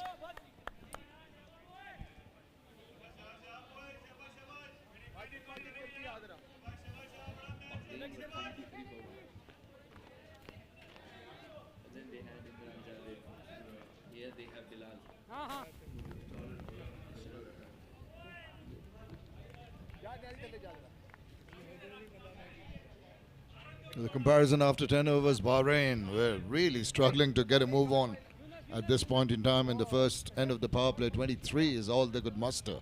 And look at Kuwait, 66 without losing a wicket. That is a signal for the next power play to be effected. More fielders in the deep for Bahrain to protect the boundaries. We'll try and give you all of them as soon as they settle down. Right now, looking at the offside, there's a deep third man. No, there's a short third and a point, a deep cover, a mid-off and a long off. Goes forward, too far forward. Ah, he's been given. Oh, I thought he was stretching forward. The ball must have straightened. That's an interesting call once again. But the first wicket goes. Was playing for the turn, but that just went on with the arm. Usman Ghani in deep trouble. He knew that. And Rahat has raised his finger. His stay comes to an end with just 18 against his name, just when he was getting a move on. A defensive shot with which he's walking back. You don't see that often. 66 for 1.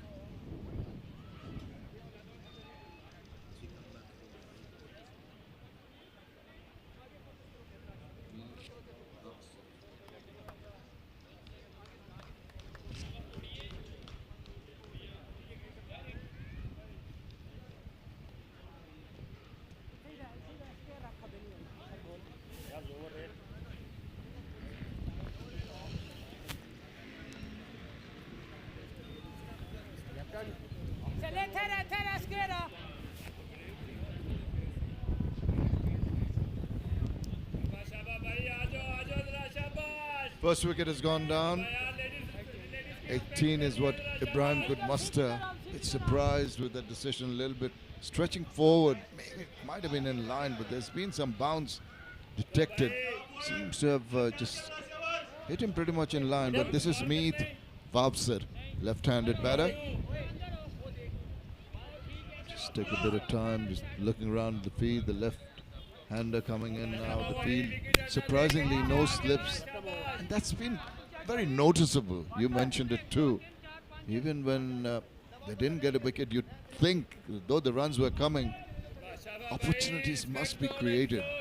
By giving that support to the bowlers to try and get an edge, get the slip in position. Not even look at the turn. The turn is there. Little swivel around, got a bit of bat, I think, and gets himself 4. Oh, it's gone. Even past the bat and past the keeper. Been signaled a wide. 4 wides. That's prodigious turn. Too much turn, and that's acted as a bane. Abdul Majid. What does Shahbaz do behind the wickets? He couldn't get the hands in the right position, and the ball just sped away for 4. It's very difficult. Those takes are very difficult. Perhaps a bit more loop. Meet loves to play that shot. Now he's off the mark. It's also been guided to just a different region of boundary. He didn't even try to hit it too hard. Look at the effort here. Just there you go. Little pace offered. He guides it. It's in between a cut and a drive kind of thing. It's not quite there. You can't call it a square drive. You really can't call it a cut. But it's worked wonders anyway. It's a cry. It's like the strapple, the straight pull I mentioned. And he stretches out his hand, asks his compatriot, his partner said, "Are we going for that run?" He says, "Yeah, I'll oblige. I'll come and go to the other end." When you play in front of the wicket like that, and especially because you are the batter who's played it as well in the first place, you have a better idea as to how hard you've hit it. So in your mind, you've already calculated that single, but it took a bit of convincing for Idris to believe he can get to the other end as well, which he did eventually. 40 of 35. It's been a wonderful innings where he could not just get going initially, but fought off those moments, believed in himself, and his outside edges as well helped for sure. But what matters most is that he's still out there. Yeah, and that arm ball just kept on going down the leg side. Even he's trying to get the eye of the umpire. He's apologizing to the umpire, Rahat, the umpire, suggesting there are only 3 stumps in our game, you know.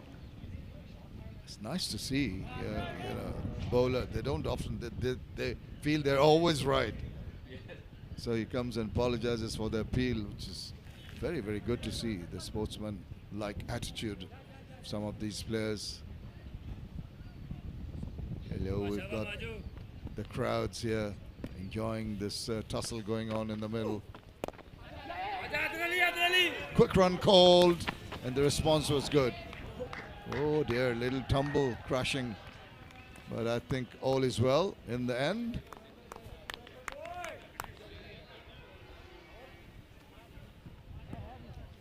One more delivery to go. It was a tight single indeed. As Meet puts in the dive, the keeper not realizing that there is Meet. He did realize something had whizzed past him. But very soon that tumble is when he found out. You know, it's a lucky thing he didn't step on the batter coming in. He didn't know there was someone behind him. Just managed to get the foot and then roll over. Could have been more serious. Thank goodness it wasn't. Little things you cannot plan, you cannot think of. Incidents in the middle which happen. Meet himself is a keeper. No soft corners. Well, I mean, it was purely unintentional. He gets into a position so early, it's almost as if he was making himself available for 2 shots there. And if there is a misfield, then he will come back like that. Good running between the wickets. At the end of 11 overs now, 79 for 1.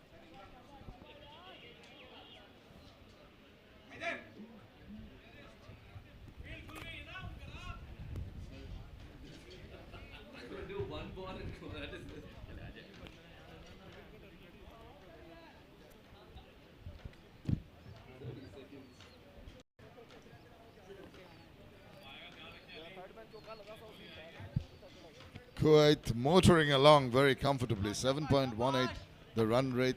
1 wicket down in a very comfy position, chasing this target, which was eventually quite a substantial one. People joining alongside me. But the Sarali, well, the Kuwait have got to a pretty decent start here. Very good afternoon, and the numbers are increasing here. They need entertainment, they need more boundaries and sixes. It's Kuwait taking on Bahrain, chasing that 256. They have got to a flyer here. 79 for 1 after 11 overs. Idris out there in the middle, 41 of just 37. And it's Newman, Meet Hafsa, 7 of just 3 deliveries. Majid continues. Waits, jumps back. Just a little bit of a push once again. Little fumble and allows the second. Not for the first time. We've seen some fumbles in the previous innings also, and it's a continuation of the same. We saw one in the last ball of the previous over, and straight away another one here. Got to tighten up on the fielding. Took some time to recover. Put in dive. That awkward bounce hitting straight into his face. Just not looking good here. Yeah, we almost averted an accident when the keeper fell across the diving runner in the last ball of the previous over, falling over Meet. The keeper, once again, that awkward bounce you're mentioning, has odd enough hit him on the side of the face. Do not want anything serious to happen. Getting a bit of treatment also gives the chance for the batters to take a little refreshment. The breeze is blowing here. It is not extremely hot. It is not that humid either. As a matter of fact, I feel that compared to a lot of subcontinental grounds where cricket is being played now, it is much more comfortable here for the cricketers. Absolutely, and lovely weather out there. The players are enjoying. It's not too humid. The reason we can see the spectators coming to the ground. It's Mulpani in Kathmandu. Greenery everywhere in Malpani. It's Adnan Idris on 43. Bhavsar, the left-hand batter, on 7. There's been a pause in play. It brings in Imran Javed, who's come in, the left-hand bowler. He's bowled a single delivery, but you know, little lapses in concentration can be a little negative for the batters. So it'll be all right if Idris, who's already got 43, should take a bit of time to be a little watchful, get his focus back. Oh, he's not going to wait for focus. He's already focused because he just rammed that away. That is superb improvisation. The ball going away, he waits for it and just clips it over. Waited in the crease and deliberately played just like an uppercut. Very fine, no chance for third man fielder. Runs continues to flow from the blade of Adnan Idris. That's a superb adjustment. See so many innovations. That ramp shot is very, very well controlled by him. Now that shot, that's wide, that's blasted away. You are offering gifts to the batter, Mr. Javed, and you're not going to escape from being hit away to the boundary. With that boundary, 50 comes up for Adnan Idris. In quick time, the big man scoring those runs for his team. Boundary number 39 moves to 51 of just 40 deliveries, using the pace. Just the point you made. We look at his breakup. 23 dot ball, started off slowly, but just increased his strike rate. Swivels round, gets a hold of it, and that is classic. That is a beauty to the eye. The bowler is being shattered here. His psyche is being shattered. Look at that, Calypso style. This is the same bowler who belted the Kuwaiti bowlers in the first innings, Imran Javed. Brilliant hitting here. 3 in a row. Hat-trick force for Adnan Idris. 3 in a row, and that can be so very difficult for the bowler. What does he do next? He's trying to ramp it again. As they say, getting a taste of his own medicine. The bowler, as you mentioned, really charged after the opposition bowlers. Now the spectators here are in for a treat. It's Idris in particular is going great guns. It's really pelting the ball all around the ground. This is superlative batting. Don't worry about the poses in play. He's off and running. You're talking about the pace being allowed. I think the bowler, Javed, should try and just slow it down. A lot more slower deliveries, a lot more cutters into the deck. And that is the only way he can escape from the marauding mood of Idris. Sensible, very sensible cricket. He got 3 boundaries. Now it's time to take a single and rotate the strike. 255 by Bahrain, Kuwait. 94 for 1, 12 gone.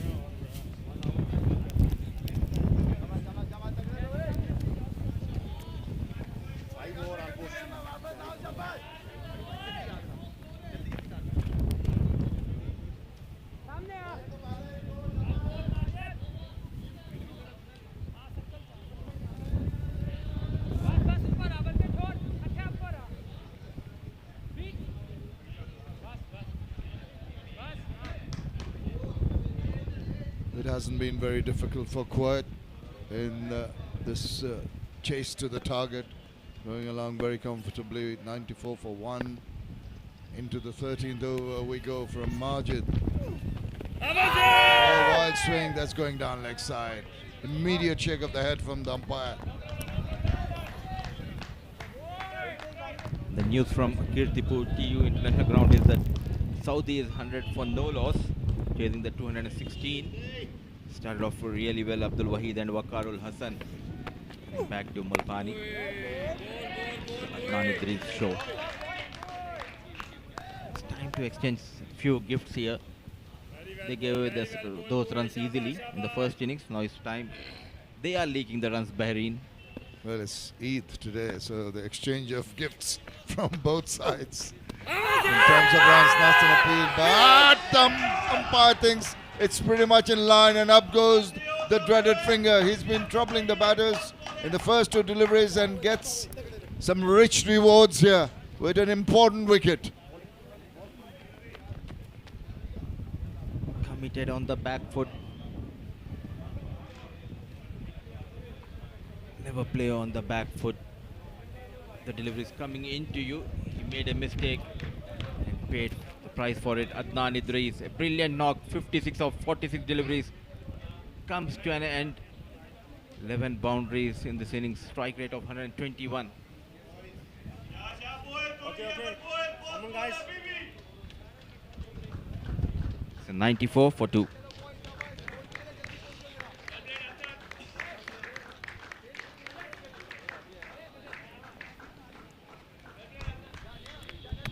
on guys, come on guys.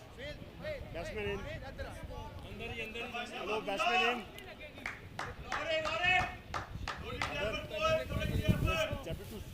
The man in form, Adnan Idris, has been departed. The new man walking in is Sandurwan. It's 94 for 2. Right time, Majid getting that wicket.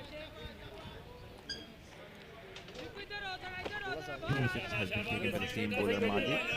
It's Ravida Sandurwan, the new right-handed batter for Kuwait. And suddenly the bowlers coming back this match. They've got Vapsar, who's been there for 3 deliveries only. Sandurwan now the new batter in. Something for the bowlers to work on. Another wicket. You never know, the cat might be amongst the pigeons, as they say. Majid has done well, 2 for 16 so far. Goes from the edge of the crease, drifting down leg side. But I just feel Mudassir, he was a tad lucky with that decision going against the batter. The last wicket, the ball seemed to turn and bounce. Seemed to be, to my eye, I mean, I might be wrong. Umpire's the best judge. But let's have a look at the last wicket. Look at this. Calm bowler kept on going. There you see striking, and he still had a bit to go, and you almost saw the leg stump there. So I think the batsman can be considering that he was a tad unlucky with that result.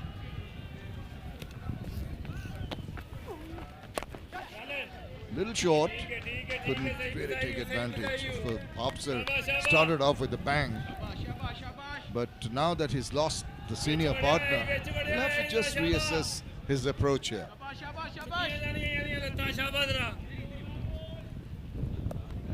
Kuwait batters are more known to play aggressive kind of cricket. They are used to this T20 format. On the back foot, finds the gap. Racing towards the fence. Excellent work by the fielder. Keeping it down to a couple of runs. Imran Javed comes into play in the deep. It's imperative. We've seen some lapses in the field, but this is good commitment. He had to cover a lot of ground. Thankfully, despite the fact there was a fumble, it didn't go across. He managed to stop the ball from going across to the boundary. Even the deflection of the boots could have been dangerous. Could have added 2 runs, but 2 runs saved anyway. Good commitment. It's a comparison after 13 overs. Bahrain were 34-1. Look at where Kuwait are now, cruising along. As we always say, what matters is how you end. They started off really slow, Bahrain, but they managed to pull things back in the first innings, posting 255 in reply. Kuwait started off really well, but they have lost Adnan Idris in the previous over. It's 97 for 2. I've seen a lot of times a similar kind of a situation when a team batting first starts off slowly, recovers in the end of the innings, and in the chase the opposition, just like Kuwait, 97 for 2 on that scoreboard, which is being manned very well by the volunteers here. Good to see alongside the big screen also. So just saying, they might just start off very quickly in the first part of the chase, but a few wickets here and there, you never know.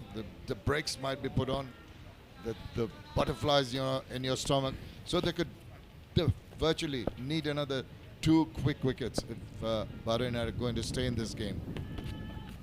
Well bowled, very well bowled, very well bowled. Kuwait batters love to go after the bowler. The main concern for me is they're used to this T20 format. They are playing 50 format for the first time here in ACC, and they survive. Very good point. Very good point in the sense that adjusting to the mindset of the shortest format, the T20 format, is obviously, even as a bowler, you only have to bowl 4 overs. Over here, you have to bowl 10. So you've got to conserve your energy, your skill sets are tested. And also, your mindset with your approach. You just cannot afford to play too many dot balls in the shorter version. Here, you can bide your time. You can be selective with your shot making and that's what they're doing at the moment. They've got the platform, they're now choosy with their shots. One more left arm orthodox. Better shot. Dancing down the track. Sends Wasiq out of the park. A maximum from the blade of Sandurwan. I told you, they can wait. 3 balls they waited, and the 100 comes up with that superb strike. Look at it. In the slot, lovely swing of the bat, makes the requisite contact. Sounded so good off. Shimmy down the wicket too. Great shot and massive result with the maximum.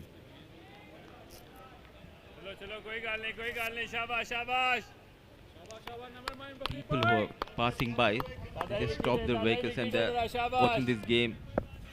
They're enjoying this batting display by the batters of Kuwait. Tell you what, there is a road just going up to the right, just to our right in the commentary box, but there is a grassy bank, and I can see, as we have a look at that again, I can see a truck. Looks like possibly a defense truck, just precariously at an angle. That driver must be a keen cricket supporter. There's a quick run taken. Thought of throwing the ball, but eventually decided not to, which was the better option. 14 done. It's 104 for 2. It's time for a drinks break. Guys,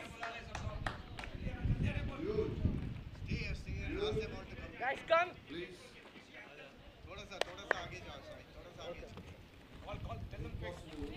Guys, come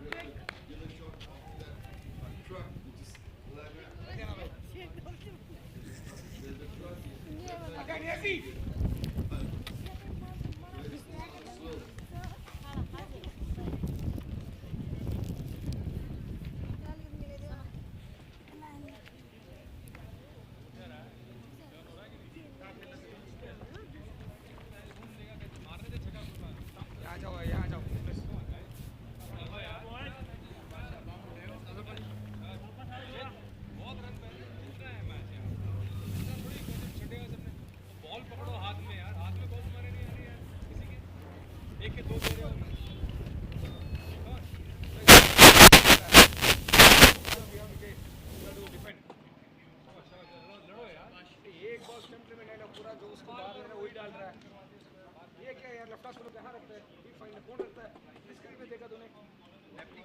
lefty के जो भी है fine leg कौन रखता है deep fine leg Majid ने बोला ना मुझे उसको अबे वो बोला तो कैसे रख सकता है कौन जाए कोई क्रिकेट में देखा बोल रहा था मैं उसको बोला तो उसको कट कर लूंगा नहीं मुझे वो डीप फाइन लेग अरे माजिद कौन सा क्या फील्ड है यार डीप फाइन लेग क्या करेगा ज्यादा ब्रेक होगा चलो यार boy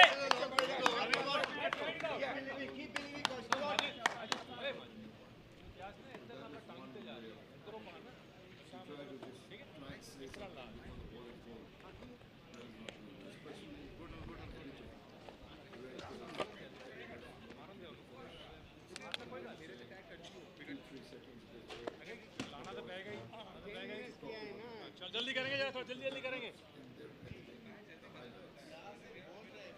So you pause and then you carry on. So framing the sentences is of course, but it has to be instant. It has to be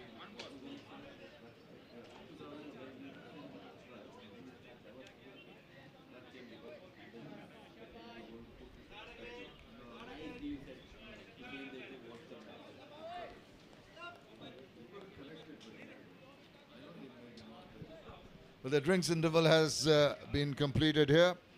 Kuwait comfortably poised at 104 for 2. And Bhavsar on 9. Sandurwan on 8. Again building up a partnership. And we're of course watching the ACC Men's Premier Cup 2023 here at Mulpani in Kathmandu. There is any substitute? Same, playing level. Majid.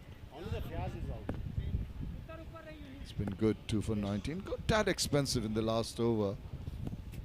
Got the 2 wickets. Smothering the spin. Good ball and a good really good defensive prod at that one. If you go to the pitch of the ball and smother the spin, it's got to be at that angle of the bat, and you've got to have your eye right on top of it. Look at that. That is perfect. Very well done, Shabash. It's like the army of left-arm orthodox here in ACC Men's Premier. The first innings we have seen 2 left-arm orthodox. Now it's Majid and Wasiq for Bahrain.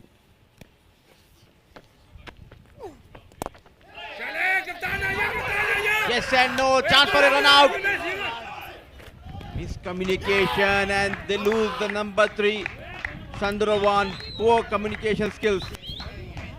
Oh dear, the last thing you wanted is to lose anyone in that fashion. I cannot understand. They were in 2 different planets. Just didn't get the signals through and had to pay for it. Tragedy every time a run out is affected, but in that fashion it's even worse for the batter, Ravija Sandarawan, who has to go for 8.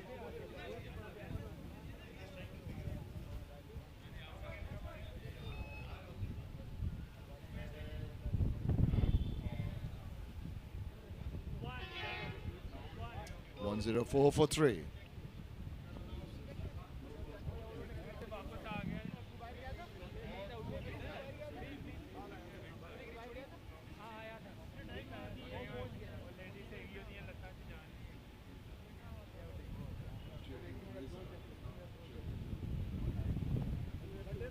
Just checking who actually is out. He was out of his ground, and then yes, no, he's trying to get back.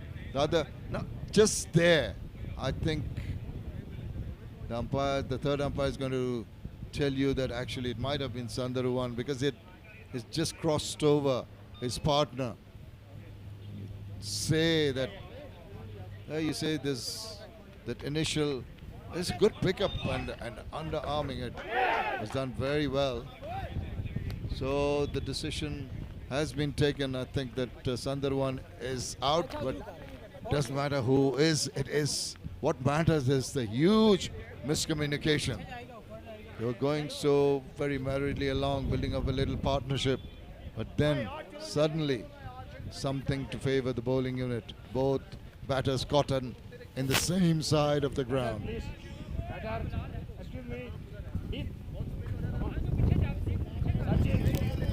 4 for 3. Bit of luck. New batter in. Yasin. Now, something for the bowlers to work on. Yasin Patel, left-handed batter. Majid gets a wicket, doesn't with the ball. The wicket is in his over, and he almost had another one. That was affected through a run out. We just saw the previous wicket. New man Yasin Patel took his time behind the stump of the wicket keeper. 2 quick wickets here for Bahrain.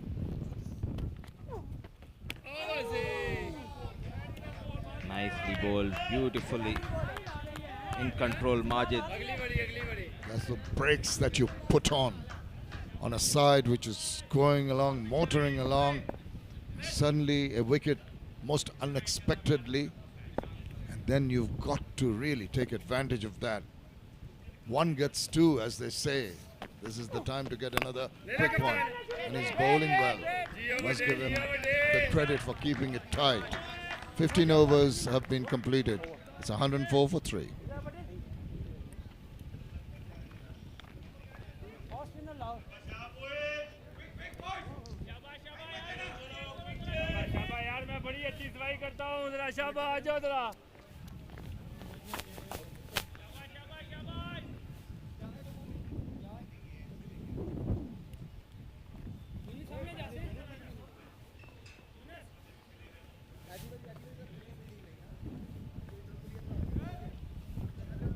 तू जानेगा ना यूनस, तू जा पीछे.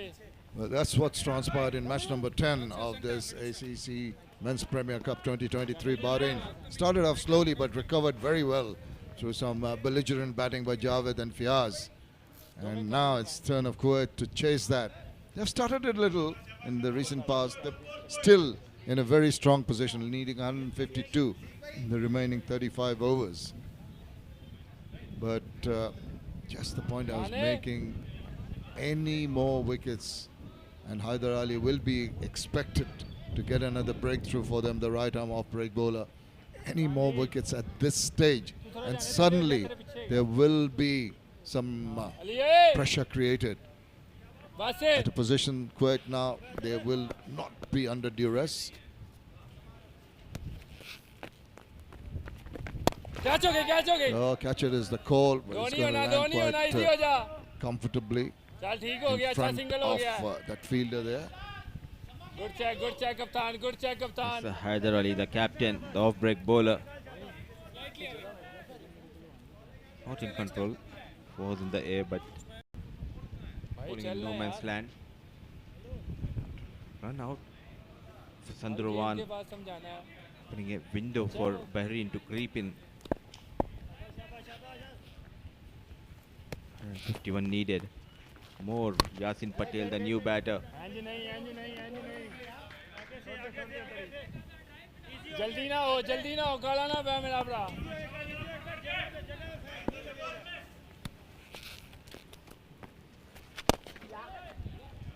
Simple matter of playing down the ground and ambling the single.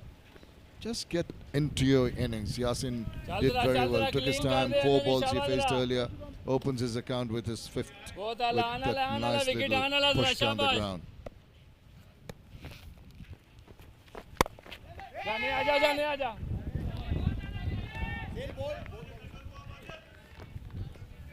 Good tactics, I would say, by either both the left-handers out there in the middle end.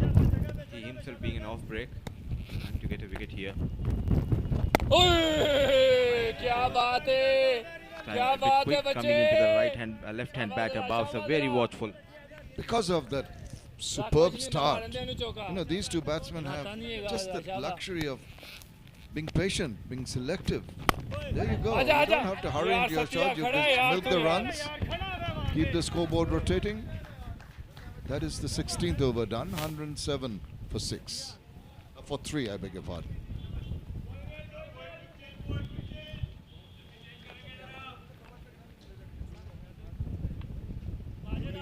quickly यार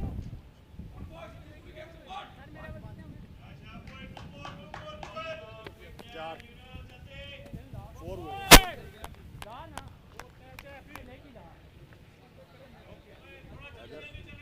मेरे कितने हो गए sir 19 minute cannon cover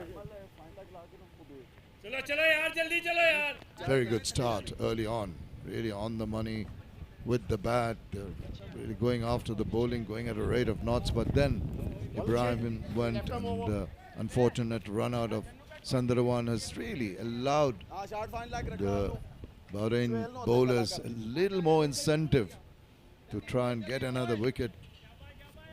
Still a period of play where Kuwait can afford to just be a little patient. Just play the ball to its merit more than anything else. There's no need for any histrionics at all. Just take it easy. There will be a loose ball coming sooner than later. Accuracy has to be the forte. There you go, backing away. Just a single in a simple manner. That's all they need to do. What they need is a partnership now, Kuwait. They're off to a flyer provided by the top order batter Adnan Idris.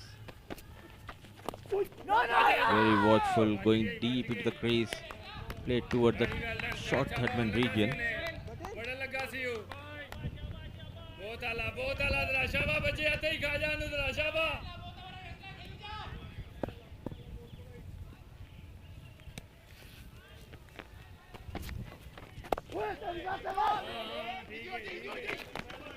Sorry.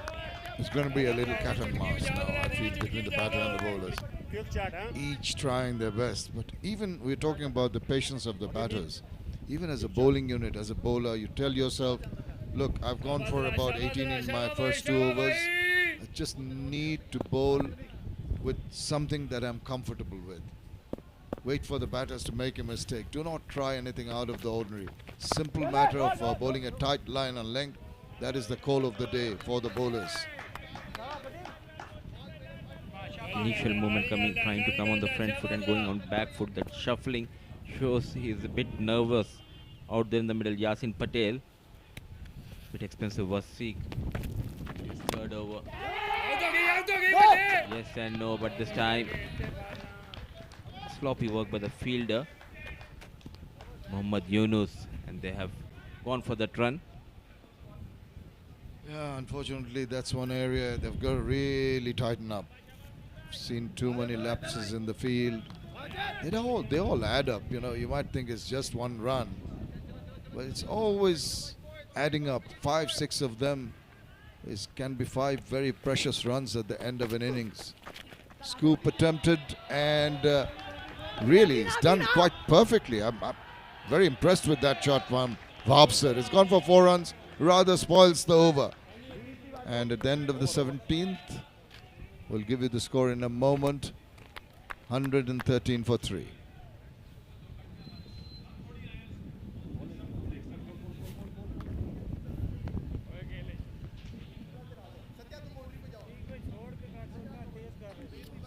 ओ यार कप्तान है अभी तेज गेंद करना यार तो खपे लगे हुए हैं किधर सज्जे बैट्समैन जल्दी आ जल्दी जल्दी boy 113 for 3. Managing to put the brakes on. If you look very close to the right-hand corner of the picture, well, it's gone now. There is a truck precariously parked on an incline, and that truck driver must be very keen on cricket. Talk about putting on the brakes as we see another run being taken. That truck must have good brakes on it to ensure that it doesn't slide down that hill.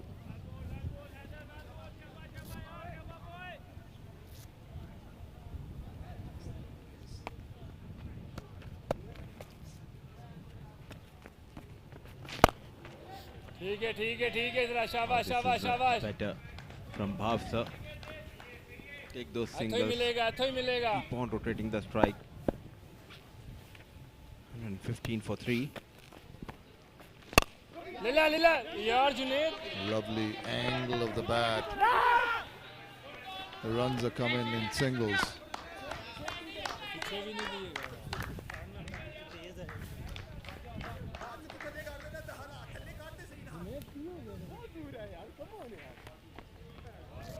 116 for 3 into the 18th over.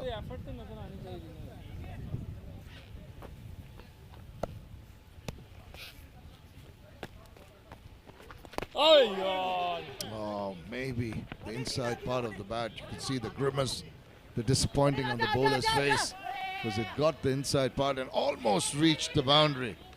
3 taken quite comfortably there. I haven't seen too many 3s at this ground. Dimensions are about 65, 67 yards or meters on either side of square of the wicket.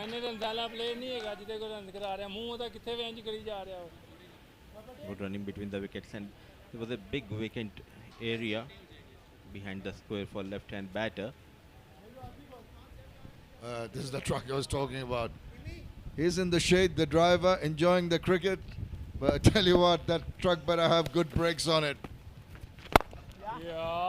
This is great to see the interest in cricket. The brakes have been put on, the Kuwait is scoring, that's good. The interest has been generated with Nepal playing big time cricket nowadays. The exposure with the ACC Men's Premier Cup tournament here at Mulpani and also at the TU ground. And just because of the haze, beyond those lovely trees, you can just about see the range, the mountain range.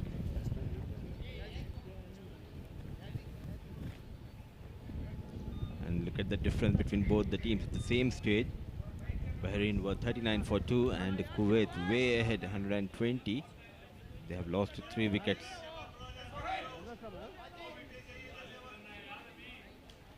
Quickly, guys. Lead. Lead. Lead. Okay, you will go on. Ball change, left arm, over the stump.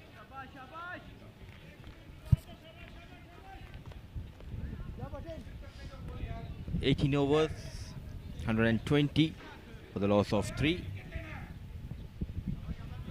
Bhavsar batting on 20 and Yasin Patel on 5, 136. What is needed? It's a Haider coming in the place of Wasiq. He has been expensive. It's a Javed. First over gave away 15.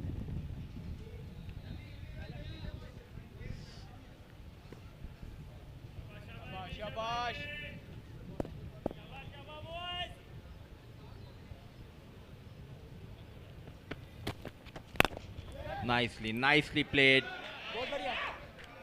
But it will give him the confidence. Wasn't able to find the gap. Played straight towards the fielder. The lovely timing by young Yasin Patel. Good to see a slip in place for Imran Javed. Trying to poke at the delivery which was outside the off stump.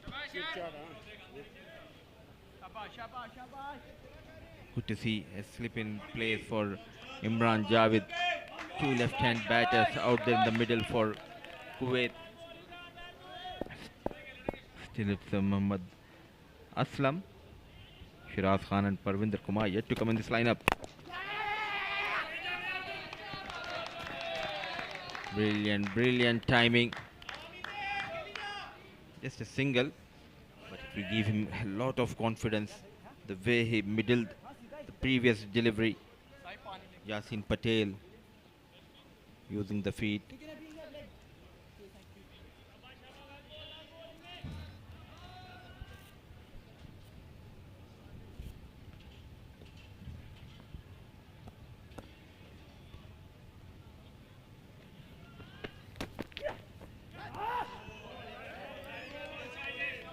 Into the top stump line. Wanted the batter to make that mistake. And a slip in position. Very expensive in his first over. Gave away 15 runs. A good comeback and good captaincy by Haider Ali, bringing Imran Javed back in the attack.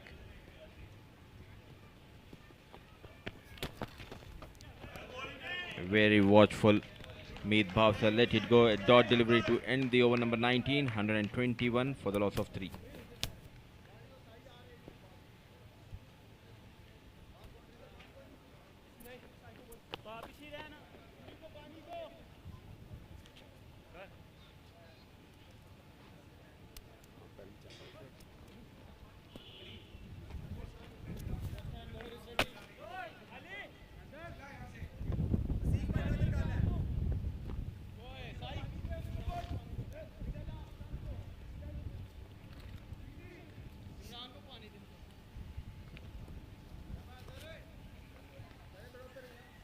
Nineteen overs, 121 for 3. 13 extras have been conceded by Bahrain.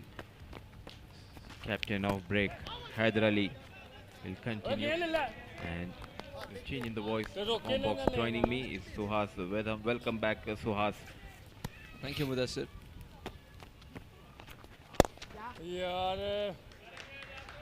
Good afternoon to everyone listening.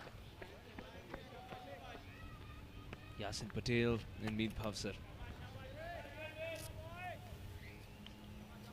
will try their best to stitch together a partnership.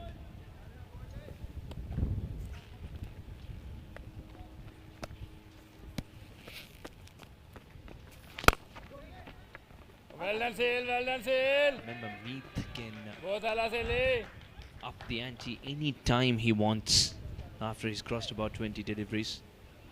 Okay. He's that kind of a batter. Now 2 left-handers at the crease would also mean anyone who calls himself an off-break bowler is invited to bowl. Because there is some turn on this wicket. What are the options do they have? The Bahrain, the captain himself, Haider Ali. And they do have the vice captain, Sohail Ahmed. Can also bowl those off-break. Now, as of now, Bhavsar and Yasin managing to keep score moving with those singles.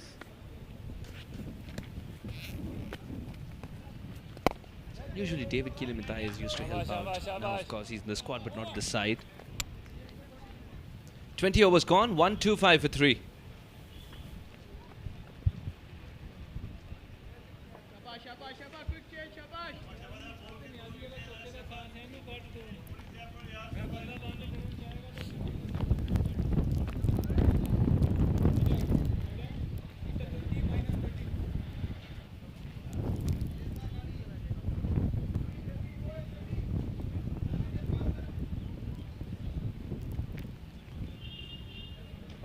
Shabba, boys.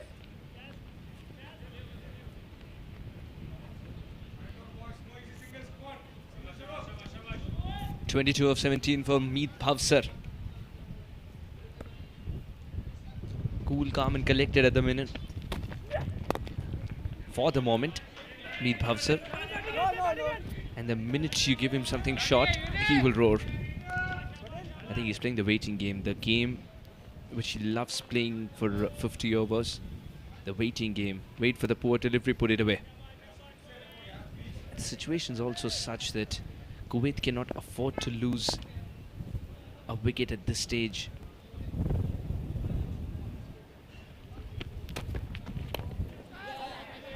That would have been a risky proposition against Javed, who was getting some bounce. Backward square leg and deep fine leg on the boundary. Not in control. What was thinking there? Yasin Patel managed that single.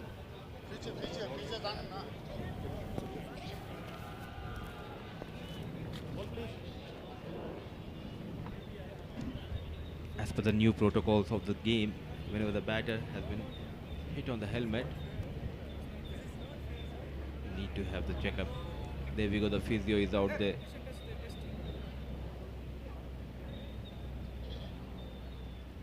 Do you have any idea what he asked to the batter once the physio goes in? Yeah, look closely. He was showing the fingers, and he always tells you to follow those fingers as he moves towards the left and right like this. He moves that finger towards the left and towards the right, and then checks your gaze. If that's all right, if he feels you're not a little dazed, you're okay, then you continue. And he also asks basic questions. I learned it from Sean Novak, the physio of Oman. I asked him these questions as to what are the things that you asked him, and he said these are the few things that you do at the moment, on that moment. But some concussions can be a little delayed. So we also tell them, just in case you feel a little uneasy as the game progresses as well, just call us in between the over. No problem.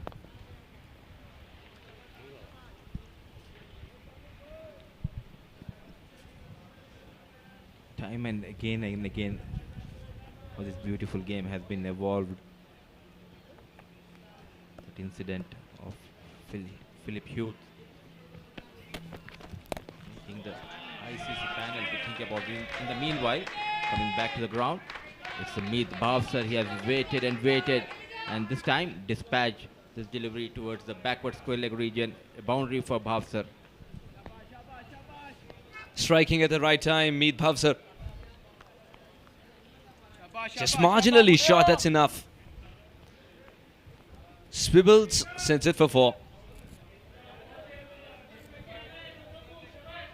It's important, this innings very important for Meet Bhavsar to regain the confidence as well.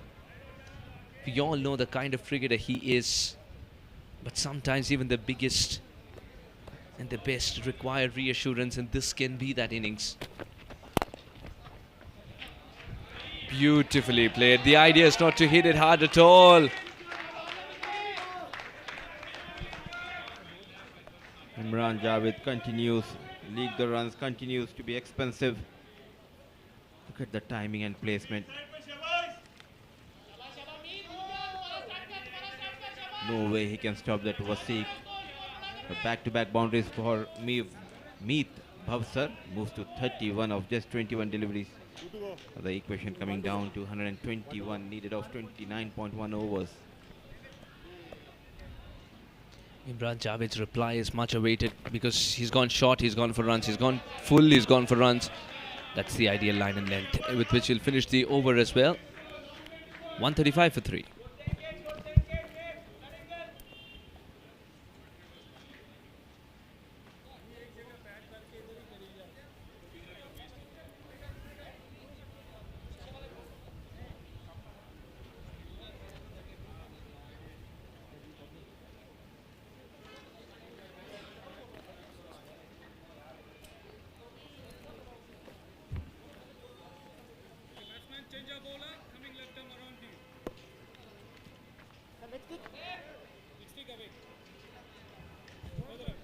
Adnan Idris had to walk back for 56. It was a very good innings, and the same manner the other opener as well found his way to the pavilion.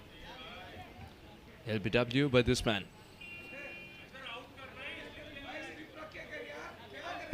Majid. His 6 overs would be very crucial from here on. This is going to be interesting. 2 left-handers in the middle, and here is somebody who can turn it into the left-hander. So if he misses his line, then you know that Meet will go with the turn. Oh, that's a beautiful delivery. And so well played as well by Yasin. Good cricket all around. Now, to Meet. If he misses the line here, then Meet will go with the spin. You need somebody at fine leg who's perhaps a little square. Somewhere in between deep backward square and fine leg position. Beautifully played. Yes, there is Yunus. This, of course, is Javed, but there is Yunus lurking in that area.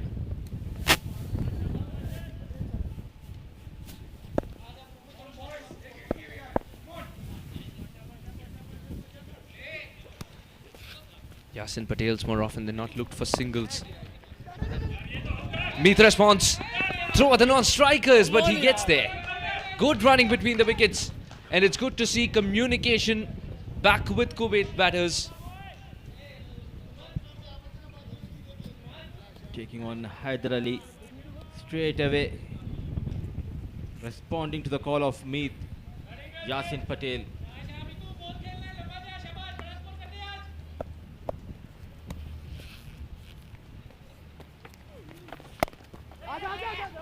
Again, they're going back deep in the crease.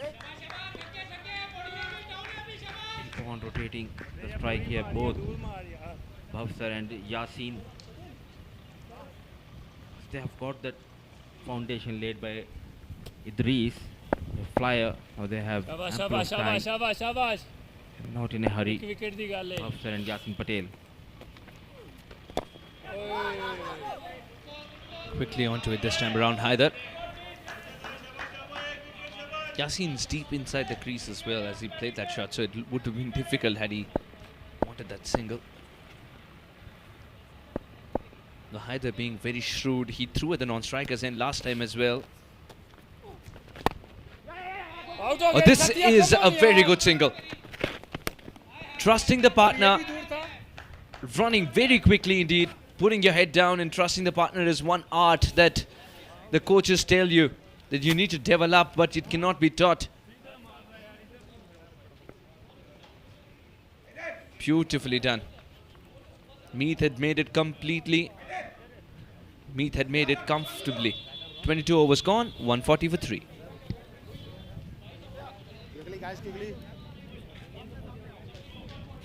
Okay, okay. That's done. Meet. You guys. Left arm round the stone.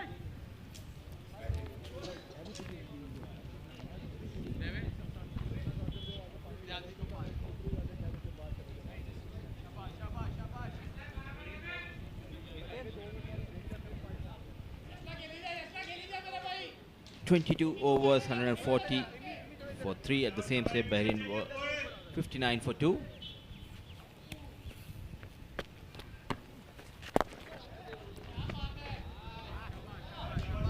The off break bowler, the captain Haider, continues looking for that wicket.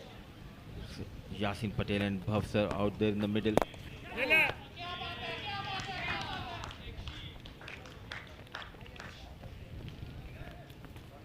Believing in those singles, rotating the strike. Yasin Patel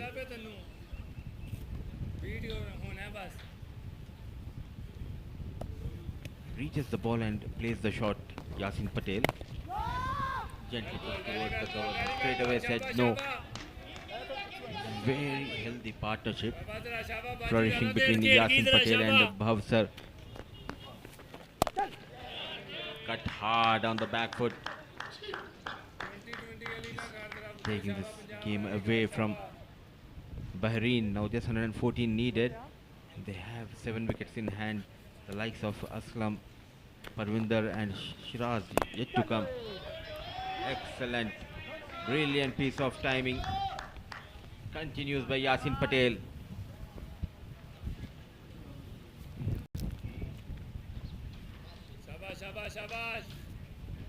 Yasin's instructions from the dugout is feed the strike to meet Bhavsar. Oh wow, what a delivery. There's something that Haider's appealing for though.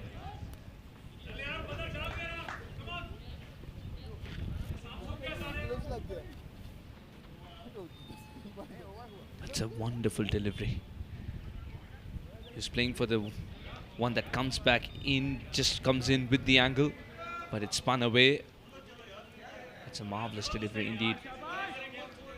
143 for 3 after 23.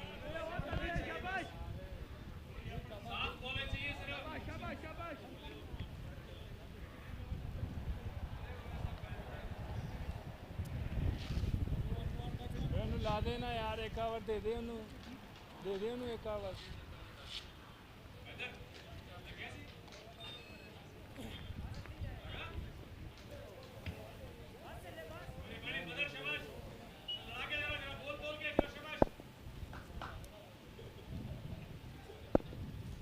शाबाश शाबाश शाबाश. 39 runs partnership between Yasin Patel and Bhavsar. Abdul Majid Abbasi. Very well ball, very well ball, very well He is ball. the only bowler to get those 2 wickets out of 3. Third wicket going down. The run out. Excellent work with the fielder to get rid of Sandurwan. But now the things looks in control of Kuwait. Not at all in a hurry. Bhavsar and Yasin Patel.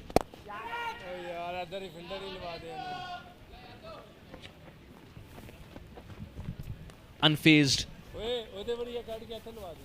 Yasin Patel, very clear with his plans.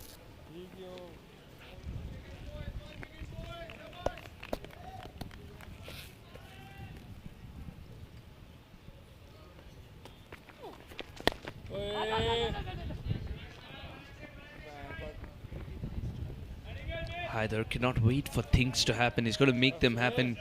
I think that's exactly why proactive captaincy would be rewarded even more at this stage. Yes, there is a slip deployed, but apart from that, the deliveries seem to be innocuous, as both Bhavsar and Yasin, they're just trying to play with soft hands, and tap and run seems to work at this stage. Minimum risk and exactly the denomination they want has been achieved. You need proactive captaincy at this stage.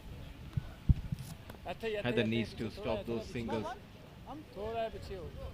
Good thinking. There you go. I think he's heard you. He has 1 year on commentary, Mudassir. Backward point now placed, just in case he tries to play with the spin. Just like that. Now the single is tight. Had that been a clean collect, could have been a different story as well. Now it's not an easy single. You know the captaincy just got better when a single is a struggle. This is what happens when you block those gaps. Straight away, yes and no between Yasin Patel and Meet Bhavsar. Excellent effort by Haider Ali. Been brilliant Majid Abbasi into his 6th over. Again to Haider, and this time he doesn't need the tumble. He was expecting the ball quicker. 2 dot balls to end the over with. It's a good comeback by Majid. 146 for 3.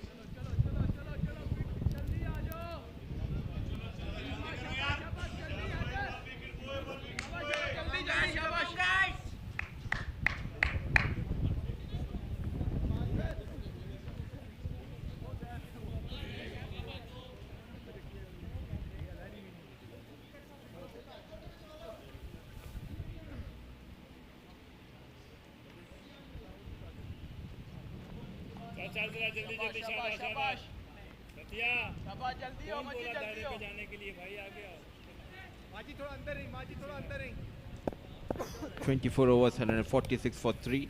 Yasin Patel and Meet Bhavsar out there in the middle. Flight and width offered by the bowler. Trying to play aerial. Just a single. Good work by Ali Dawood, who did not come around the ball, rather attacked in straight lines. Yasin Patel just for a moment thought the ball was going further. Straight to the fielder, so no run. And Sohail's one of the best in the business. Does his job very quietly. Now this is something they had to avoid. Meet Bhavsar is accepting the ball onto his bat and nudging it in the vacant area for a single.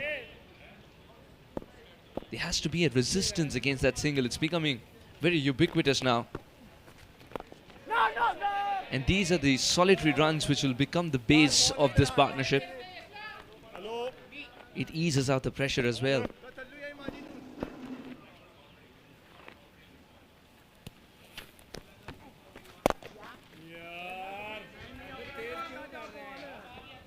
I think Yasin Patel at number 5 is tactical brilliance from Pushpa Kumara, as he senses the better bowlers in Bahrain's side are the ones who are left-arm orthodox, not the off-spinners. And hence he said, Yasin Patel, you're required in the middle now suddenly, because there are 2 left-handers. You're forced to bowl an off-break bowler. Absolutely. And as of now, Yasin and Bhavsar dictating the terms in the middle. 25 gone. It's 149 for 3.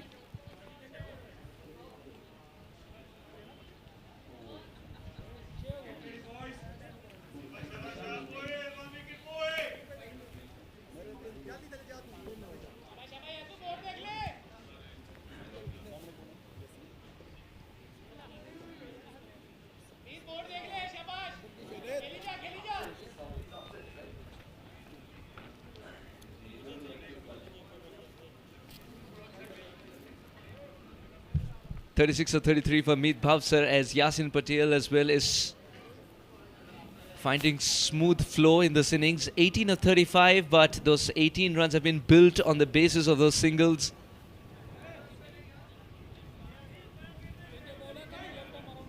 We cast our eye towards the game that's going on in TU at the same time. That's Tribhuvan University Cricket Ground. Qatar are taking on Saudi Arabia. This little Gulf derby. Saudi Arabia needs 61 runs in 24 overs. As they bowled out Qatar for just 216, the woes continue for Qatar. The batting woes continue for Qatar. They've got a tremendous bowling attack, but the batters have to step up. It happened against Hong Kong as well. The batters did not step up. The bowlers did, led by Murad. Good delivery from Wasiq. Cannot do it. For batters to make the mistake. Shabash, shabash, boy. Let them go aerial, get long on in the 30-yard circle. Invite the batters to go big and make a mistake. Wasiq very strong on the back foot. Bhavsar yet again manages a single. Mind you, Meet Bhavsar plays a lot of cricket in Rajasthan as well, as much as he plays for Kuwait. Good turning tracks for Meet Bhavsar. I recently met him at Prince Mewar Cup, where he was tremendous with some of the shots through the back, from the back foot punch through the offside. This time it's Yasin Patel who's opened the face of the bat, and it's yielding him runs. The football skills do not come into play. Eventually he's kept it in play though. He had no clue that he's kept it in play. He ran forward. He needed somebody else to clean it up and get the throw in.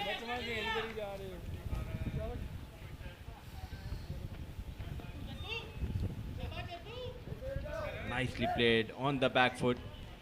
Finds the gap. Late shot played by Yasin Patel, and look at that effort coming in the deep. I think it's a boundary check, of course. It's a boundary check. He's kept it in play. Of course, he was in. There was a little bit of risk, because when you're trying to stop the ball like that, there's always a risk of it rolling under your leg. And that's when your ankle goes for a toss. And as a fast bowler, you need to be very wary. But what's important there is that he saved a certain boundary.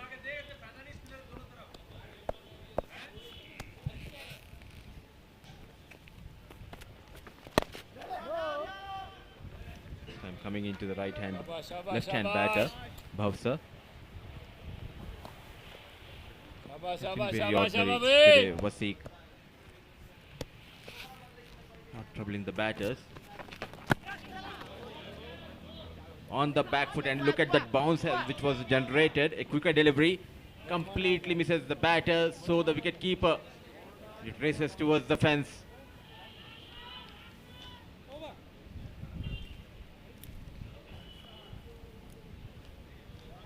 .158 for 3 in 36 overs.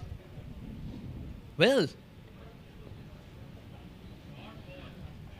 you did not know that a spinner can bowl a bouncer of such ferocity. But we've seen that happen when Andre Russell received it recently from one of the Afghanistani spin bowlers. Move on.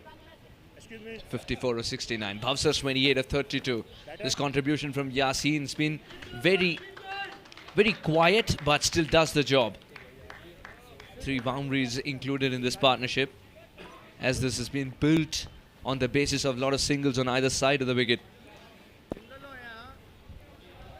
We've talked about the tactical brilliance of sending Yasin up, and it seems to have worked. Look how compact he is, and all this comes from the timeless 4-day matches that he's played, sometimes in Bharuch, all the way in Gujarat. Yasin.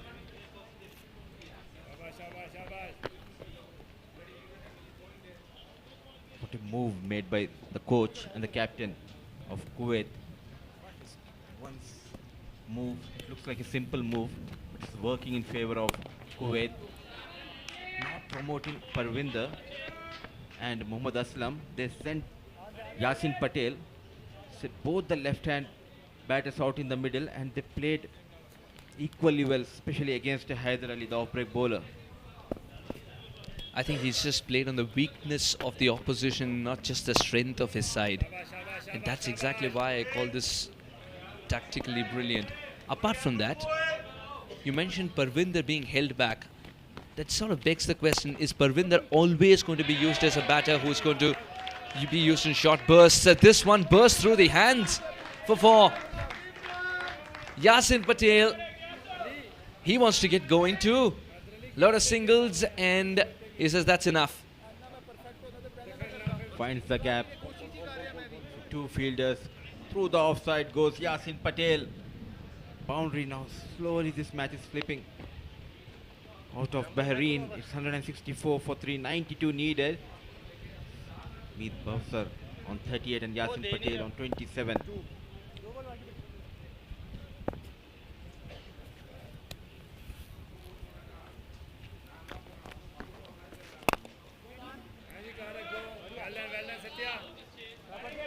And driven hard. Straight to the fielder. Plays on the merit of the delivery. Nicely played. This comes into play. Excellent running between the wickets by Meet and Yasin. Couple of runs. 27 gone, 166 for 3.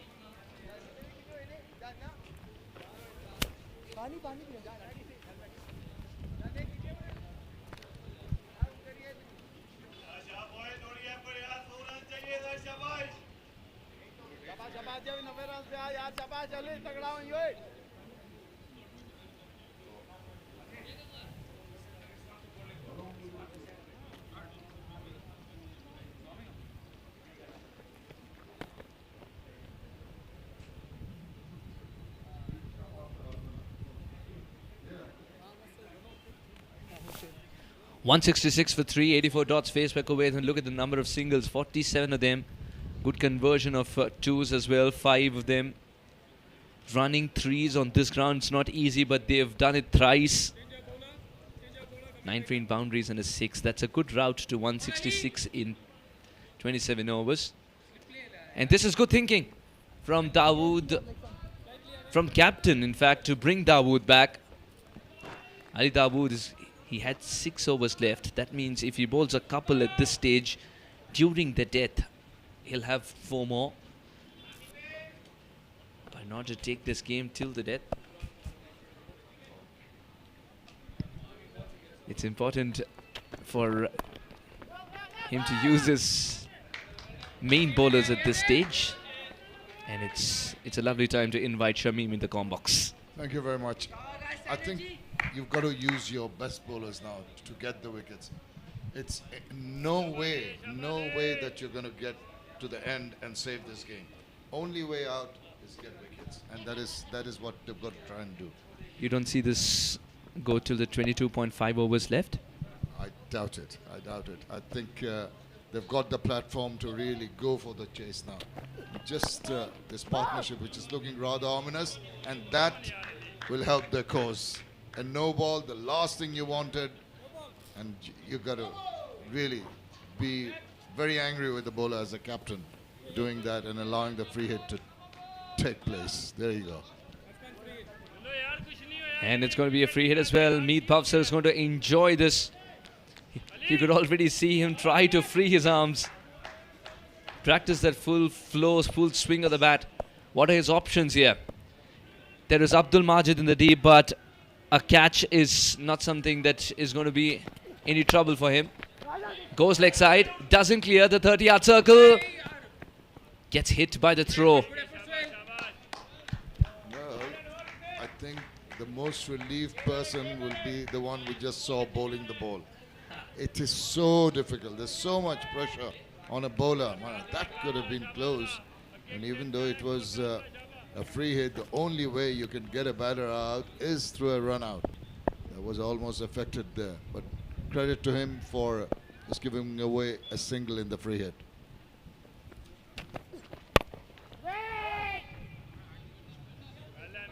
Standing well outside the crease as well, so those sneaky singles become little more possible. It's just how you read, and also your partner should be on the alert. And you might take the initiative of standing outside the crease, but it's got to be noted by your partner.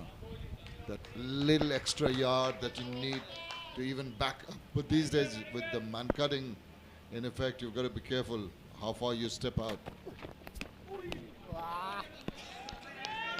Very, very good delivery. Ali Dawood, he's got to believe that one more of this kind and he can hit him back. Yes, indeed. Exemplary bowling. Tried to cut that away. Very fortunate. Got the inside part of the bat. Could have gone and hit the wickets. Close call here. Too close to cut. Just a bit of luck that Kuwait required. Yasin might be more alert now. Good combination, those last couple of balls. One coming in close and then the bumper in effect, and the height. See, in a height where if the batter was standing up straight, it had gone over his shoulder. So it was a properly bumped and properly lined up bouncer. Just the exact height and the exact direction.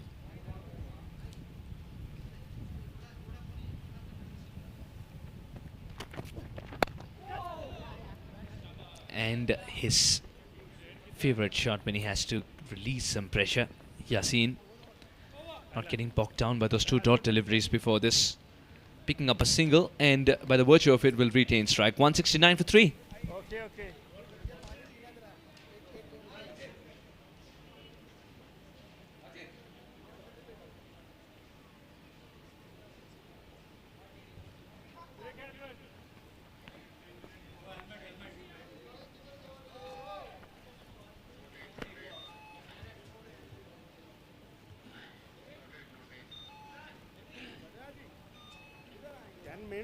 Hafsir and Yasin building up this partnership. The run rate quite comfortable for Kuwait. 22 overs left.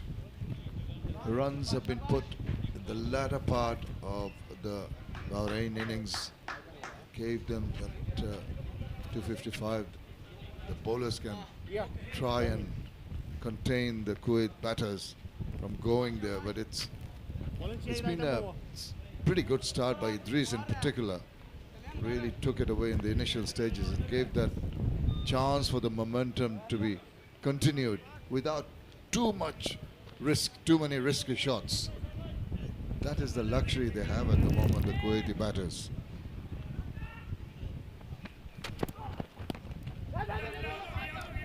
Well, Meet had to reroute, and then the hand goes up in apology as well, but he had to reroute because the bowler was backtracking.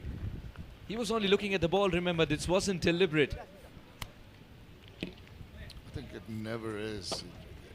Ball watching is something that you naturally, even as a batter, even as a bowler, you're trying to make sure that you get to the ball and you're not looking at who's coming your way. At last, he realized that someone's coming across him, put his hands up in defense. That's swiveling around. That's put away, but there is some protection in the deep. Just feel after on that occasion, feel that there was the opportunity to put it wide of that fielder there and get a couple of runs, but maybe even 4 not to be. And I love the fact that these two batters are utilizing the depth of the crease really well. That sort of tells the bowler that you need to keep changing your length just that little bit. These subtle changes of length so very important. Now, short, try to ramp it away. Looking up inquiringly was the batter to the umpire, the square leg umpire. How high? Even there you see, it seemed pretty high.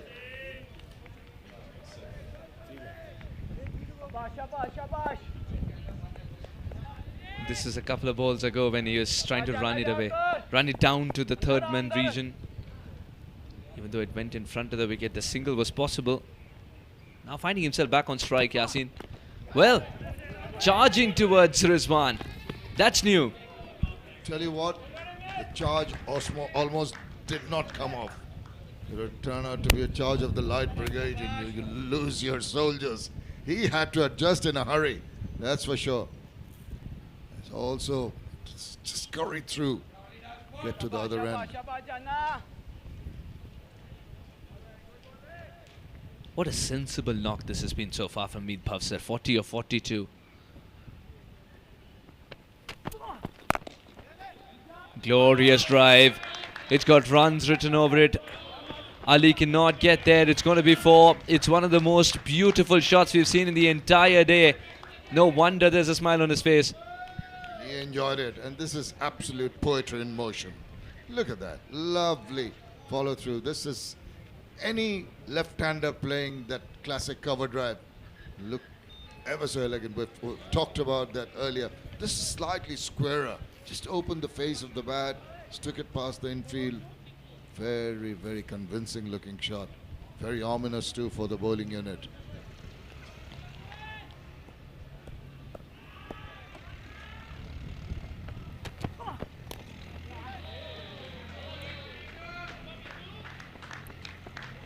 And this is a signal to the dugout as well, the dressing room as well, that I want to stay there for a longer period of time. I understand the bigger target. 177 for 3.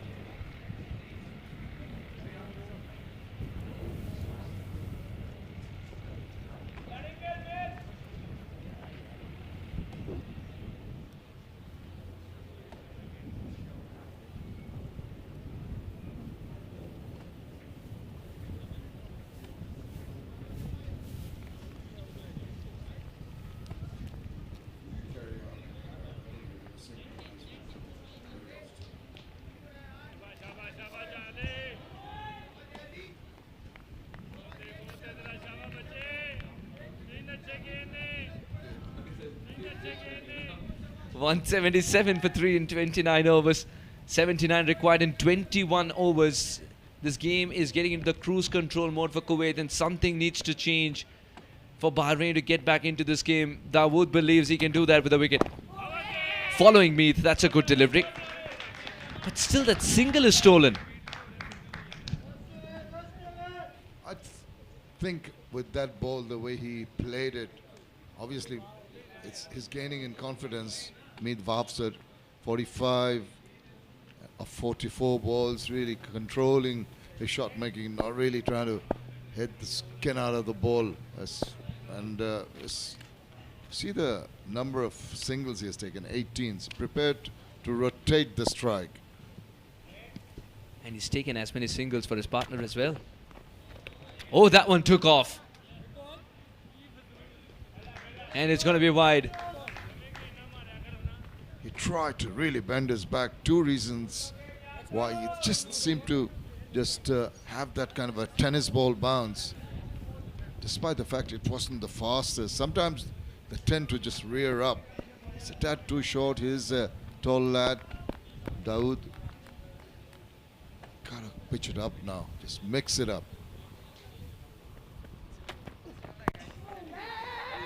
Meath wants that single. But what he done with that single is that he's exposed Yasin to a bit more risk, because he had played that shot and he was in the recovery of that shot. Look at that. And then he starts to run. That's exactly why Haider believe there's a better chance at the non-strikers end too. And you have to make that decision so very quickly. Your body is going towards one end of the ground, but you've got to just change angles and swivel round. That's cut away. There is someone coming around a deep third to pick it up. It's just going back to that fielding. Your momentum of your body takes you towards one end of the ground. Suddenly the realization in your peripheral vision is that the batter going to the other end, away from you, and then you try to just stop and swivel around, throw it back.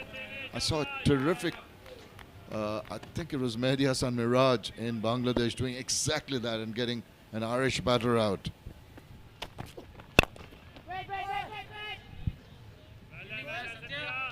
Again, somebody who didn't start off as an excellent fielder but improved as he played more games, Mehdi Hassan Miraj. Yes, indeed. He's improved in. He started off, not as a real all-rounder. Now he's making an impression. He's doing well with the bat, with the ball. But just that bit of fielding left the batter flabbergasted. I mean, he was just ambling and that's hit into the deep, but straight to the fielder. It's just under the impression that the fielder was never going to throw at his end. Off balance, it's difficult to explain unless you actually see it. Most difficult thing to do is just not even swivel around. Your body's momentum is taking you one way, you're throwing the other way. I'm going to watch a day of cricket. Luckily, they got different shirts on. Otherwise, with twins of this kind at home, one can be fed twice and the other can go starving. I think the parents always know. However identical the twins are, the parents always know who is who. I adopted 2 puppies. Both of them look similar. Both of them grew up similar. You're not a good parent. I'm 183 for 3.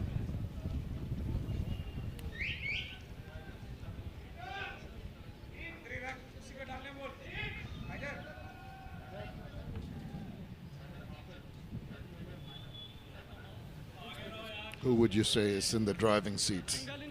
90, almost double that after 30 overs. I thought you were looking at the truck at the right bottom corner. And now with the top corner. I would say Kuwait, with this partnership, they've steadied the ship. And the ease with which the runs are being scored at this stage, I do not see a challenge in those singles. I do not see the oohs and ah moments come up. Something needs to change, and this is a big test for Haider. Captaining in this format of the game where the middle overs play a crucial part in building of partnerships. Oh, another fumble. Didn't get that run. It's the manner in which these two are playing. Except for one inside edge in the recent past, I haven't really seen them flustered at all. Seem to be biding their time, and just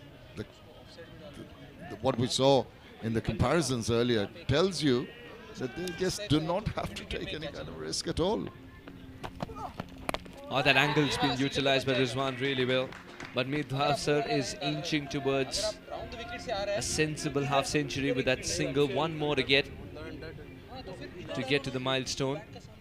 For the batters, it's like a kid going into a candy store now. Pick and choose. You want a full bar, a boundary, or do you want just a lolly, which would be a single? As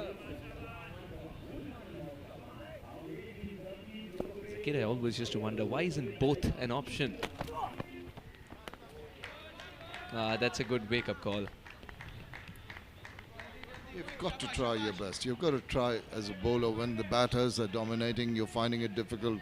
The wicket's not really helping your cause.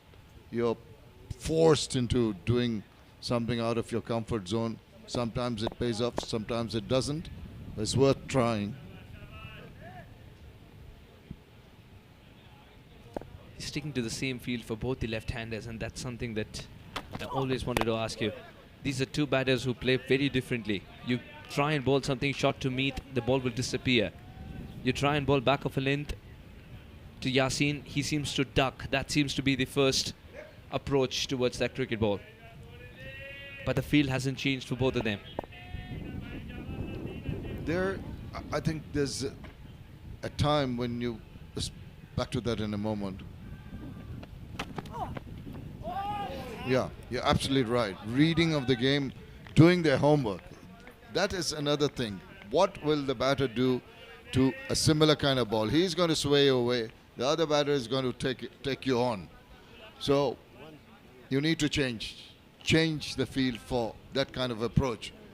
So maybe a short on the preparations, the homework done in terms of what the approach is for batters, what they're capable of. I'm sure they'll pick that up soon. Shimmy down the wicket, quick run.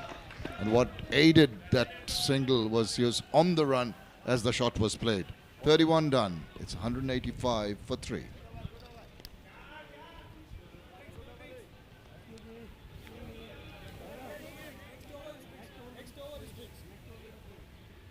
Next over drinks.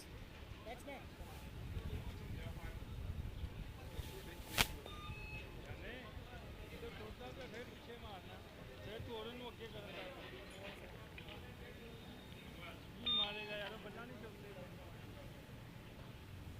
That's how this game has panned out, the match number 10 of the ACC Premier Cup here at Mulpani. 255 posted by Bahrain, and is cruising towards the target at the moment without too many problems. Kuwait at 185 for 3. This is Dawood. Rides that nicely. Rides it, opens the face, helps himself to a single.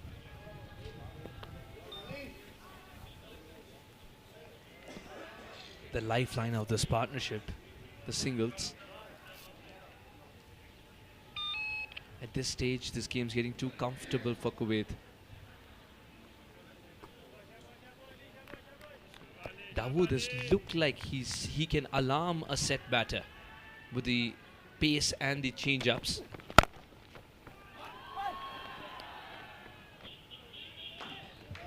Spectator catch.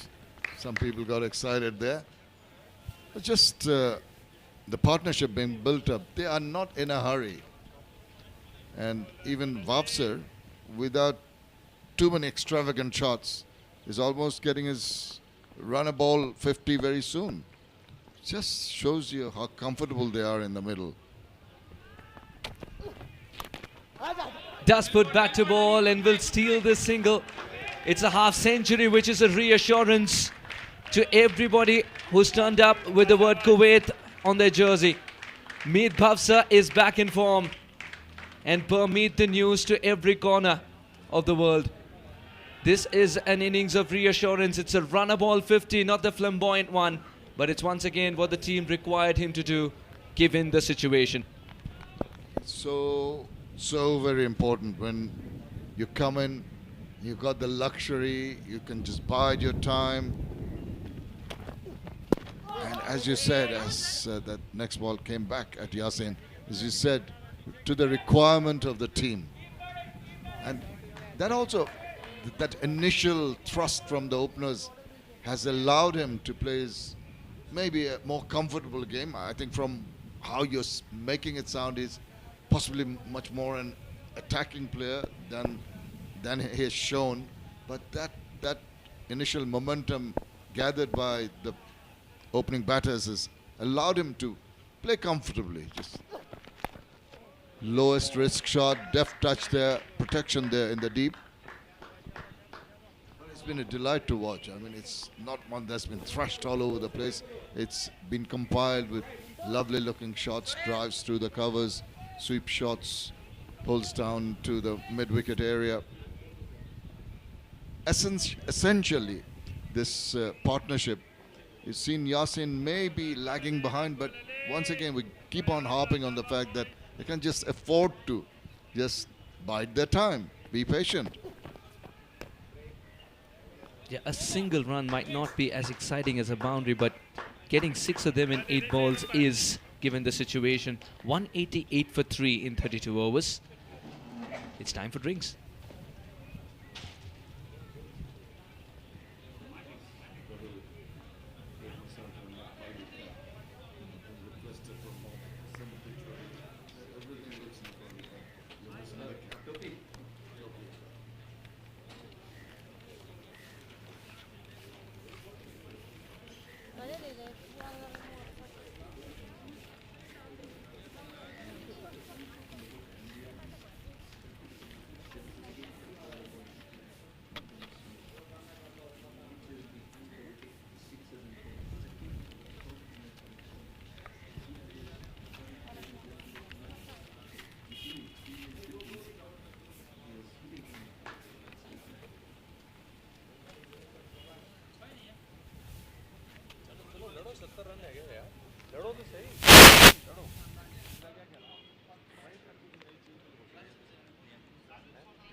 Meet Bhavsar's half century has steadied the ship along with Yasin's excellent 37. Idris up top was very flamboyant, even though he took a bit of time to get going today because he was respecting Majid's and Rizwan's swing early on. Usman Patel looked a little stuck today. Bowling left arm over. Sandurvan very unlucky to be run out. Good piece of work by Shahbaz though. When Ravija Sandurvan departed, he looked at Meet Bhavsar and said, "You got to win this game," and Bhavsar has done half that job. There's still a long way to go. Half of that job is done and dusted with him reaching the milestone. He knows that he's added value to his side, but the kind of cricketer that he is, even if he scores a century but he does not see the W in front of his team's name, he would say, what was it for? Majid. Yasin Patel going for a shot that he'll have to rethink. I'll tell you what, when Yasin was bowling, some things like this happened. Yes, when one wicket was about to go, just after the break.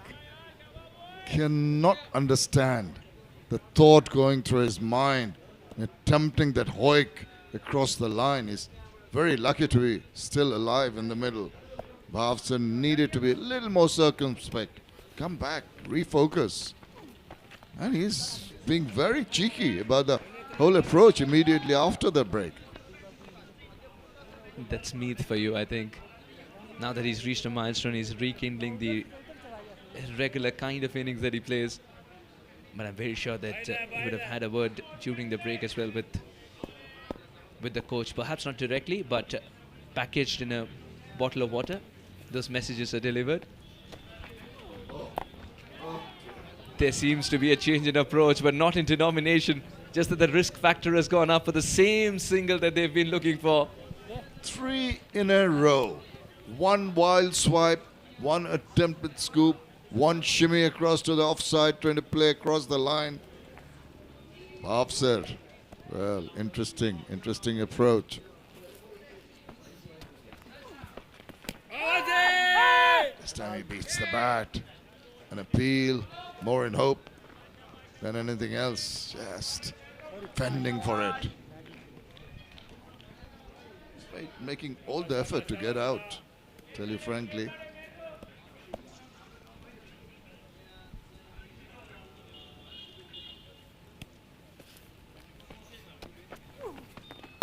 And these two teams collided in a different format though in Al Amarat, Oman.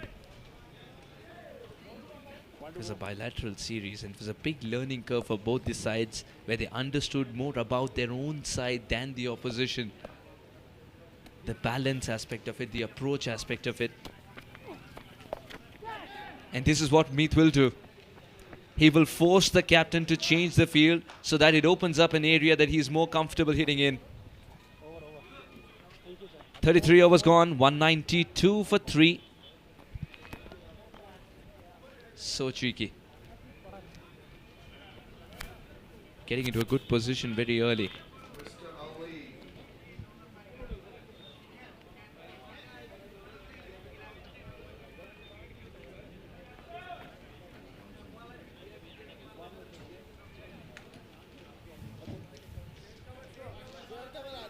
.192 for 3, 5.82 the run rate.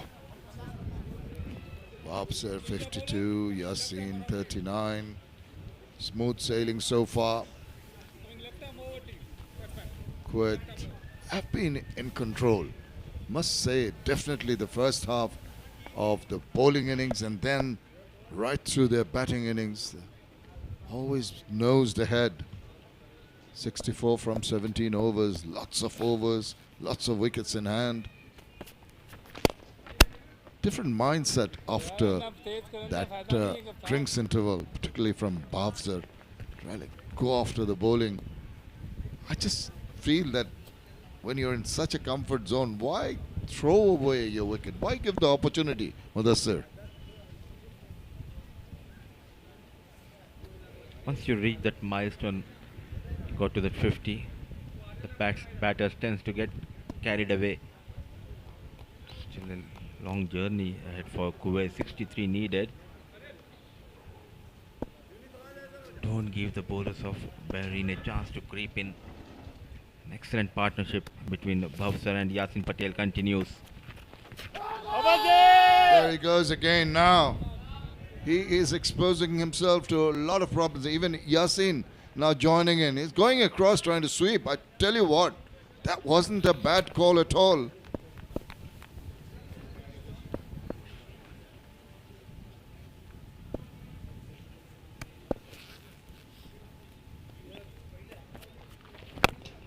Goes big time. This one's got wings on it. The ball sails away. A massive, massive six. 199 for 3. Brilliant shot. Wet in the crease. Launched Wasiq over the long on. Moves to 45. Yasin Patel.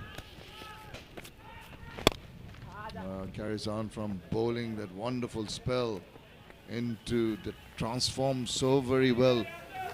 That is one thing, you know, when you do it well in one department of the game early on, it tends to reflect in the other departments. So with the ball, might not have got wickets, but kept the batters on a tight leash. And now, making the bowlers suffer with some attacking shots. This time not really getting a hold of that.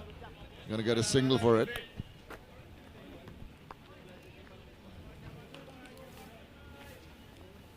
With that single score moves to 201, and Wasiq continues to be expensive. Too much ordinary bowling by Bahrain. They are struggling to break this partnership. When you have two batters with the same frame of mind, it is so very difficult for the bowlers. It's 201 for 3.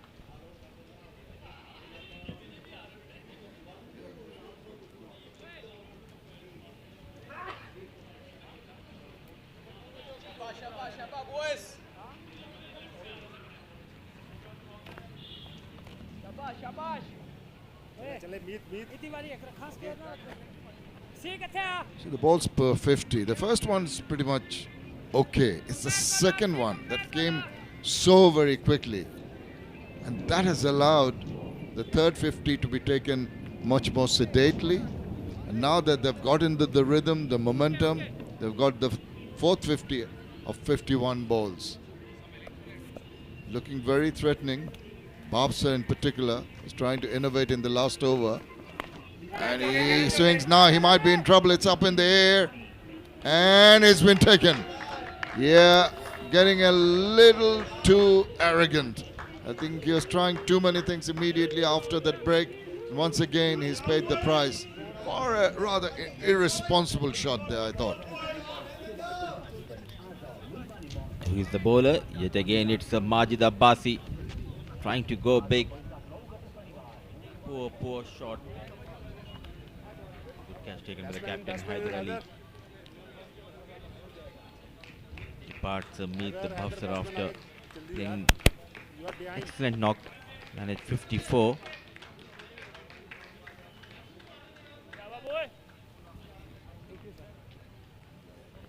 Okay guys, move on.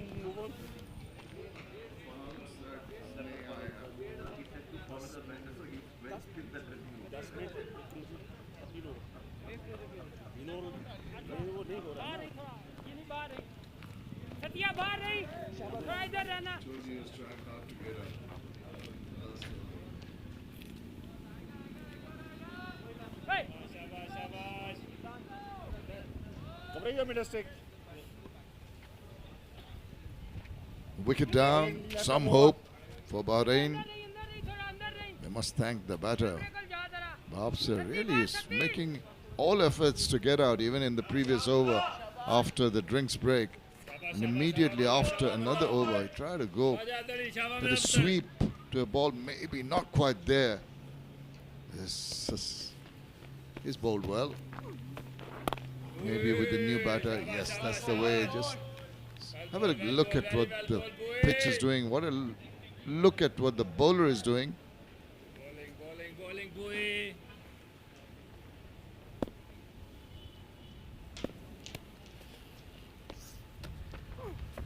Away, Captain Agra. Roll of the wrist. Playing with the turn. Very well ball, Mullah. So Bilal Khan, the left-handed batter. So no Muhammad Aslam, no Parvinder Kumar yet for Kuwait. Flighted delivery goes straight towards the long on. Excellent running. A bit slow there, Imran Javed. Full advantage taken by Bilal Khan and Yasin Patel. Just from the way you're saying that the other two batters did not come, have they just elevated him in the batting order? Have they promoted him, or does he normally come in at this number? They have promoted Bilal Khan as well as Yasin Patel. But Yasin Patel looks good out there in the middle. Goes big on the back foot. Out of the park goes Majid for the first time. It's the Bilal Khan show. Well, Bilal has been sent out there with some purpose. You can see that in evidence. Only the fourth ball that he faced and he's swung it round. Got himself a boundary. Change in tactics there. They're in a hurry. They all want to go back quickly. The Kuwait team have a eat dinner, enjoy themselves. It won't be too much of an enjoyment for Bahrain if they lose. Oh well, it's nicely negotiated. Soft hands, single, ends that over. 35 done, 208 for 4.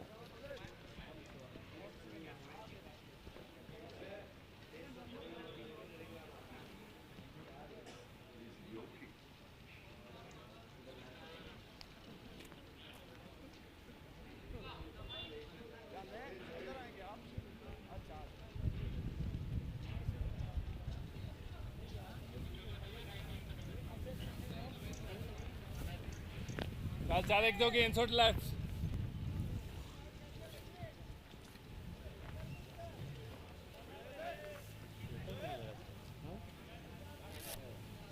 क्या लगा दिया It's only when the second and the third wickets fell within a span of 10 runs that Kuwait and their batters seem to be a little concerned.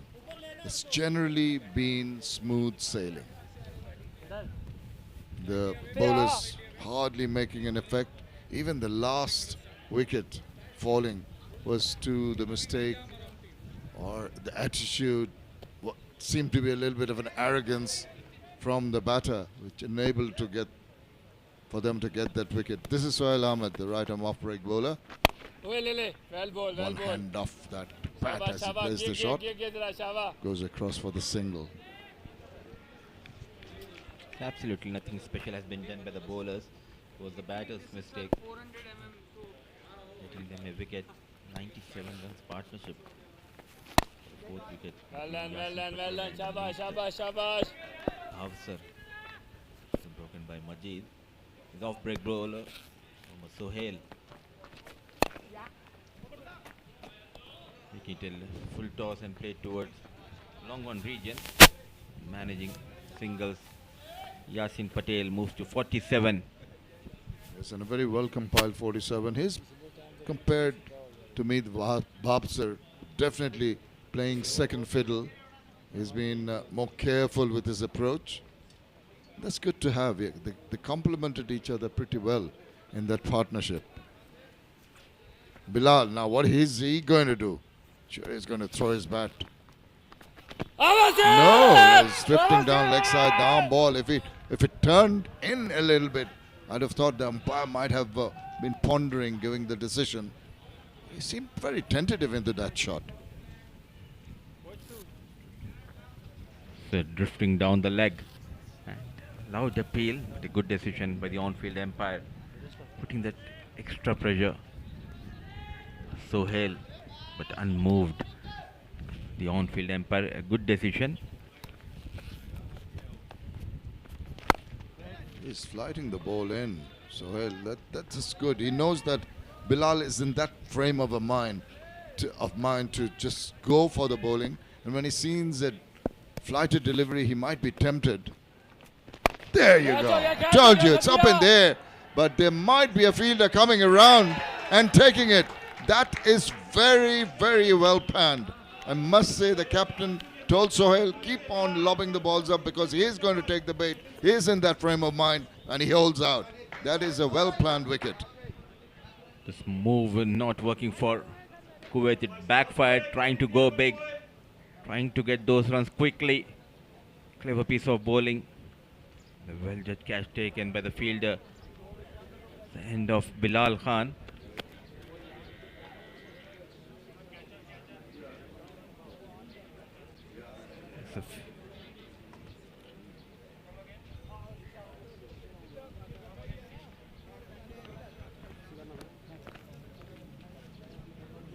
Bilal departs after making 8. It's 210 for the loss of 5.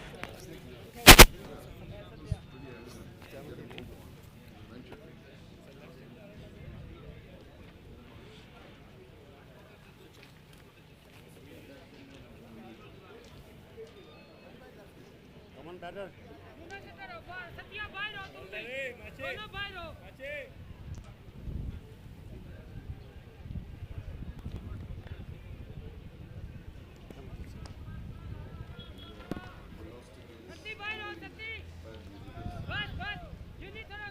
Bilal is back in the hut. He was sent with a plan, and that was to get a move on, get to the target quickly. So I've been informed and reminded by Suhash that they lost a big margin against UAE, and that really didn't do too much for their run rate, net run rate. So there was an effort by sending and promoting Bilal in the batting order to try and get to the target to improve their net run rate. That will help their cause. They might get a win here, but if they do it quickly, it'll serve the purpose of improving their net run rate. But unfortunately, it did not work out. Nice deft touch. Just a single to open things up.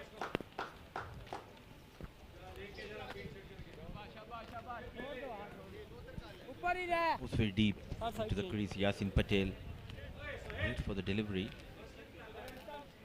One end he's managing get those runs after Meet After was departed. Just the maximum has been scored by Bilal Khan. Was it needed to send Bilal when you have a proper batter? He can also hit those big shots, Aslam. The difference between a slogger and a proper batter, that is what it is. A proper batter will take a bit of time. Slogger is not bothered. He's given a general license. Go for it. So even if oh my goodness, a shake of the head. Maybe impacting outside off. The ball's trickling away to the boundary and reaches it. Possibly leg buys. Will be signal. No. Did he get a bit of bad? That's interesting. For the sweep shot and managing to put that wood on the ball. Vacant area of fine leg. Was there some glove, I think, because the pace at which it went at 4 runs anyway. There's a bit of shouting. I initially thought maybe it deflected off the pads. But obviously the umpire with his eagle eyes detected that was possibly off the gloves and gets 4 runs. Yeah, just the difference in approach of a proper batter and a person who is elevated in the order. Oh, he tries it again and he succeeds again. Now this is not good bowling by Majid. To the right-handed batsman, he's struggling. 2 fours back-to-back from the skipper Aslam. Very cheeky, clever captain Mohammad Aslam repeating the shot. This time managing to put the wood and nicely played. Back-to-back boundaries for Mohammad Aslam. Yeah, the bowler just angling the ball in and paddle sweep is on. With that kind of delivery. So even that, he doesn't have to really hit the ball hard. Just putting it into areas where it's very difficult to chase and collect. That's a better comeback. Was in 2 minds to come front or go back. The end dot delivery. Started off really well, Aslam.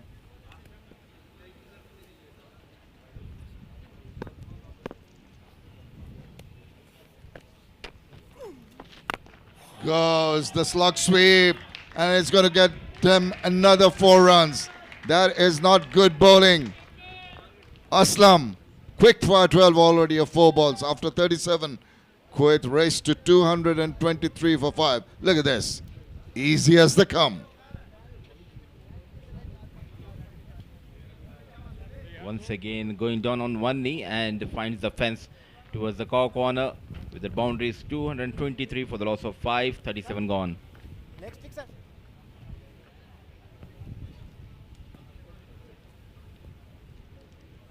Next time away.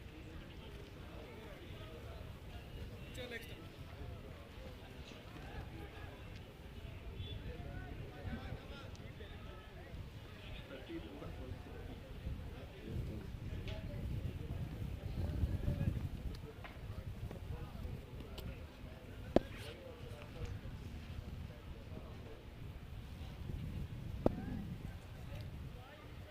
It's incredible. In the last 13 overs, we saw the comparison there.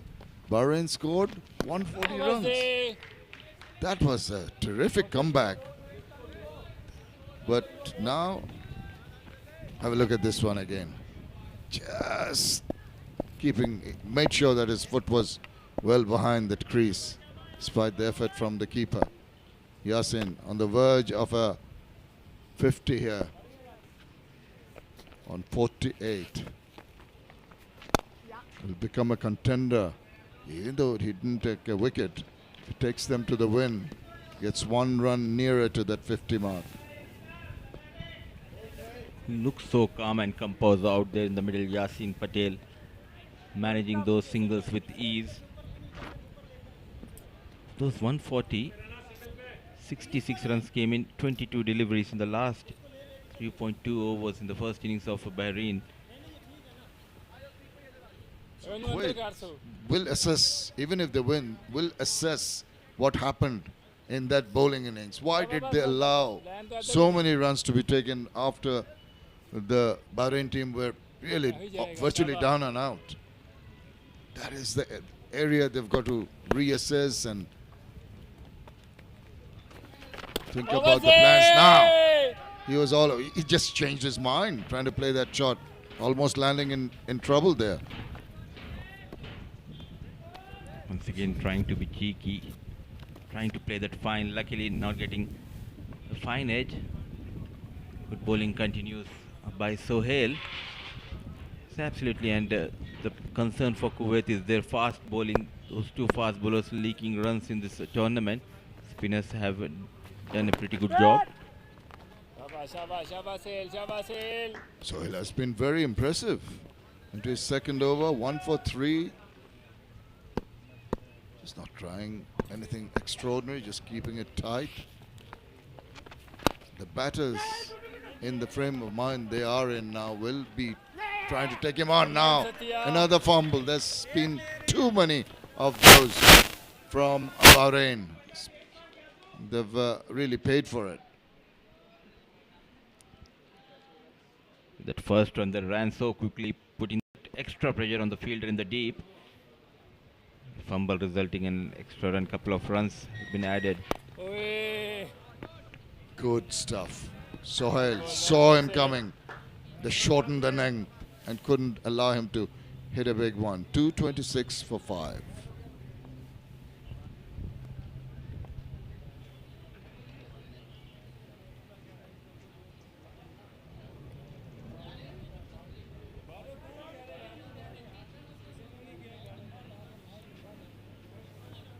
Hyder bhai, Shah.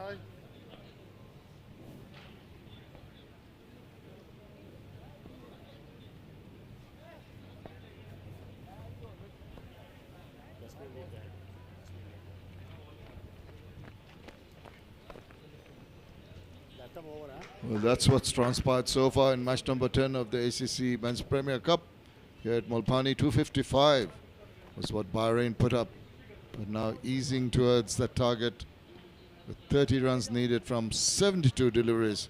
Kuwait are looking very comfortable.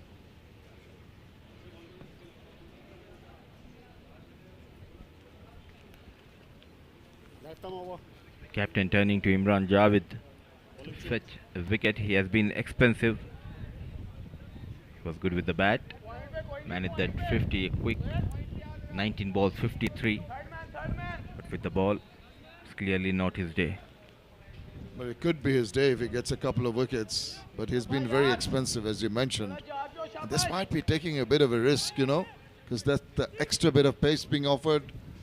Yasin might take a fancy to it. There's always chances of using the angles and using the pace of the bowler. He's 149, Yasin. Angle, but there is that short third in position.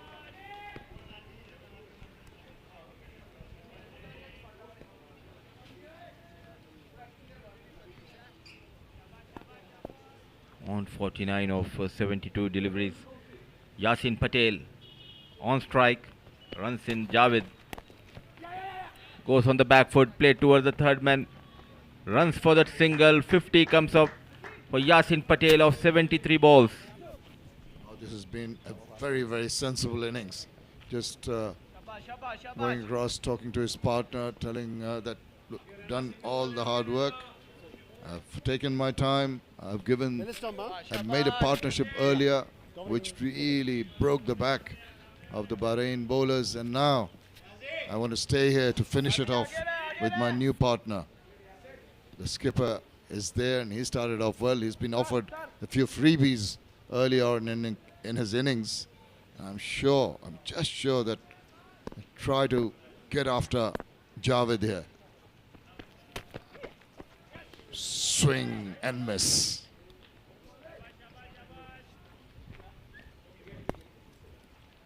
Muhammad Aslam trying to pull towards deep mid wicket, beaten with that pace and extra bounce. He's in a hurry, the captain Muhammad Aslam. Lost against UAE, hurting that net run rate.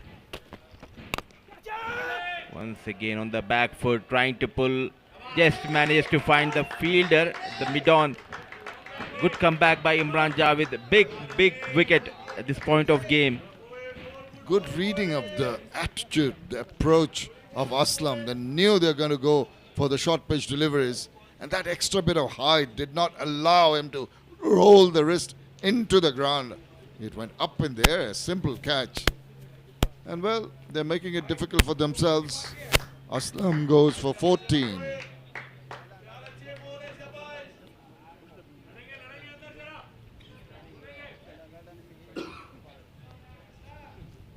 It's 227 for the loss of 6. Kuwait 38.4 overs.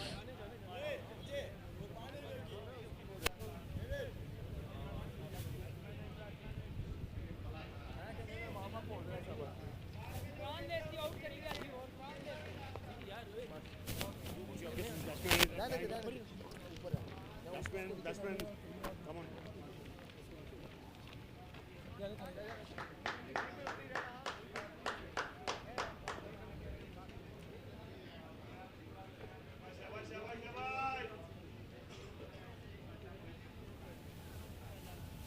Two batters perishing, trying to get a move on. Bilal definitely, and again, even the skipper Aslam was in a different frame of mind. He got some easy ones to put away. He was lucky with at least a couple of the boundaries that he scored, but just could not be in control of that bouncer. It's taken quite comfortably. This is Parvinder Kumar, Left time over. 2 to go. the right-handed batter. No.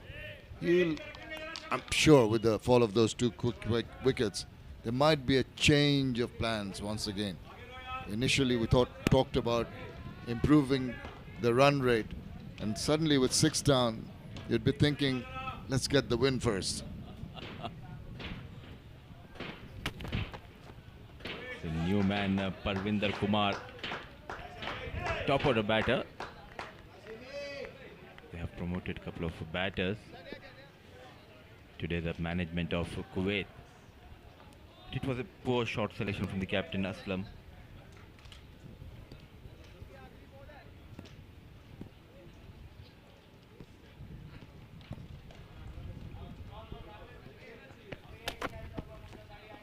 well. He's giving some chin music to the batters here. This is good from Javed, and he's bowling them short, but it's well directed. 39 overs done. It's 227 for 6.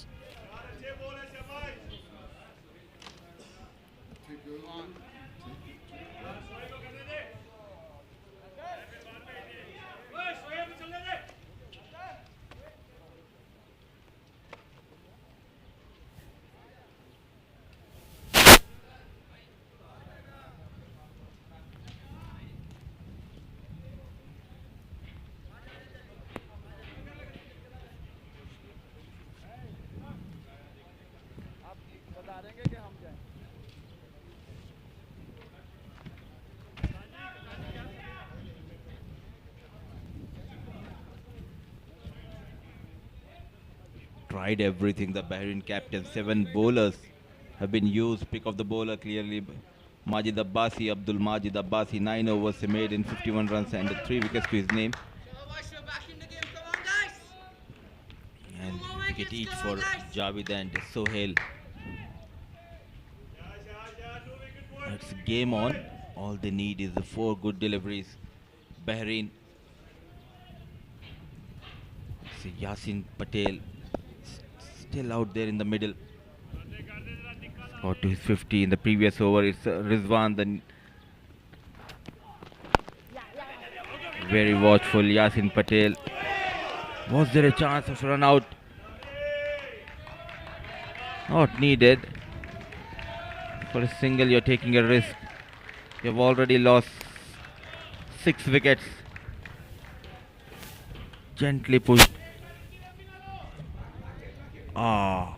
Not even in frame. Parvinder Kumar. Lucky escape. 39.1 overs, 228 for 6. As we could see, there was a change in the bowling. Rizwan, the fast bowler, comes in, and we do have a youngster in the com box. It's Suhas Vedam. Welcome back, Suhas. Thank you, Mudassir. 28 and 65 this game's got tighter than expected because of the wickets column taking twice in quick succession. The captain departing to a short ball was a big victory for Bahrain, but they know that the job is not done. They've got to look at this as 4 good deliveries from here on, and Rizwan can produce those deliveries as well. Parvinder, the big hitter, and this is the way he bats. Don't be surprised.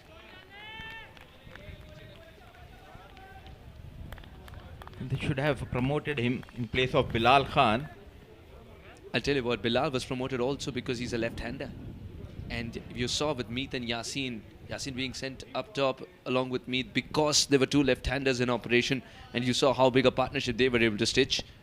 It forced the captain of Bahrain either to rethink a few strategies, bring himself on. That's exactly why Bilal was chosen, I would believe.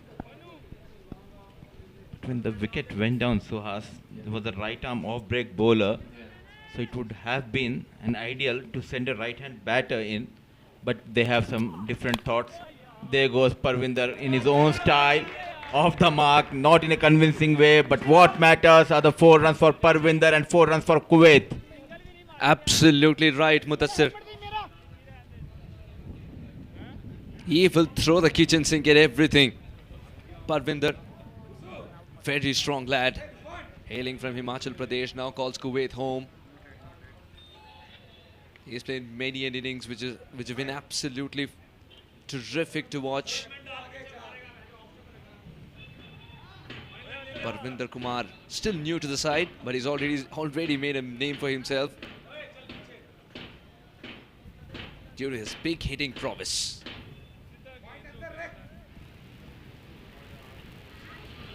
Doesn't matter for him whether they are 6 down, 7 down or 8 down. He has his unique style of going after the bowlers. Fearless cricketer Parvinder. He is known as the king of tennis ball cricket back in Kuwait. So when somebody makes a transition from tennis ball cricket to leather ball cricket, one thing that's instilled in them is the fearlessness, and that's something that you would see him brimming with. Fearlessness and confidence. Loves to go over mid-wicket. Just like that. But doesn't clear mid-wicket because it was a slower delivery. Parvinder is back in the hut too, and now Kuwait can smell danger. Poor shot, pathetic shot, not needed. They have lost 6 wickets. He was the key. Parvinder giving Bahrain a chance to sneak in. Rizwan strikes at the right time. Big wicket. Parvinder Kumar walks back after making just 4 runs.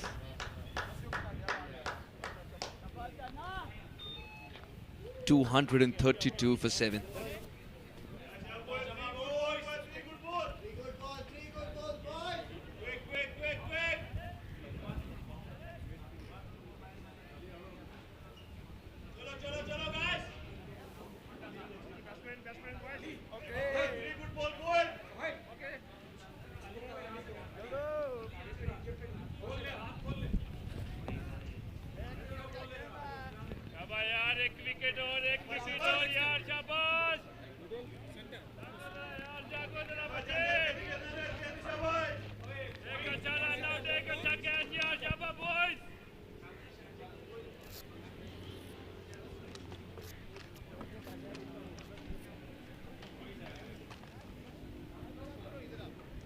$232 for 7.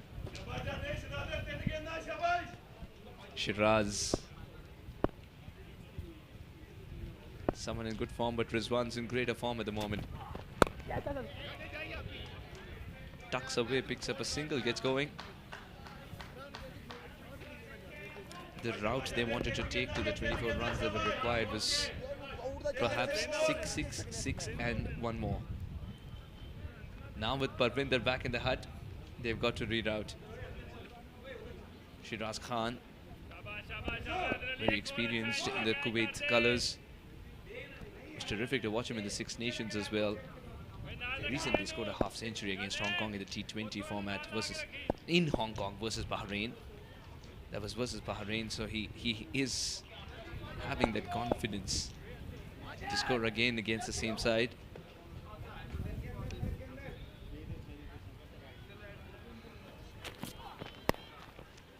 And there he is, one man who's seen a lot of damage happen from the non-strikers end. Calm as ever, collecting 2 runs on that occasion, playing with soft hands. So Yasin Patel getting those couple of runs, and with those couple of runs is 235 for the loss of 740 gone.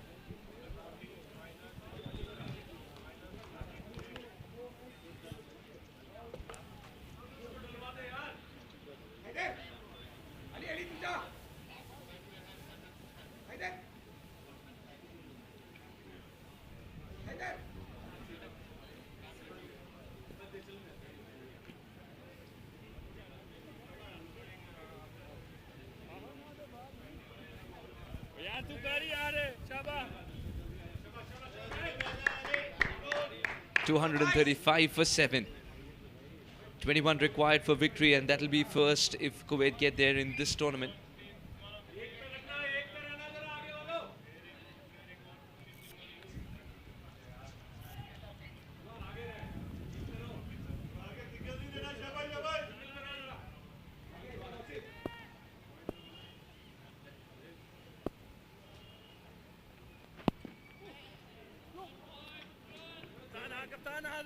How well has Javed bowled?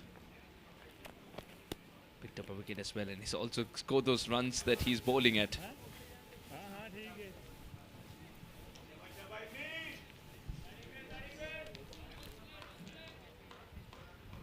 Whenever the team is in trouble, there's only one man. It's Imran Javed for Bahrain. Got the runs with the bat. Got that crucial wicket of Mohammad Aslam in his previous over. Yasin Patel on strike. Excellent delivery, short delivery following the batter. Well left, well watched by Yasin Patel. Well bowled by Javed and then well left by Yasin Patel. He's done everything for his side today, Yasin Patel. Taken the spinners on, constructed an innings, scored a half century, now is sniffing leather. all for his side. 20 required in 58 balls. Javed is testing Yasin's patience. This is an innocuous delivery. First one was threatening, this one wasn't.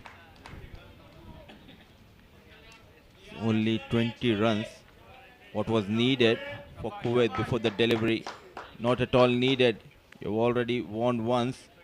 The right decision made. A wide. Just getting carried away. Imran Javed. See Yorker on this delivery. Yasin Patel. On the back foot, waited for the delivery. Rolling the wrist towards the fine leg. What an innings we are witnessing here. Mulpani, young lad, cool as cucumber.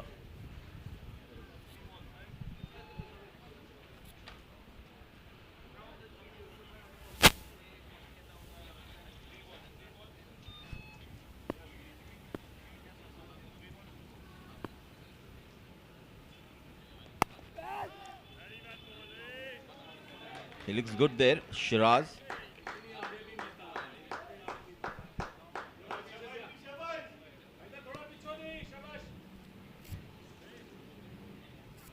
Leg break bowler, Shiraz.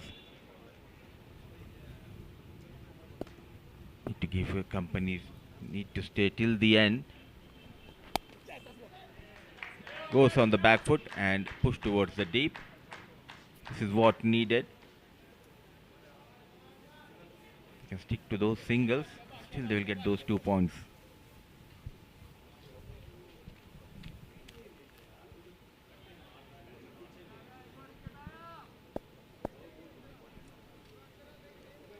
Can Javed target the toe? Because Yasin's expecting something that will jar him. No, he's gone outside off, but he's given room. Excellent stop by Sohail. Saved at least a couple of runs, if not a boundary. Yasin will retain strike. From Kuwait's point of view, that's important too. Even though Shiraz is a recognized batter. Oh, this is good. This is the kind of commitment that's required, and Bahrain have it with fielders like Sohail. 240 for 7.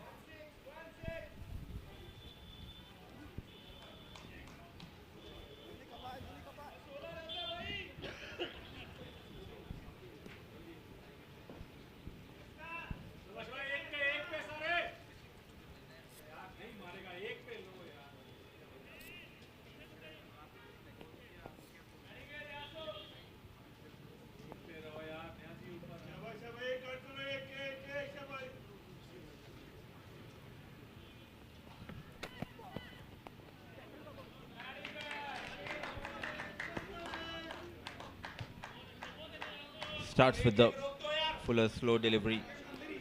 Been very watchful, Yasin Patel.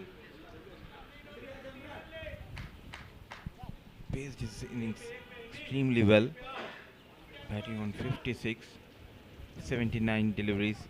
Though Meet Afsar also managed to score that 50, but just got carried away. And the next to follow him was Bilal Khan, Captain Aslam, and then Parvinder.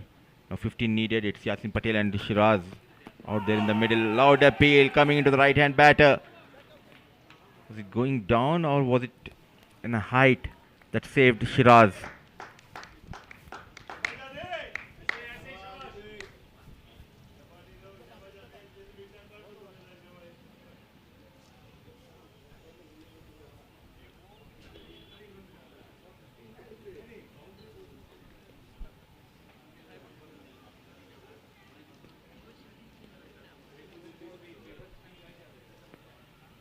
I think a bit of both.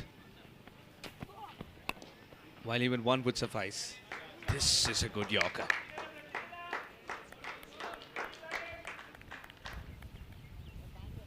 Oh, what a good Yorker. Shiraz bringing his bat down just in time. Loves to go over mid-wicket and loves to play this straight down the ground kind of a shot. Loves to play with a straight bat, that is. Shiraz.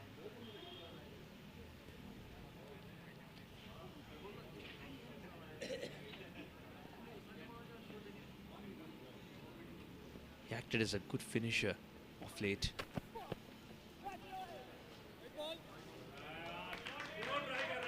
The back of the hand slower delivery that seems to be working most of the time, but this is one such occasion where it has not worked for Rizwan.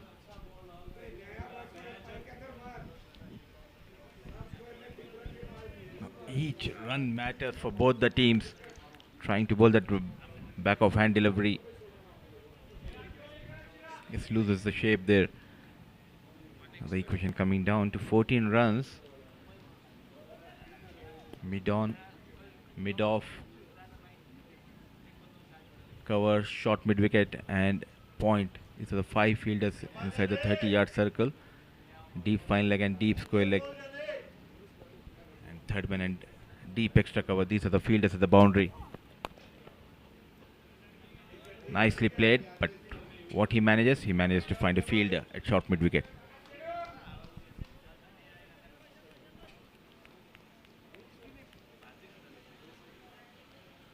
Straight to the fielder. Bahrain would believe that they can pick up the 3 wickets. But they also understand it's not the 50 balls to be bowling here. They know this game's going to end much before the 50 balls. It's about the 3 wickets.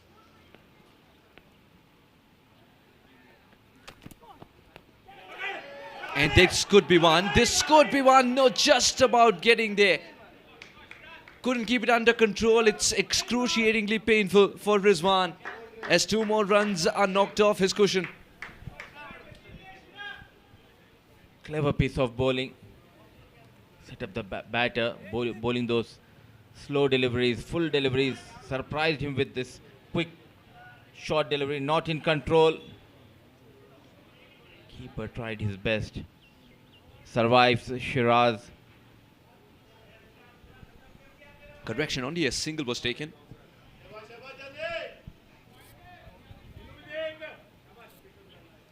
"12" is the cushion for Bahrain.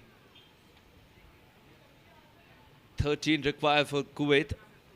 13 required to put their first win. What a yorker. But Yaseen solid as a rock.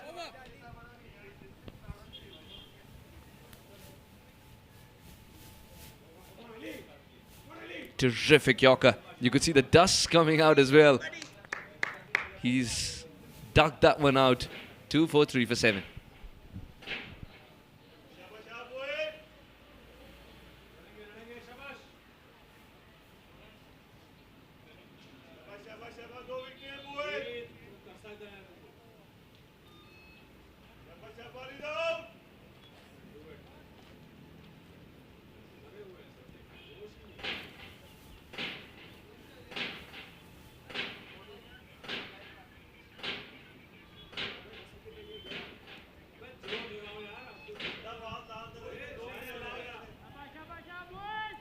So 42 overs, 243 for 7. All they need is the 13 runs in 8 overs. Partnership of 97 between Yaseen and Meet Bhavsar. The middle giving them slight edge. 3 wickets needed for Bahrain. In search of those wickets, the captain brings in Ali Dawood.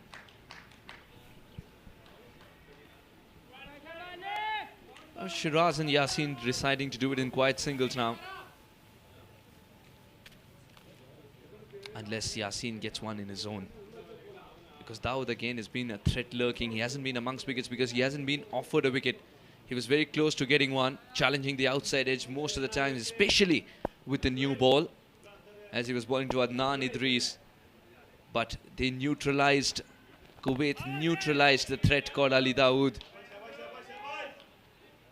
That one partnership between Yaseen and Meet Bhavsar is what allowed Kuwait in the first place to experiment. That experiment hasn't come off, but nonetheless that opportunity was given because of that partnership.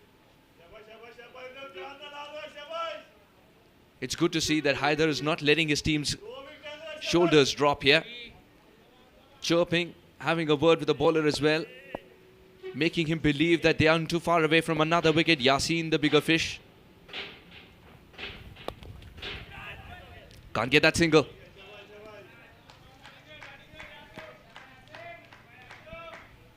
He's very keen on taking those singles, Yaseen Patel. not in rush to play those big shots.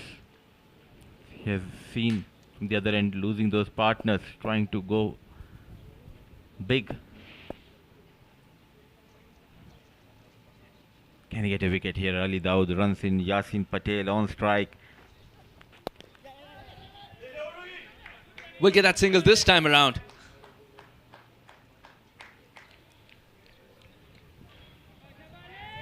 Yasin Patel, what an innings he's turning out to play today. What an innings this is turning out to be. The crowd is loving it.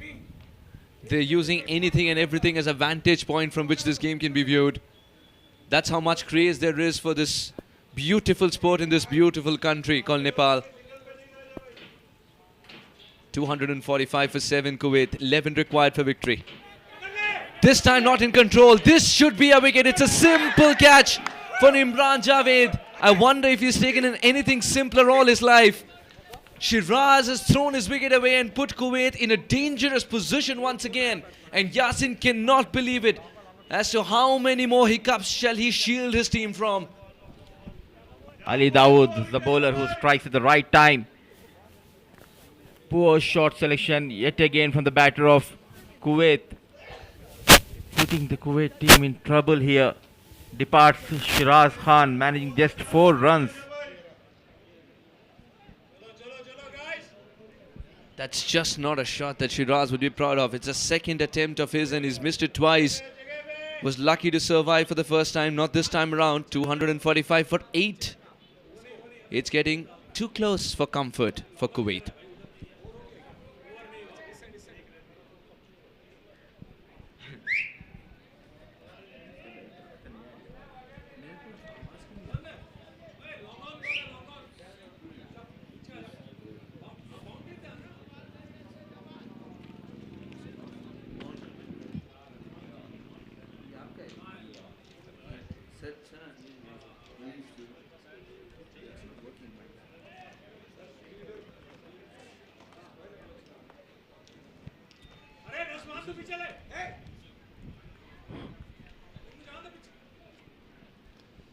It's 245 for 8. It's getting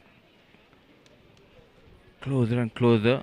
It looks like they don't want to win, Kuwait. The batters just trying out too many things. Going for that glory shot, Shiraz. And now it's Syed Munib.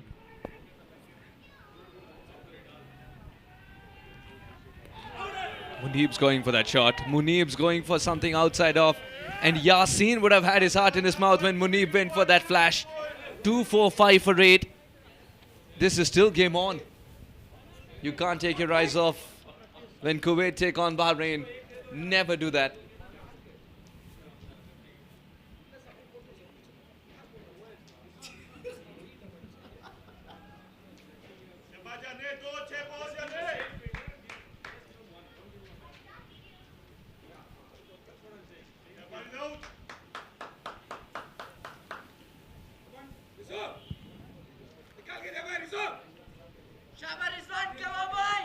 ACC Men's Premier Cup 2023. Tomorrow we'll have Oman square off against Malaysia from this beautiful Mulpani cricket ground here in Kathmandu. And that's going to be another cracking contest as Zishan Maqsood's men have tasted success and then have also seen the other side of the spectrum, other end of the spectrum. Malaysia have also done the same thing. A crucial contest.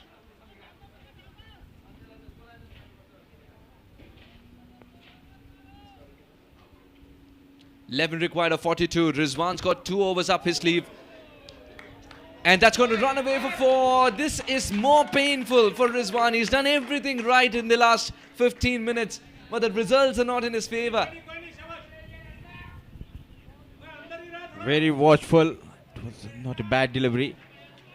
Just using wrist. Yasin Patel. What a knock he's playing for his team. 25 years old, Yasin Patel, keeping his calm. I thought he's 20 years old, but just came to know he's 25 years old, Yasin Patel. He bowled brilliantly. They got Everyone, they need this wicket. Yasin Patel moves to 61. Now just 7 needed for Kuwait. Living dangerously there. This could have gone on to hit the stumps as well. The luck factor of Yasin Patel, something working in Kuwait's favour. The crowd is absolutely enjoying this contest. The local crowd loves the sport, and it's a very intelligent crowd. They enjoy the sport and they read the game so beautifully. 6 required in 40 balls, but they know the importance of the 2 wickets as well that are in hand for Kuwait.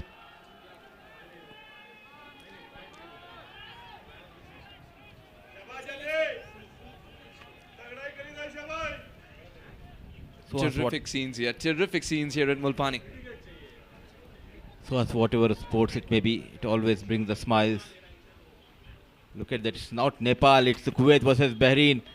Pull that short delivery and straight away he opens up his arm wide. Now the equation coming down to 5. Rizwan's got the skill. What he's searching for is luck. This is a wide for sure. And the fact that he's bowled it again, he's already chosen the short delivery once. But the fact that he's tried it again, it's going to be a free hit.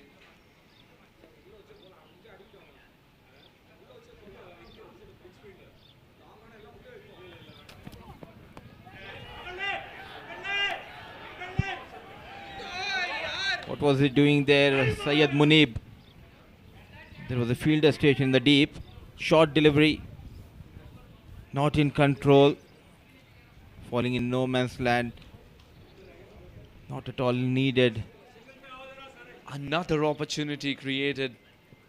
And again, it's a luck factor that he's lacking. Rizwan. So many opportunities created towards the death. Haider still believes with 4 runs required for Kuwait to win this. 3 is the cushion that Bahrain have got. Haider still believes that Rizwan can get it right.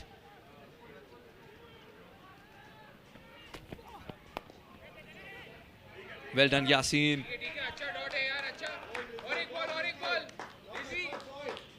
But Munib is living dangerously though.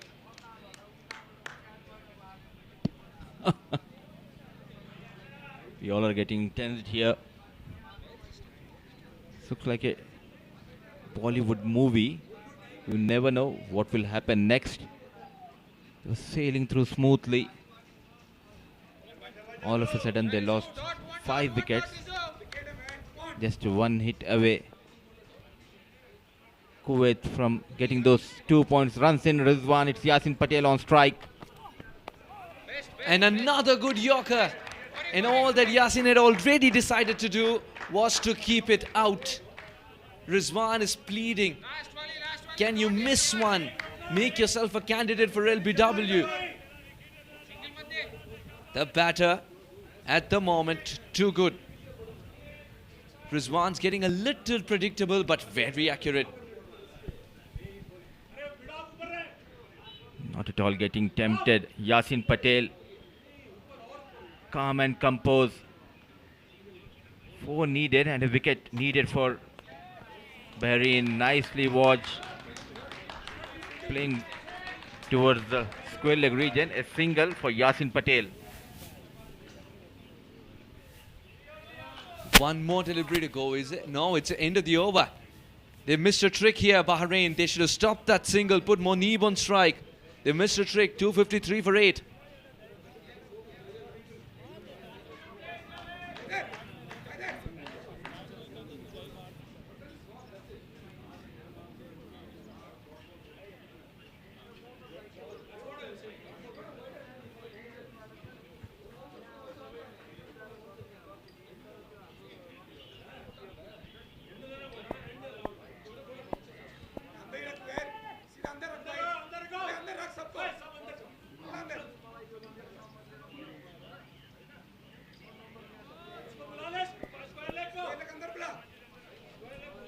Now 3 needed. It's Yasin Patel on strike. Ali Dawood got a wicket in his previous over. 6 fielders inside the 30-yard circle. There is no protection in the deep towards the offside. Yasin Patel standing tall out there in the middle. Runs in Ali Dawood. Comfortably tucks it away for a single. It gives a strike to Muneeb.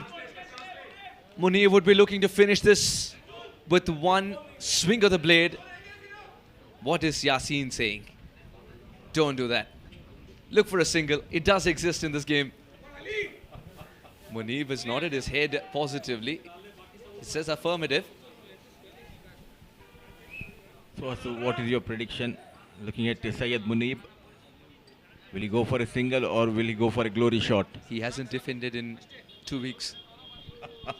That's the kind of form he's in. And he will continue to try and do the same with field inside. One bounce over the fence, and it's a very, very famous victory for Kuwait as they scrape through eventually. You might look at the 8 wickets they've lost and say this is getting closer than required, but it was a mini meeting that happened in the middle where they decided to up the ante and try and save themselves from the net run rate problem as well, which has caused them to lose so many wickets. Otherwise, they were always in control. A huge hit, not from the middle of the bat, but it doesn't matter. Victory here for Kuwait. The 2 points they very dearly required, they have come by. It was the Syed Muneeb getting those winning runs, but kudos to this young lad Yasin Patel, unbeaten on 64 of 89 deliveries. Very matured player. He bowled really well, and now he made sure he stays till the end and get those 2 points in their kitty. 258 for 8, 44.2 overs it took for Kuwait to reach this target. Happy camp this. Meet Bhavsar, a half century for him. Adnan Idris, a half century for him. Both fighting different situations. Remember that. When Idris was out there, the bowlers were on top. Meet inherited a scorecard where he had to stitch a partnership. And Yasin Patel, he is a gem for the Kuwaiti side. Picking up wickets, not today perhaps, but bowling very, very crucially. Not giving away too many runs, and then an innings to remember for a long time for Yasin Patel, also because of the star that's added alongside his name for being not out. Getting the job done, shepherding the tail, and ensuring Kuwait pick up the 2 points much required. It's been a great fight by Bahrain as they do make a comeback with those 3 wickets, and that will be talked about. But couldn't put a full stop to the game and bring the game in their favor. A bit of luck as well was required, and that's what they'll be searching for in the markets of Kathmandu today. I dejected the Bahrain player. They fought really well. But it was Kuwait looking at the batting card. It all started. The fireworks by Adnan Idris, top of the order, 56 of 46 deliveries. Some useful contribution by Ibrahim and the man Meet Bhavsar managing 54. Sandrowan unlucky getting run out. Yasin Patel, he stood tall till the end. 64 unbeaten of 89 deliveries, and they had a collapse in the lower down the order. Syed Muneeb making sure to hit that boundary and get those 2 points in the kitty. 23 extras have been conceded by Bahrain. This will hurt them. Crucial 2 points.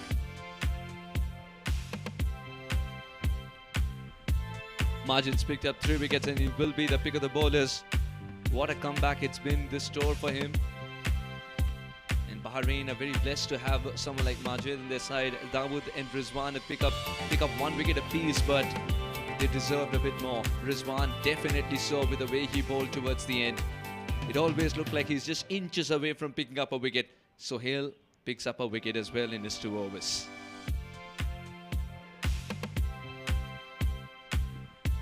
That's the upshot of the game. 255 for 7 Bahrain after Kuwait asked them to bat first.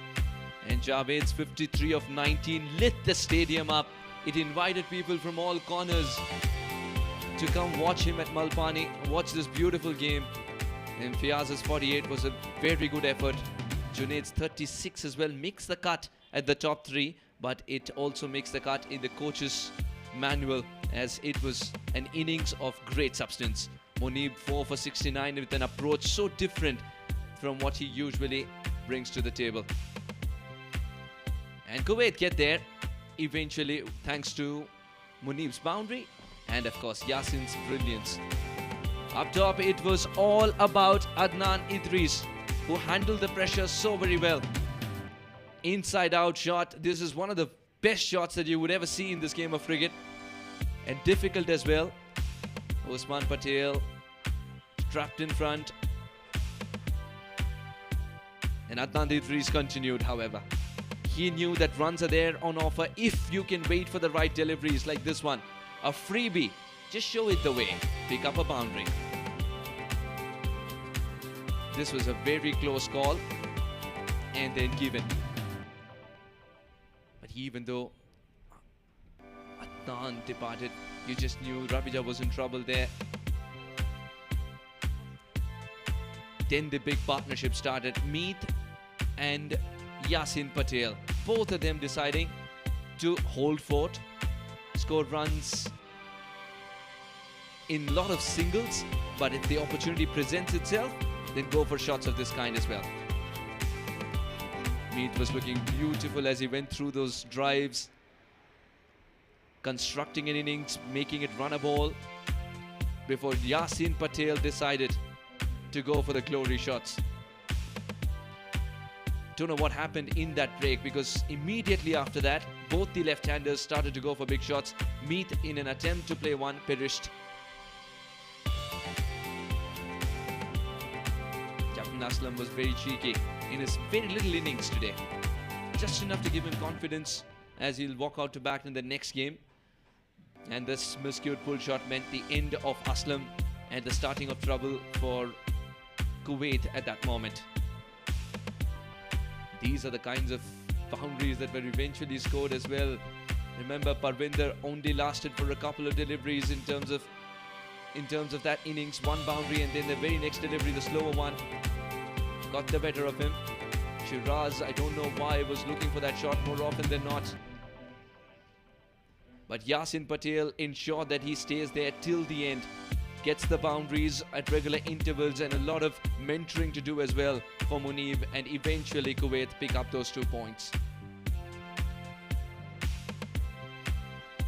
At the ACC Men's Premier Cup 2023, tomorrow we'll have match number 12 when Oman will take on Malaysia. Zishan Maqsood's Oman would like to pull its socks up after the previous game, and Malaysia would want to continue its winning streak.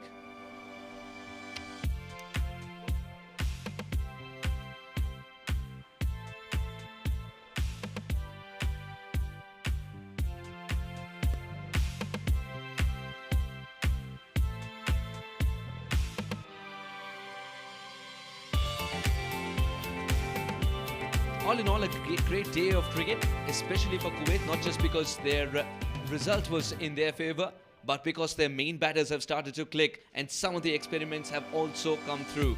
Yet Adnan Idris making it back into the side and showing what he's capable of doing, especially when he's sent up top.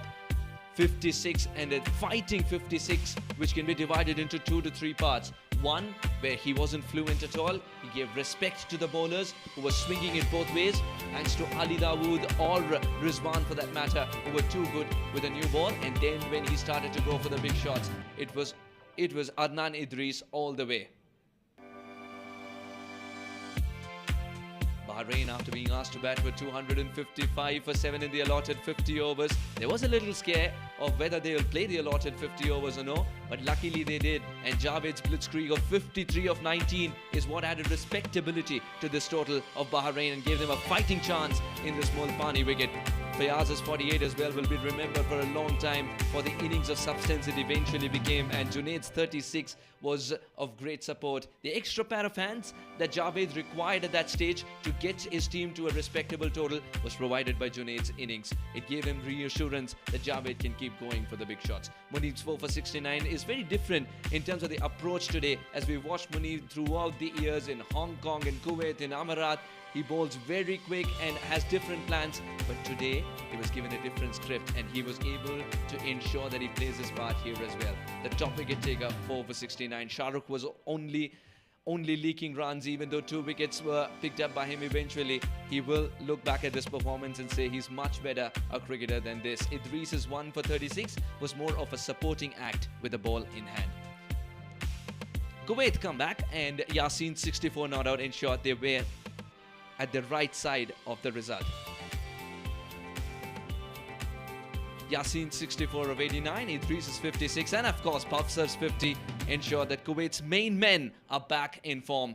Thanks to the 258 they eventually reached and win by 2 wickets, they pick up the 2 crucial points to open their account in the much required points table. Let's go down to Shamim Chaudhry for the post-match presentation. Very good afternoon. Welcome to the post-match presentation of the OneXBet ACC Men's Premier Cup 2023. This match between Kuwait and Bahrain.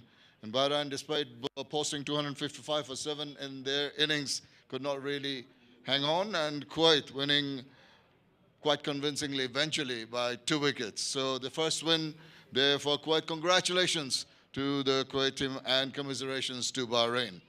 First of all, the Asian Cricket Council would like to thank the hosts, Cricket Association of Nepal, the rights holders, IPG Group, and all the sponsors for their support. Thank you all.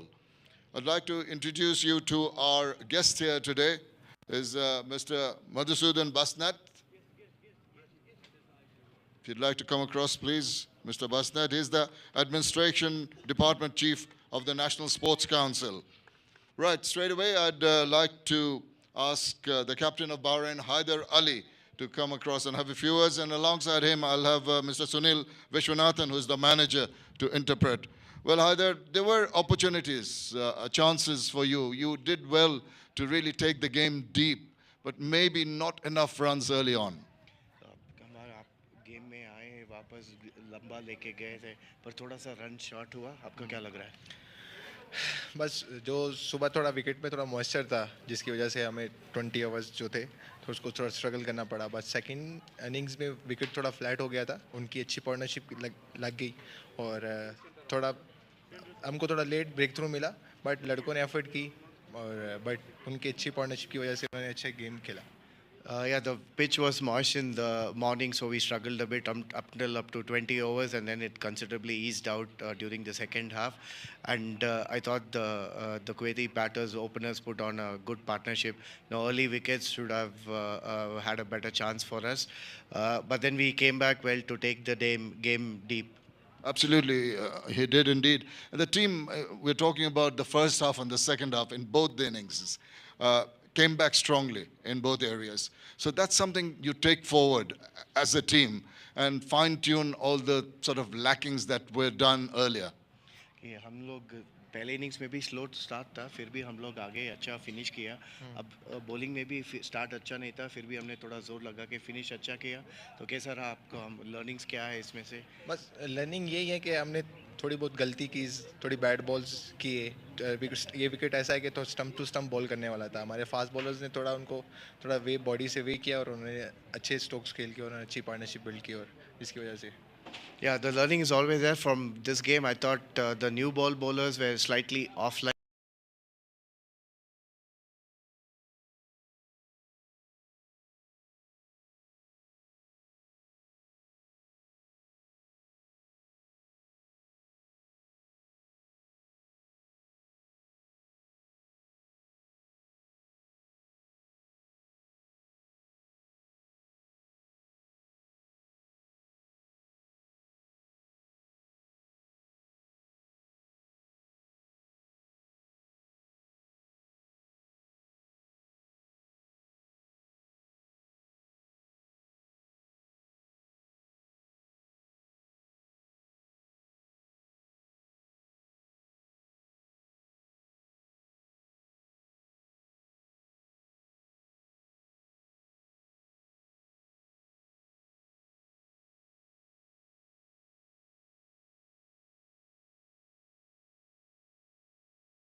for that time we will plan for the next game.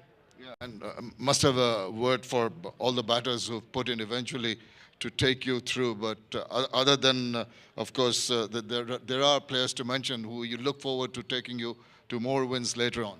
Yeah, actually, you know, especially one player is there, Usman Ghani, Ravji Sandurwan, Shiraz. So they are key players, but unfortunately they will not coming into the bat. So I hope they will come for the next game in their form, back to form. Well done today. You have started off your winning streak, and thank you for talking to us. Eid Mubarak to you. Thank you. Eid Mubarak to you. Right, that's Mohammad Aslam, the winning captain. And a person who has played a major role initially with the ball, very, very tight, accurate bowling, though he didn't take a wicket, and then finishing off the match with brilliant 64 of 89 balls. The presenter, our Mr. Madhusudan Vasnath, is going to hand over the player of the match to Yasin Patel. Brilliant, absolutely top class. All-round performance by Yasin. He was so cool, calm and collected. Very impressive. If you'd like to come across Yasin after accepting that memento, congratulations. Yeah, that smile tells us that you really enjoyed the innings. You'd have liked a wicket when you were bowling though, wouldn't you? Yeah, मैं जब ball डाल रहा था मुझे मालूम है कैसा wicket में टाइम लेना पड़ता है विकेट में अल्हम्दुलिल्लाह मैंने टाइम लिया और बीच में मेरा और मीट का पार्टनरशिप अच्छा हो गया तो हम लोग अच्छा कैरी किया बाद में थोड़ा डाउन हुआ हमारा इनिंग लेकिन अल्हम्दुलिल्लाह फाइनली हम लोग अच्छा फिनिश किया He's like he had a good partnership alongside me while batting and bowling he was quite decent and he was just focused on conceding dot balls. The partnership continues here with the two of you here. Nice to talk. Yeah, that partnership took you virtually to the win. But let me go back. The very first delivery you bowled, turned square. Did you expect that? The first ball you bowled really turned.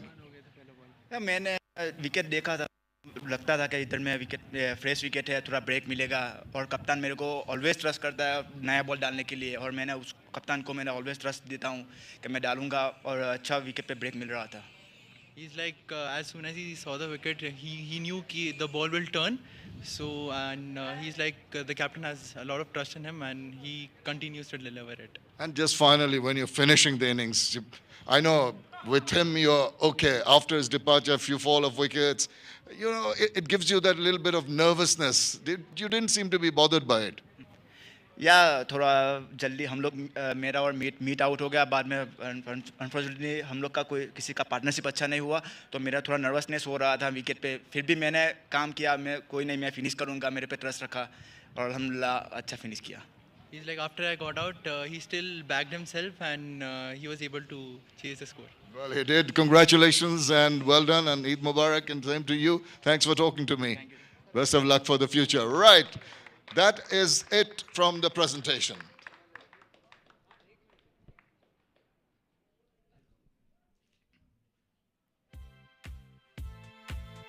And as with all its players, ACC Men's Premier Cup 2023 will continue. We'll have match number 12 tomorrow played at the same Mulpani ground, which is very beautiful indeed, as enveloped by nature as it can be.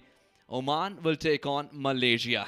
Zishan Maqsood, the captain of Oman, the captain of Malaysia, Faiz Ahmed, both of them itchy to put a win under their belt yet again to get back to winning ways. Malaysia to continue the streak of its winning ways, while Oman searching for that second W. It's going to be an exciting contest for sure, and we will be bringing you every ball of that contest from here at Mulpani Cricket Ground. Until we meet you tomorrow, it's goodbye from all of us here